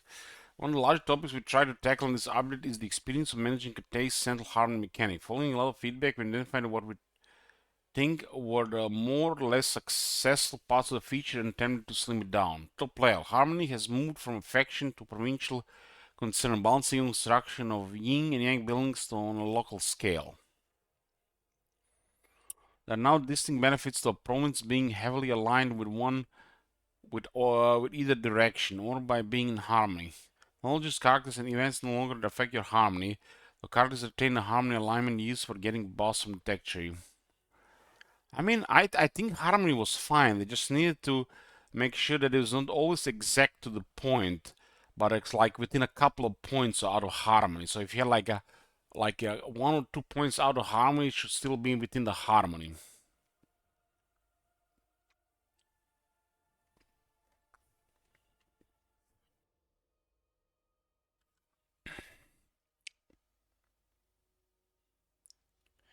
One consistent bit of feedback is that it increasingly finds to manage harmony over the course of the campaign as more and more volatile factors start affecting your harmony levels. So we have tried to hone in on the aspects that are under your direct control. A rather large problem we faced with the harmony was a very binary mechanic, where the benefits of perfect harmony were so vast and ubiquitous that we had to design around the player always being in harmony. 2 minutes, I better get a couple more drinks, shit wizard.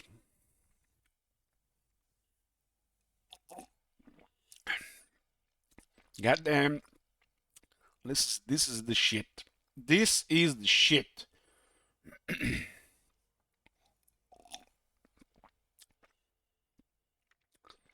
I don't think I've ever afford this rum if Venezuela didn't have such a shit economy.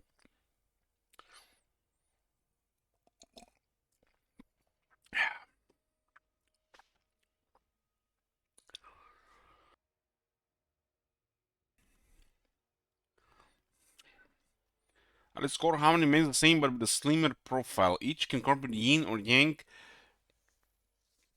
a local province in which it was built, and the relative amount of this affects the overall harmony of its province. Unlike the previous iteration, there are rewards for pushing a province into the ascendancy of either yin or yang as well. A province with a strong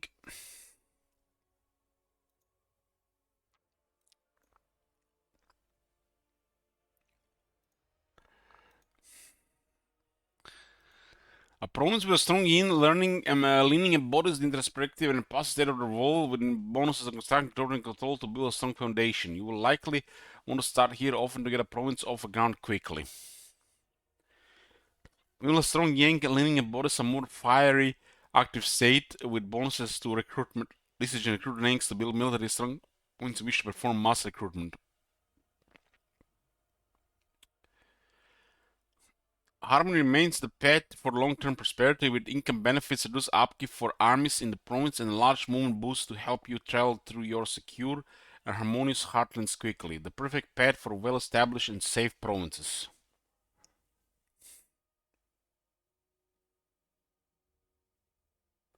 So if you're in Harmony these days, you get local province bonuses to upkeep production, income to the buildings, and more movement range.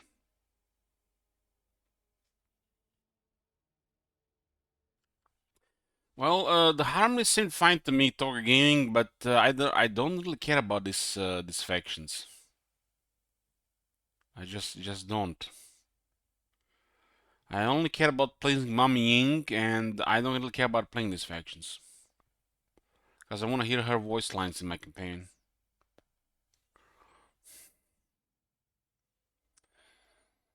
We look forward to feedback on this new iteration and hope that a few generals will find themselves hiding in fire between turns in service of the great scale in the sky. You know what Grand Kate feels to me, guys?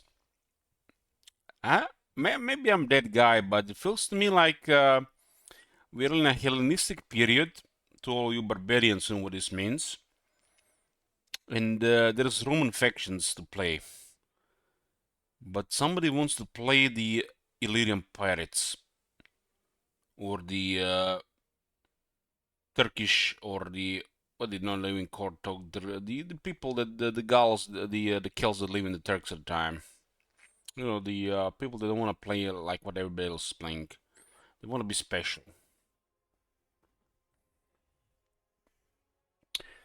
So don't play Rome, don't play Carthage, or don't play one of the major factions. Go play Grand Kate instead. They just feels like just so forced to be different that it's like I don't know.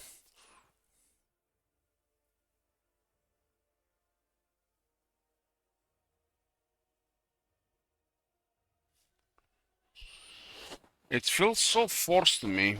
I like Grand Kate. I am I'm mixed feelings about Grand Kate's royalty. I like Mama Ying.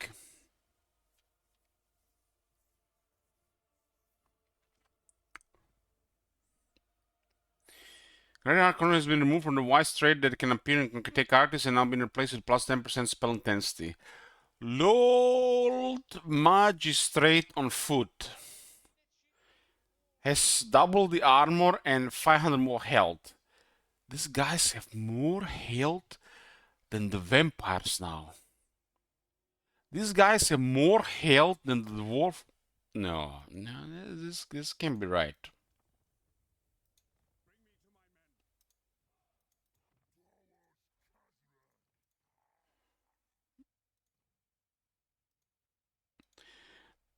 Okay, they're almost the same health as the dwarf lords. Hey, very free. Thank you.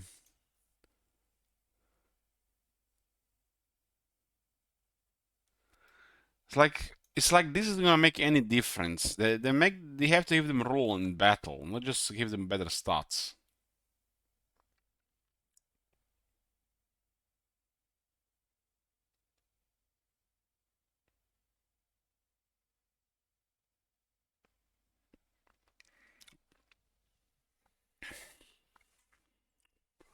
Clarifying content technology that also applies to Celestial Dragon Crossbow units as well as stated Celestial Dragon Guard units. Content technology affecting Yin Yang arms now instead applied to characters and units. The presentation only affect the characters during leading these arms.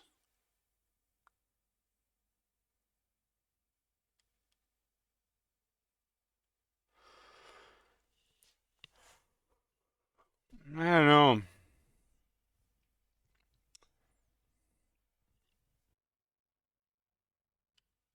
What's going on with the greenskins? Guys, remember those back in the day, pre-greenskins update in Warhammer 2 when the greenskins were the most horrible faction in the game? Literally just fighting everybody and have those tedious gameplay with rebellions with no technology, no mechanics, and the broken war system.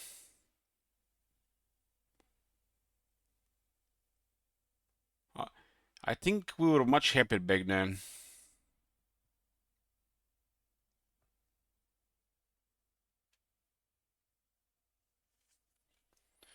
Fixed pump wagon units not being included in the buffs on the greenskins timber building chain. But what about them missing half the battle skill? Speaking of the broken vase, the egghead vase yet? I don't know. I hope so, Green Shit Wizard, because greenskins are a joke without those. Snotling pump wagons. Spore throwing melee attacks have been changed to missile attacks. The pump wagon riders will now throw exploding spores at the range of 55 meters. This has been changed as the spore throwers were benefiting from charge bonus, which inflated their damage to unreasonable levels. There was nothing unreasonable about this outside multiplayer, no doubt.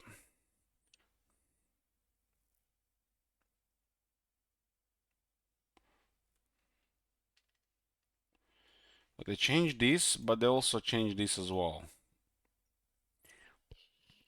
I find the Snotling pump wagons to be a cool unit, but it's not good enough because it sucks against large. Grimgore, bigger than other skill now applies to Orc Boar Boy Biggins. Ooh. Grimgore got us a small buff. The bigger and better bosses, technology no longer applies the low recruit rank effect twice. What? Fixed against technology trolling not applying to every type of troll unit. What? It's like Warhammer 2 bugs, man. Now fixed in Warhammer 3. High elves. General updates. Fix the landmark building icon not showing on Attila landmark building and certain high elf landmark ports. We are playing a Grimgore campaign next month. Alongside the next Total War title. Total War, what's it called again?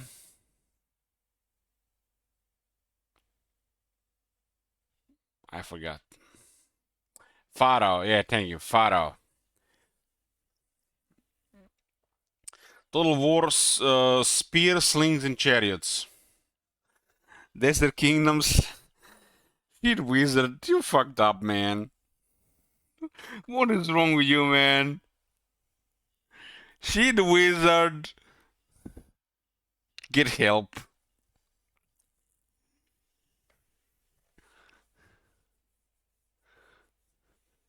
All I ever wanted was the good Desert Kingdoms DLC in Rome 2, and they couldn't even do that. Who is this new streamer new voice? My SSD died and all my settings reset, so my mic settings are a little bit different. It's everything is the same, just fucked up mic settings. And I'm like slightly drunk here. Just a little bit.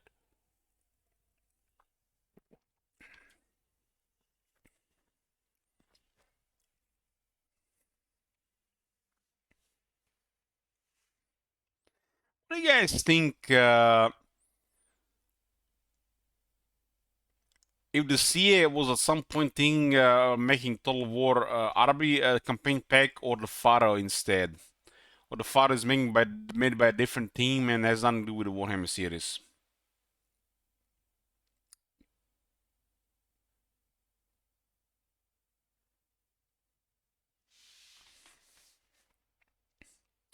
You missed 4.5 hours of patch notes, more like 1.5 hour of patch notes, 3 hours of just talking nonsense.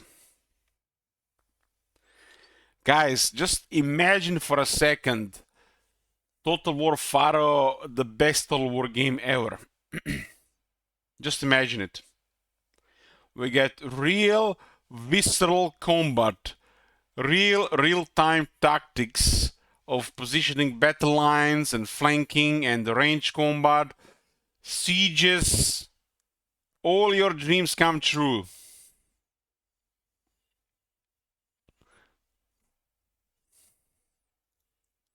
It's happening.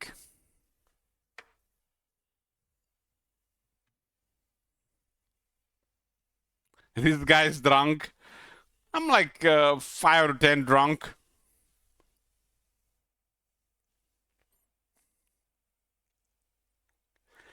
Medieval 3 will the most perfect, bestest Total War of all times. And with the mods, it will be perfect, except we'll never use mods, so we'll just be playing an inferior game. But the problem is, it will bring those extreme nationalists from every country, and they'll get banned everywhere, and the game will have different kinds of problems.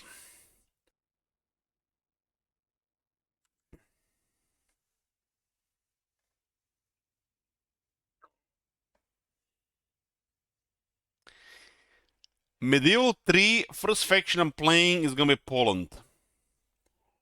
I've already been decided, boys. And they better put good Muslim soundtracks in the game. And hopefully the society will be able to handle it, this conflict between the Christians and the Muslims. Because that's all, it's like what Medieval 3 is gonna be all about. Religious conflicts, right? Implying Poland won't cost not $30. Poland will be there is no fucking way Poland will be DLC. Poland was like one of the major kingdoms back then. Croatia might be a DLC.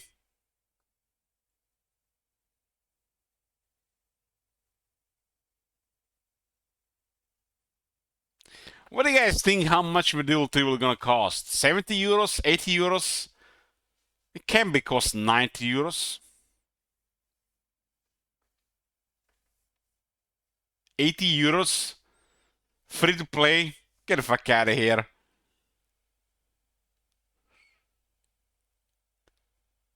€100, no joke. Because 100 euros free on Epic Games.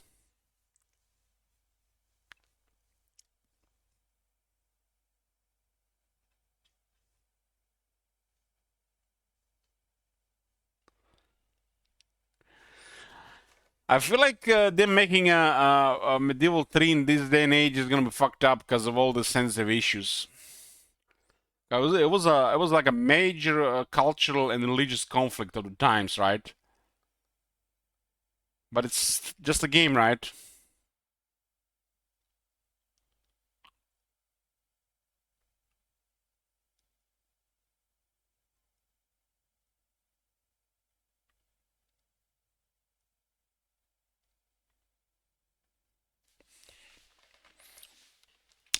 €25 big catapult DLC. Medieval 3 will come with 4 playable countries like Warhammer. I can already see it. We'll have the Holy Roman Empire, England, France, and Spain. And every other faction will cost €30. There'll be 200 other factions. Duchies within duchies within the duchies. And the secret societies within the duchies. €30 each.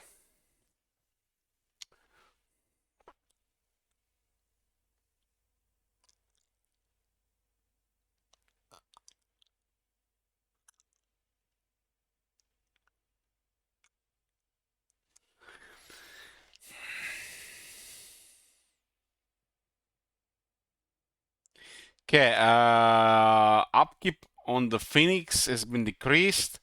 Altarian cheaper upkeep, Altarian cheaper upkeep. Okay, corn. Mass on the... What?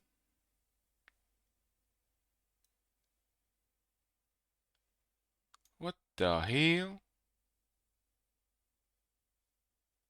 Corn had Chaos Sorcerer Lord and Chaos Sorcerer Mass increased. What the hell?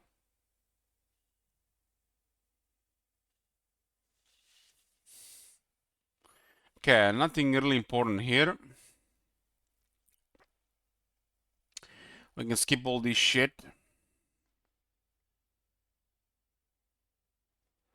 I don't personally miss the name for Soul Grinds of Corn from +3 to +9 per shot. So they're buffing their range capabilities for the Soul Grinds of Corn. Kislev.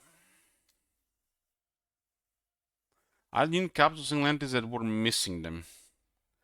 Am I still little kid? No, I'm low carb most of the time.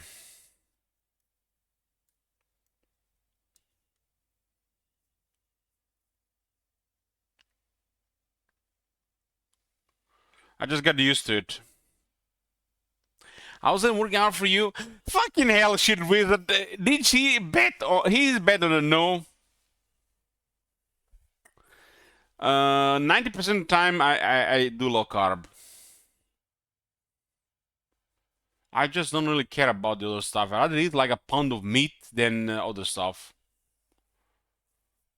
Why eat bread and all the shit when you can just eat like a half a kilo of sausages? I haven't eaten a pizza in like over a month.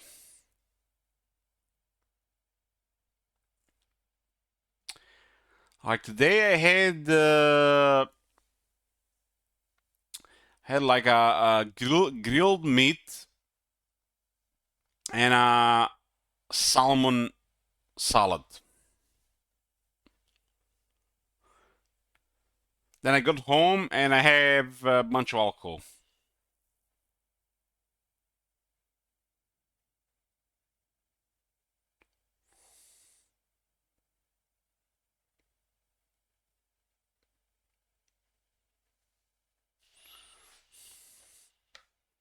My body's getting tighter, but I'm not losing weight. Looks like all the fat is turning into muscle. Well, today's a special day, Shit Wizard. Today's a special day. Most beers have like 3 to 4 grams of sugar. Like, there's like 3% sugar.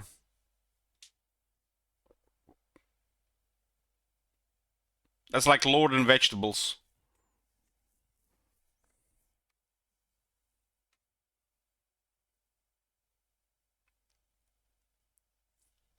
But it's a special day. Yeah.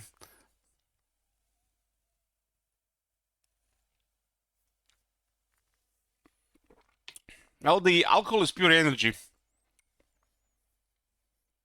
which is kind of worse than sugar.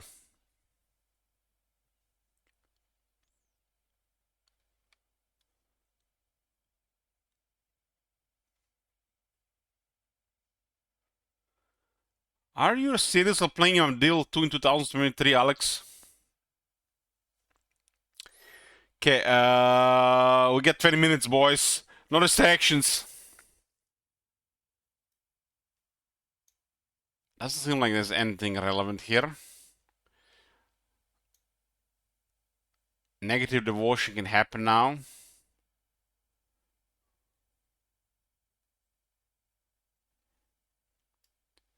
All good, all good. All good. Yep. Nothing relevant here.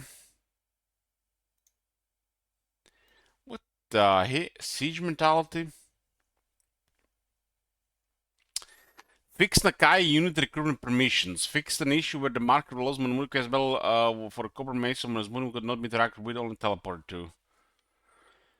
Fix current not showing the scout veteran unit on the correct building level. Fix eating cabins on the plane should single anti-units for delisament. Why did not fix single anti-replenishment for all the factions? Why they fix one at a time?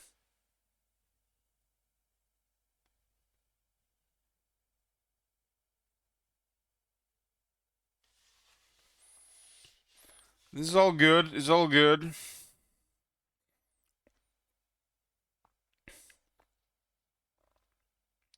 By the time we play this game the next month, we're gonna forget half of this shit anyways. Replenishment enabled back for Norska. 6 new techs for the Norska target Woodell scales the worst in all kingdoms. The rogue army is now immune to all attrition types. I doubt it.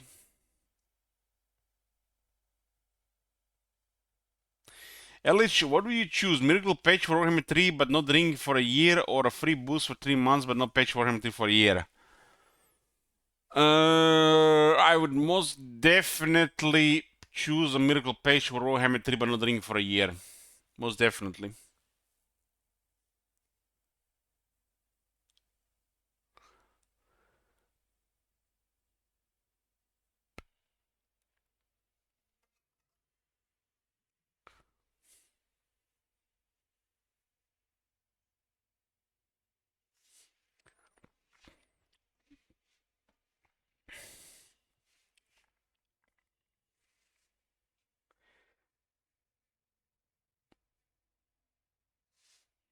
Okay, nothing here.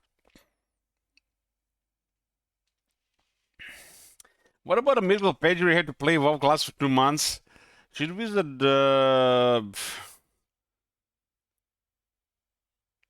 It's like, I didn't even know how to respond to this one.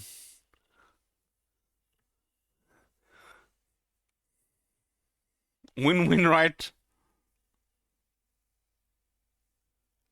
Noble trappers lose anti-infantry.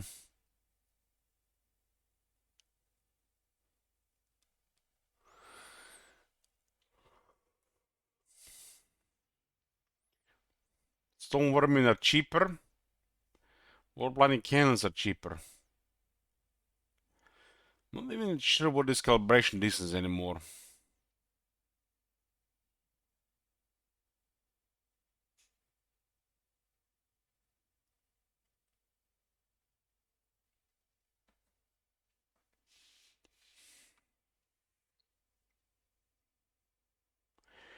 Amethyst wizards are no longer missing the Sigmar Sword skill. Was it like 4 or 5 years, boys? They missed this skill. Steam Tank go cheaper.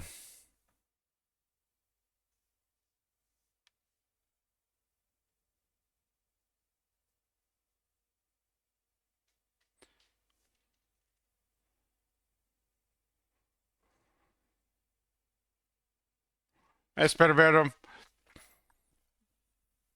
We've seen this one in the video.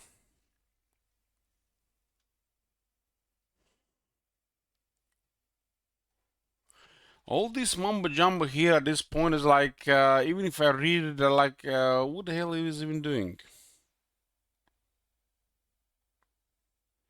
Let's see if there's anything good left here. They removed this formation that was breaking the durations and they added it back again. Maybe they fixed it.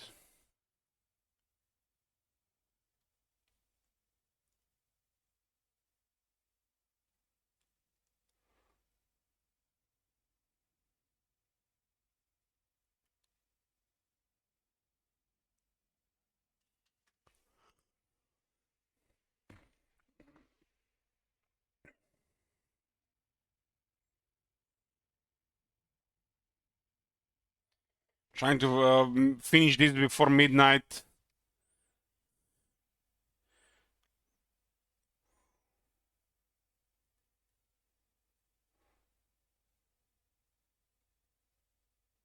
I'm still not even sure what this calibration thing means. Have to read everything? Hell no! My head is spinning so much right now, if I start reading all this, I'll fall asleep.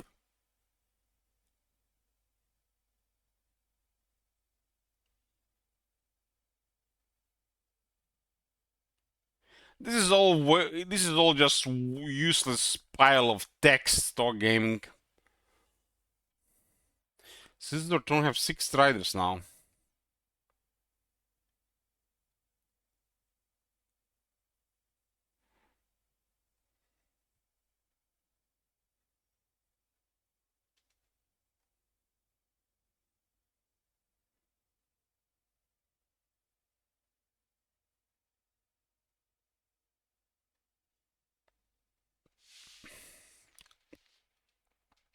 Southern Oblast is a new settlement. Eastern Oblast is a new settlement. They upgraded the Kislev area. Cool, cool, cool.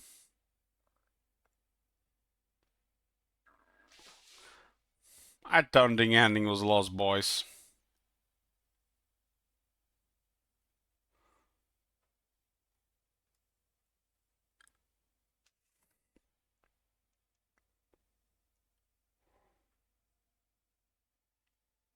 Yeah, this background is blinding.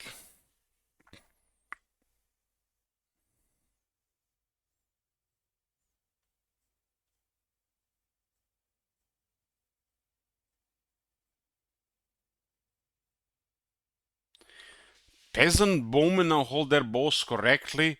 I swear it was like 3 times they patched this.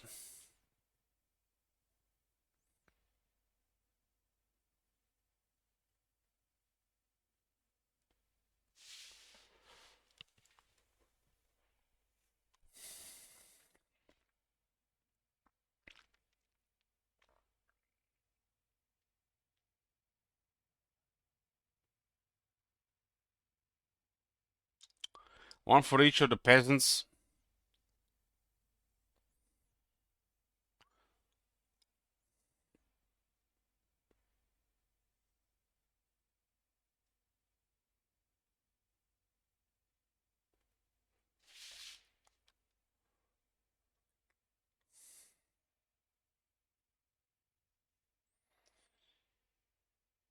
Okay. And there you have it. Hang on there, Governor. Cringe, you might be saying, especially if you're a ravishing cockney late. What the heck? Am I. What the hell? Why have we got the patch notes today with the patch itself?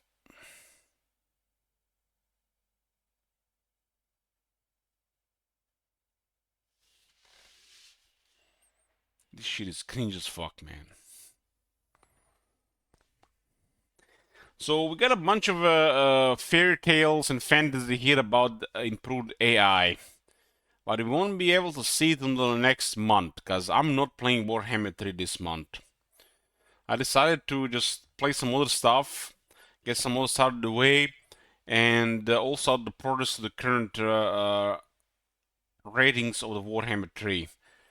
I think it's best to stay away from it right now. See what happens with it next month. But we got a bunch of fairy tales regarding the AI, and I think it's all just bollocks, and it's just gonna be worse when we start playing. So this is not the miracle patch we're looking for. It's the next one. It's gotta be the next one.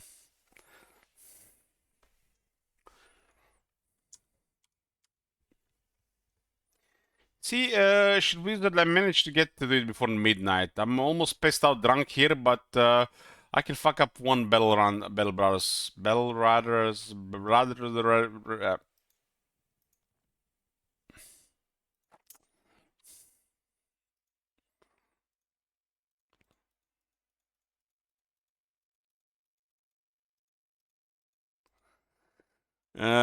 Yeah, was the Bell Brothers? Yeah, it was Bell Brothers.